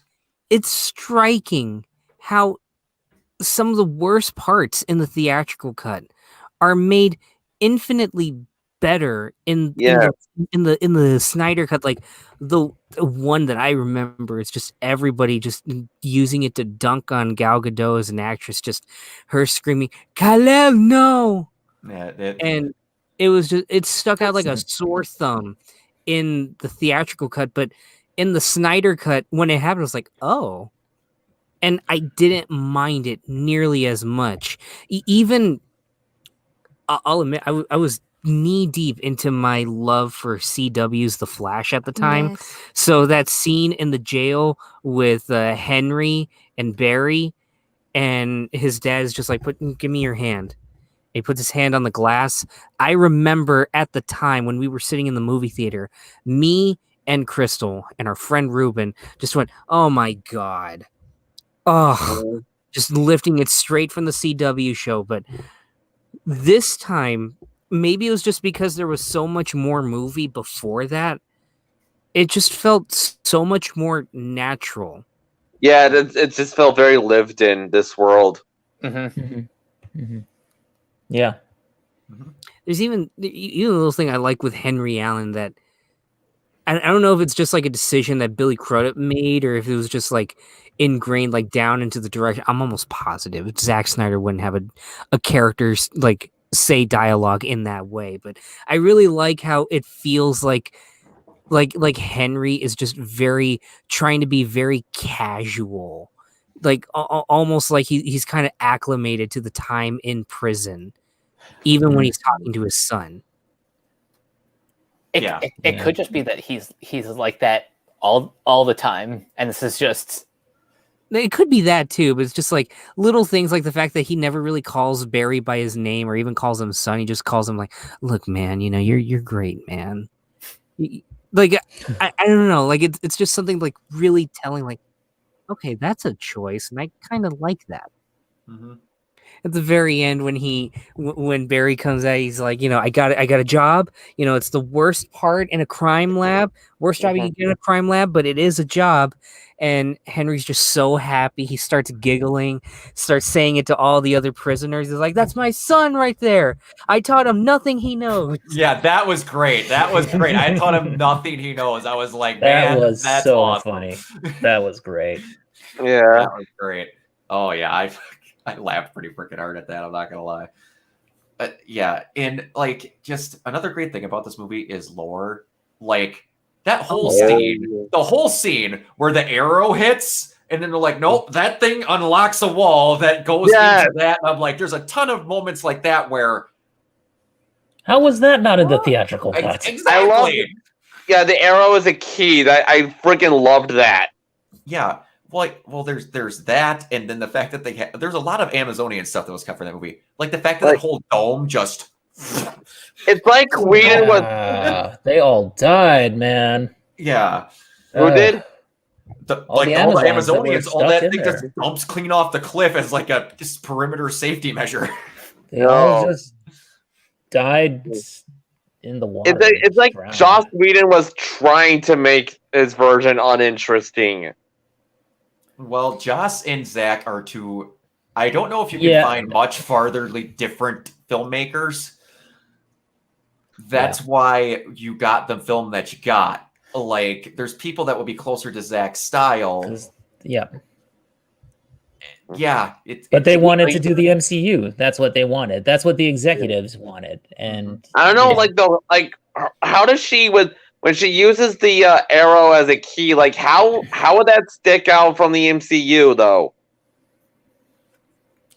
It really wouldn't, but they explore lore in a much different way because again, Gwen kind of said this, and there's one thing that a lot of people, when I try to explain the difference between Marvel superheroes and Keona, I think you might have said this. When you look at Marvel and you look at DC, Marvel is very much, we got a lot of street quality people, and then you got a couple extra big guys up there, and then it's not like we've got all this crazy lore. It's just that it's kind of set. DC is very much Roman gods, Catholic religion, a lot of boom, it's on tapestries and walls in ancient Egypt and stuff like that. A lot of mythology. There's a lot more different than that. Like, you don't see them like Indiana Jonesing into a random thing to see Darkseid was here at one point. There's things you don't, just DC is more heavily ingrained in stuff like that versus like when you look at the Justice League and like Shazam, it's all of the gods put into one, and a lot of that you can compare the Justice League and how they're created as characters to like Greek gods and all this. There's just not stuff like that in the MCU, and they don't need that. I'm not saying they do. There's very much a different way of how they operate, and that's how they ran as comic book companies. Yes, it's just like the Arrow thing. I don't see them doing it. Like, here's a good example. How did Iron Man in Age of Ultron find out about everything in Age of Ultron? He pushed the hidden wall open and then went, yay, and then walked in. Please be a secret door. Please be a secret door. Please do a secret door. Yes. Yeah. And then that's a very different approach to finding information in a secret room versus, okay, the Amazons have a secret hidden encryption on here. Slot it in there. Kaboom! There's just different presentations of how they do it. That kind of dorky humor and that kind of like really awkward humor, that works better in the MCU because the MCU is it's a more grounded sort of human universe. Yeah, I realized that. Yeah. Whereas with DC, it's like completely different. Yeah. You have Apocalypse in DC. You have which is why it's so unfair when people derided the DCU when they said, they should have done what Marvel did. Like when introducing these characters. When you're you shouldn't judge these on like the same terms. Okay, these different universes, you just can't. And there's room for both. It's not an either or proposition. There's room for both. And that's like, even Stan Lee, who of course, he fanned the flames of everybody, you're on the Marvel, you're in the bullpen with the Marvel guys versus the distinguished competition. I mean, he fanned those flames, but at the same time, it's like he knew that success for one company is good for the industry. So he wanted there to be success. You know what I mean? Like he wanted to be first, but a rising tide raises all ships. Yeah, exactly. Fun fact, if you look them up, Stan Lee actually wrote a small series of books on what his versions of certain DC heroes would be, and Stan Lee's Just Imagine bad. They aren't bad. And some of those have been sort of like the ideas that he placed in those books have been sort of played with by DC. Yep. In later years, which we know. Yeah, it's Just Imagine. Just imagine. Batman. Like personally speaking, I really like his version of Batman and Superman. Yeah. He said at a panel that he thinks that I believe, if I remember correctly, his version of the Flash was his favorite that he redid. if I'm remembering it correctly. It's been a few years since that panel, but yeah. Anyway, back to that. The lore, like I said, how they explored lore to make it seem like just going around versus a couple of different things, like it's on cave paintings and different things, and talking about the Amazonians and their more deep entrenched anthology of how they used to be together and like all that stuff, and like actually going out of their way to mention stuff during that previous scene about how this person and that and they fought together, and like they're name dropping stuff instead of just showing it and not mentioning names. It's you have more time to do stuff like that, and it works a lot better that way, because again, people want to know what stuff is. Just you could have just shown a picture of Darkseid and went, that guy, and then never talked about him again. Like they did in the theatrical cut, which was just that, just for Darkseid, and that's the only mention that you get of him. Exactly. It was kind of like the Thanos version at the end of Avengers, where a bunch of people were like, who's that purple guy? Comic book characters knew, but some people outside of it didn't. It's kind of the same thing, except you got a lot more of it. Yeah. There's if the MCU really wanted to go super cosmic, I mean, they could. I think they're going like the DC. Yeah, they will with the Eternals. Yeah, with Eternals, with Chloe Zhao, from what that's looking like, that's probably going to be incredibly art house for Marvel. Yeah, right after Nomadland. Yeah. Well, they're just gonna give her the key. They're gonna give Chloe Zhao the keys to the kingdom. Like, you know what? You're nominated for best director. Just go ahead. Just do what you want. Yeah. You got Selma Hayek in there. We'll let it pass. Yes. And that's gonna be nuts. But back to the DC. Yeah. But there's a lot to still talk about that, but again, we don't want to get too much into stuff that we don't need to talk about. Like the big changes in that film are towards the end. Set up a different MCU than what we would have got. Like they changed the Lex and Deathstroke meeting drastically. Okay, yeah, that's something I like to talk about. I liked it. Instead of saying we needed Injustice League, which is a very, in my opinion, Avengers sequel type setup line, they go, that totally is. Yeah. By the way, his name is Bruce Wayne, setting up a Batman movie. That was a Batman movie right there. Good Lord. I'm gonna be completely real. I kind of didn't like a lot of the epilogue. That's okay. And a large part of it is because of the placement. Okay. In my opinion, watching the movie regularly, that stuff would be perfect as like a mid-credits and end-credits stinger. But at the same time, I know I would not want to get rid of having that cover of Hallelujah playing over the credits because of how personal it is. Yeah. But that was a great version. Yeah, it's for those who don't know, it's performed by Alison Crowe, who actually sang it at Autumn Snyder's funeral. Oh wow! It was Autumn. My God, it was her favorite song. And like I don't want to take that away. Like that's perfect, and I understand also this is Zach basically going. This is like my last chance, effectively, to play in this big playground. I'm gonna throw everything that I can there, and I think in isolation, those scenes are really good. But in watching it all, the more I think about it, looking back, the more I think, okay, now the movie's over. Wait. Okay, now the movie's over. They kind of return. Yeah. Exactly. Yeah. In my opinion, do that. You could close out the movie, at least the base movie, the second Clark walks into frame and opens his shirt. Yeah. First part that of did the seem like the ending. First part of the credits, then have Lex, more credits after everything, and then you start up with the nightmare. That's my ideal way of looking at it if it were released back in 2017. I don't know if I'd even have the nightmare sequence like at all if if I were cutting the theatrical version, or I may have like had a shortened version, but then just have a post credits with Bruce meeting the Martian Manhunter. Yeah.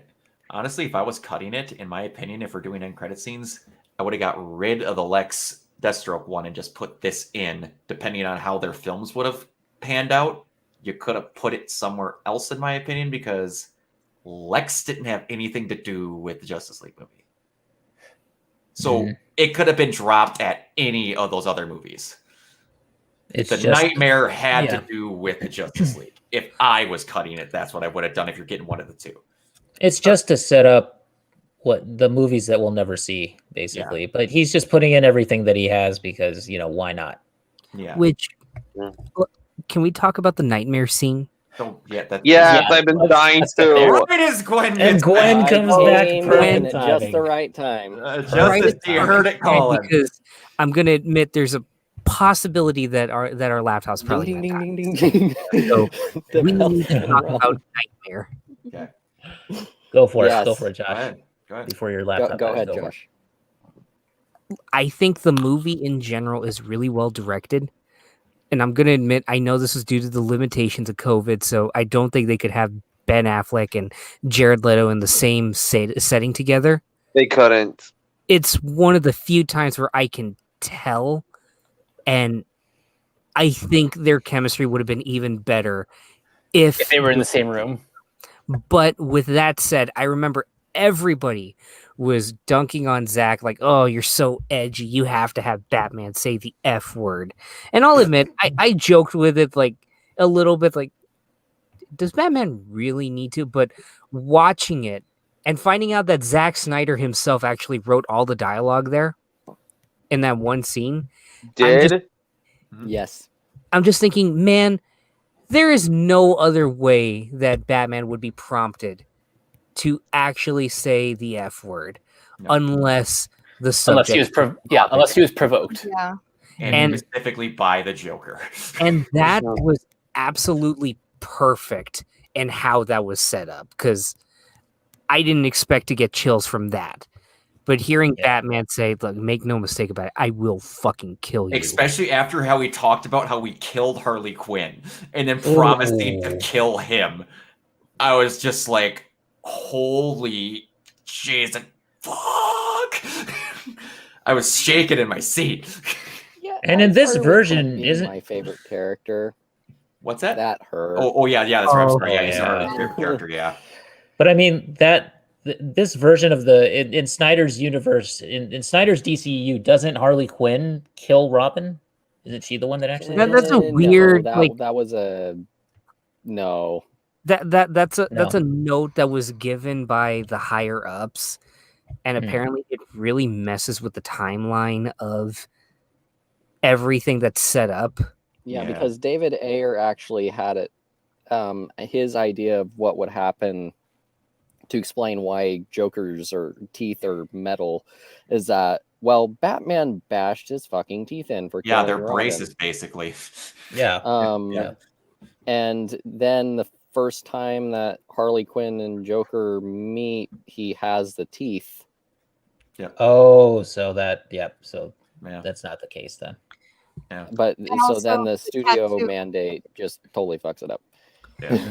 Okay. I'm going to admit, I think our computer's going to die like really soon. I'm just going to end me and Crystal saying one last thing. Please recast Amber Heard. I'm sorry. What was with that British accent? Quite a thing to close on. And I repeat the sentiments from a comment that I saw, from a tweet I saw. It was like, well, on one hand, it's kind of funny hearing Amber Heard's character referred to as a smelly old flounder, but of all the characters to say it, why did it have to be the one played by Jared Leto? Yeah. Good night, everybody. Favorite human being. See ya. Bye. All right, guys. I'm just gonna once again. That's why I love Josh. We gotta go because we miss you, Duddy, and you, Crystal. Yeah. All right. Bye. Check out bye, Josh. Bye, Crystal. Nice being back. Love you too. It was Bye-bye. great seeing you guys. Bye. Nice to hear you in person finally, Gwen. See you guys later. Okay. Wait. One last thing before you go. Where can everyone find you online? Oh, yeah. Crystal. It's been a while since I did this. You can find me on Twitter under at simply_ragu816. And that's pretty much it. And you can find me on YouTube at JoshBoy64. Tune in sometime near the end of the month or sometime next month. I'm going to have a big video on Kevin Smith that's going to be coming soon. Gwen's read the script. It's probably the most honest, personal, and heartwarming video you'll ever see on somebody like Kevin Smith. And I mean and next week you'll be in the home theater one, right? Yes. You'll hear my good. On We're talking about Cherry, the father, and Mank. That'll be an interesting episode for sure. I will see you guys later. All right. See ya. See you guys. All right. As we approach the 4.5 hour mark, Jeez, man. Does anyone have any final thoughts? No, I'm glad that we got to have an interaction between Ben Affleck and Jared Leto, because that was my thing where like, man, Ben Affleck has been wanting to be Batman his entire life. He just has. He has a fucking like $20,000 bat cave built into his house. Mm-hmm. And then Jared Leto, outside of lines he was made to be written, in my opinion, was a good choice to be the Joker. And then I was like, okay, now they're not going to get to me because all of that. But the fact we got to see them have a line and he didn't look like a tattooed jerk off, I was very happy. Like a Marilyn Manson wannabe. I wouldn't even consider it. He's his own little special monster of what he wanted to be. But getting to see them do the joking around and mentioning Harley, I didn't think Harley was going to get mentioned at all. Yeah. And getting the mention of, in her last breath, she said, get rid of Joker, and just the whole, like, the stuff he would say in situations like the fucking reach around line and just, like, au contraire, my little fish stick.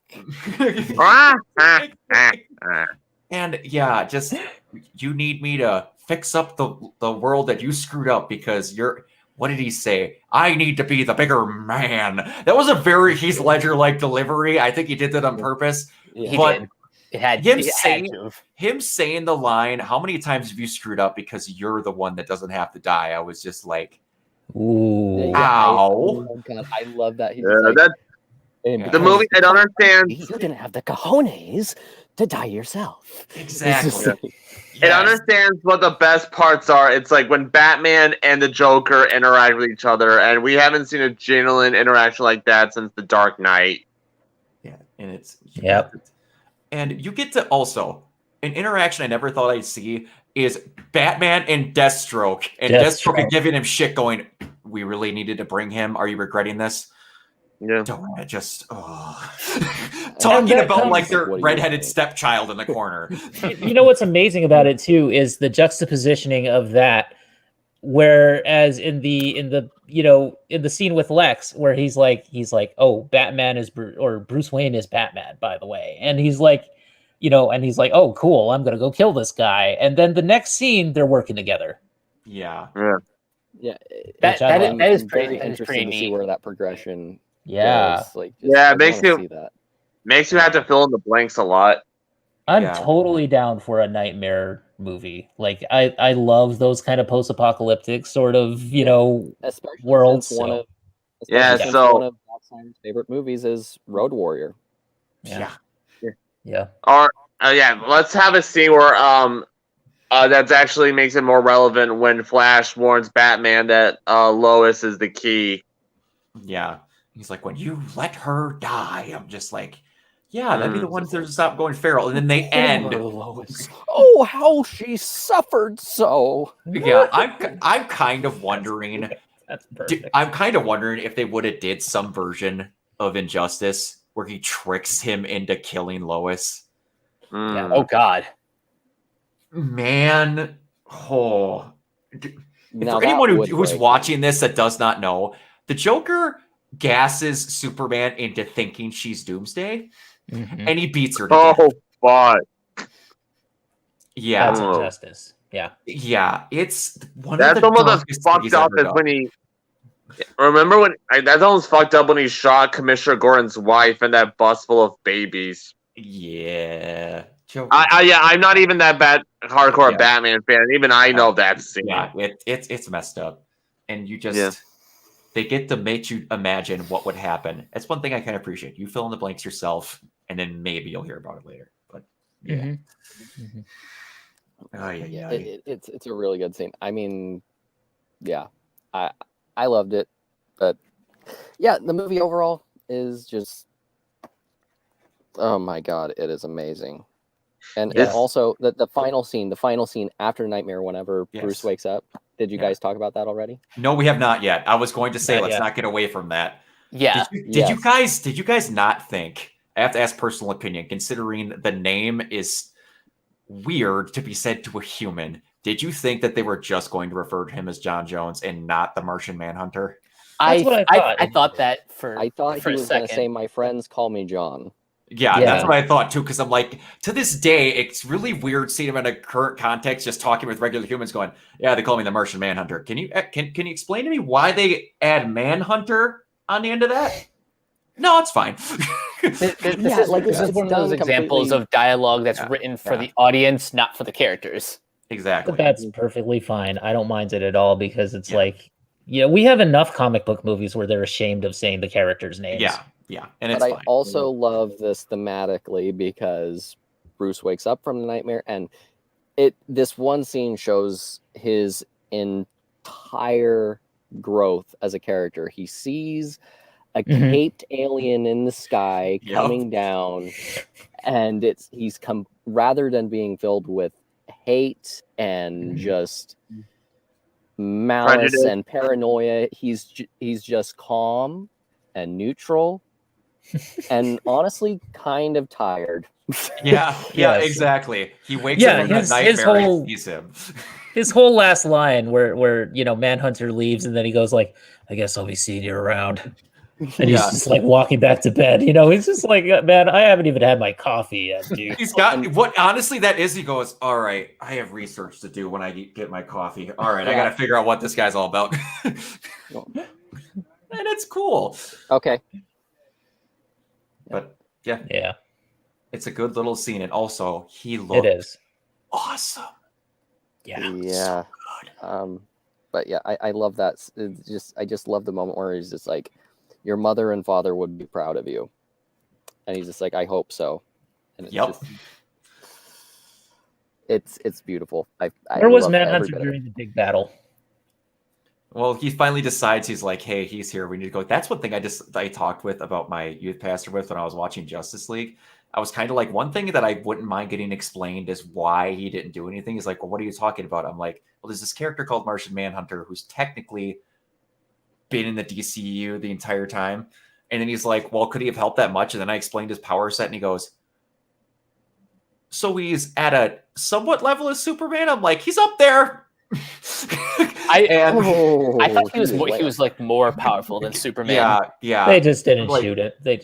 Yeah, because it's like they both have their coined weakness that would just send them into nothing.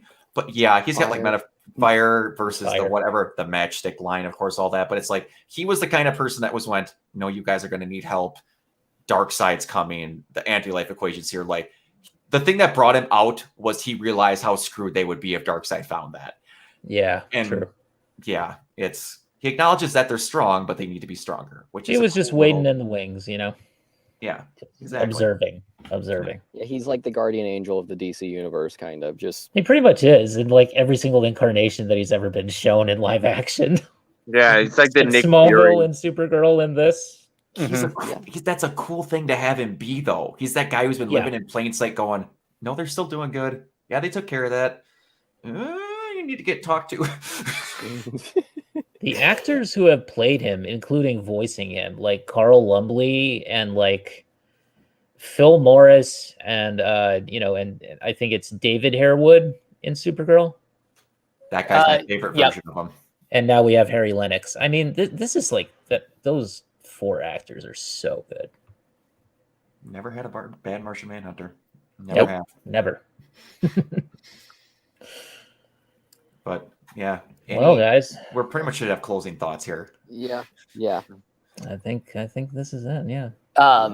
So for final thoughts, as someone who's a big fan of Grant Morrison's JLA run from the 90s, this movie's perfect. It's like Snyder understands exactly what makes these superheroes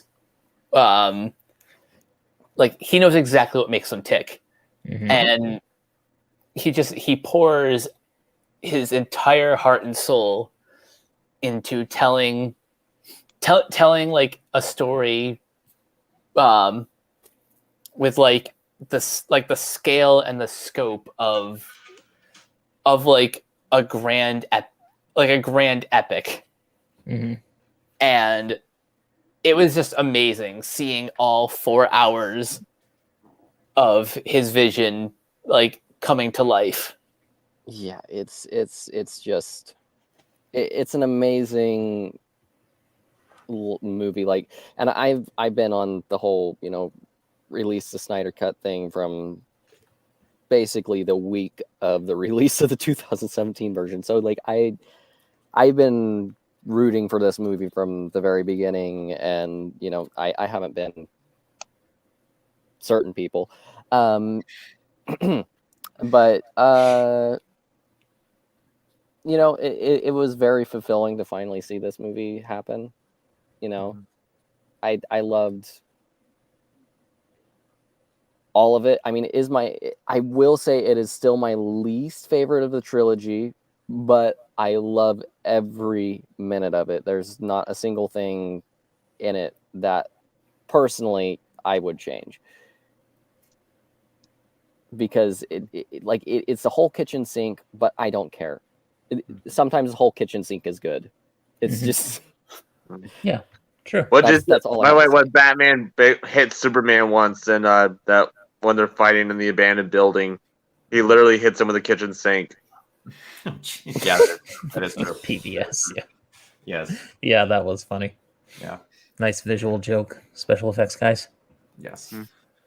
Yeah, it was great that we got this, and I mean this in the most sincere way possible. I just don't want it to turn into a trend.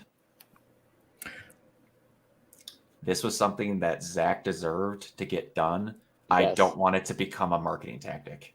Yeah. No, I do not. I agree. Want it to be that. Yeah. Yes. Like, because then we'll just get like DLC the movie, and I don't want that.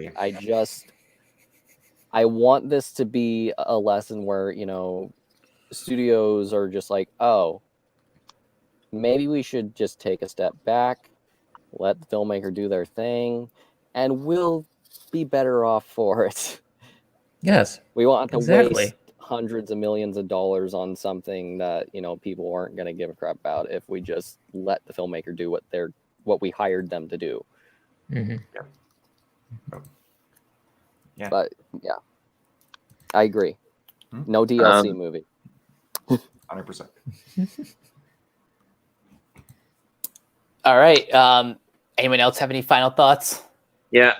It's honestly amazing how I have been reminded how much I love Zack Snyder why I loved him so much when I was young, and revisiting these DC movies. It's been a trip. It really has. I've had such a deeper understanding of what he was trying to do with these movies, his depictions of them. It's honestly incredible that I'm just floored by how passionate he is and how he understands why people love these heroes so much. And I sincerely hope that Warner Brothers and HBO Max, they find it in their hearts to actually have him do something with this and not just completely push him off, this DCEU, even as they're continuing to do lighter movies, or just like movies that aren't even part of the DCEU, like Joker and the Batman. Even as they continue that, they understand that there's an audience out there for his vision, and if they're smart, they'll cater to that. So, yeah, the Snyder Cut, it reminded me, it affirmed me what makes him such a good, interesting, and heartfelt director. Yes. Mm-hmm. Well said. Yep. Yeah. Completely off the fly too. All right. Well, this was a fun, super sized episode of Capes. Oh yes. Now, before we go, where can everyone find you guys online? Gwen, I'll start with you. Okay. Well, I have a YouTube channel, Gwendolyn J. Stone. It's where I am working on my own Zack Snyder video essay series. Part 1 is available now. It is near an hour long. Just a few seconds off. I'm working on part 2 right now. It's going to part 1 dealt with the case of fascistic ideology in his movies that people claim he has, even though it's not there. And part 2 is going to be dealing with the Ayn Rand shit. Ah. And if anyone that's a big accusation of his. If anyone knows anything about Zack Snyder, that is a thing. And that's what part 2 is going to be dealing with, specifically talking about Watchmen, Man of Steel, and Batman versus Superman. Might be a little bit of Justice League in there, but we'll see. And then, of course, my Twitter is at Gwen Loves Movies. And that's it. I really enjoyed being on here. Yeah, thanks for joining us. It was awesome. A pleasure to have you. Yeah, Jacob, it's great to have you, Gwen. Jacob, where can everyone find you online? You can find me on Facebook and Twitter, Jacob Crable, Krehbiel, and I'm also part of the Renegade Pop Culture Facebook group. Awesome. And Brock? You can find me at Organoid Zero. I do a lot of YouTube content with Mike. Just going to put it that way. Movie reviews, fresh takes, also along with Cameron. Got something coming up in the near, somewhat distant future with Kiona that I'm looking quite forward to. And yeah, I'm part of these podcasts. I was really happy to be on these. It was a pleasure to meet you, Gwen, and just look forward to doing more stuff together. This is a ton of fun. Absolutely. I'd love to do it anytime. So yeah. Kiona, where can everyone find you? Sure. You can find me at renegadepopculture.com. That's where we house all of our articles, show notes, episodes, basically whatever you want to see of our stuff, you can find it at renegadepopculture.com. Also on Twitter and Facebook, the official pages are at Ren Pop Culture. No Stimpy, just Ren. And also Facebook group is facebook.com/group/RPC42 in case you guys want to join. You can also find me at Neoplasmic24 on Steam. Add me because that's pretty much where I play a lot of my games now. So, and you guys can find me on Twitter at Captain K42. Check out all my quick thought reviews on letterboxd.com/Coach K42, and you can just find me in all the various Facebook groups just at my name. If you want to listen to our older podcasts, you can find those on Anchor, Spotify, Apple Podcasts, wherever you listen. And as Kiona said, our website is renegadepopculture.com. Need escape? So do we. Oh, Mike, I want to say one more thing before we go off air, which is that somebody on Twitter gave us a nice shout out, a really cool audio, full on shout out. His name is Dewey Woods, and he is the host of the Uninvolved podcast. So I just wanted to mention his name here, and I'll also mention it on tomorrow's podcast as well when we record that. But yeah. Oh, so awesome. Just wanted to say that real quick. Give them a shout out. Yeah, go follow them at Uninvolved. Let me see. Hold on. At Uninvolved P is their Twitter handle. Cool. So go ahead and follow them on there. Yes, definitely give them a follow. Yeah. So that'll do it for this episode of Renegade Pop Culture Capes. We will catch you guys later. Peace out.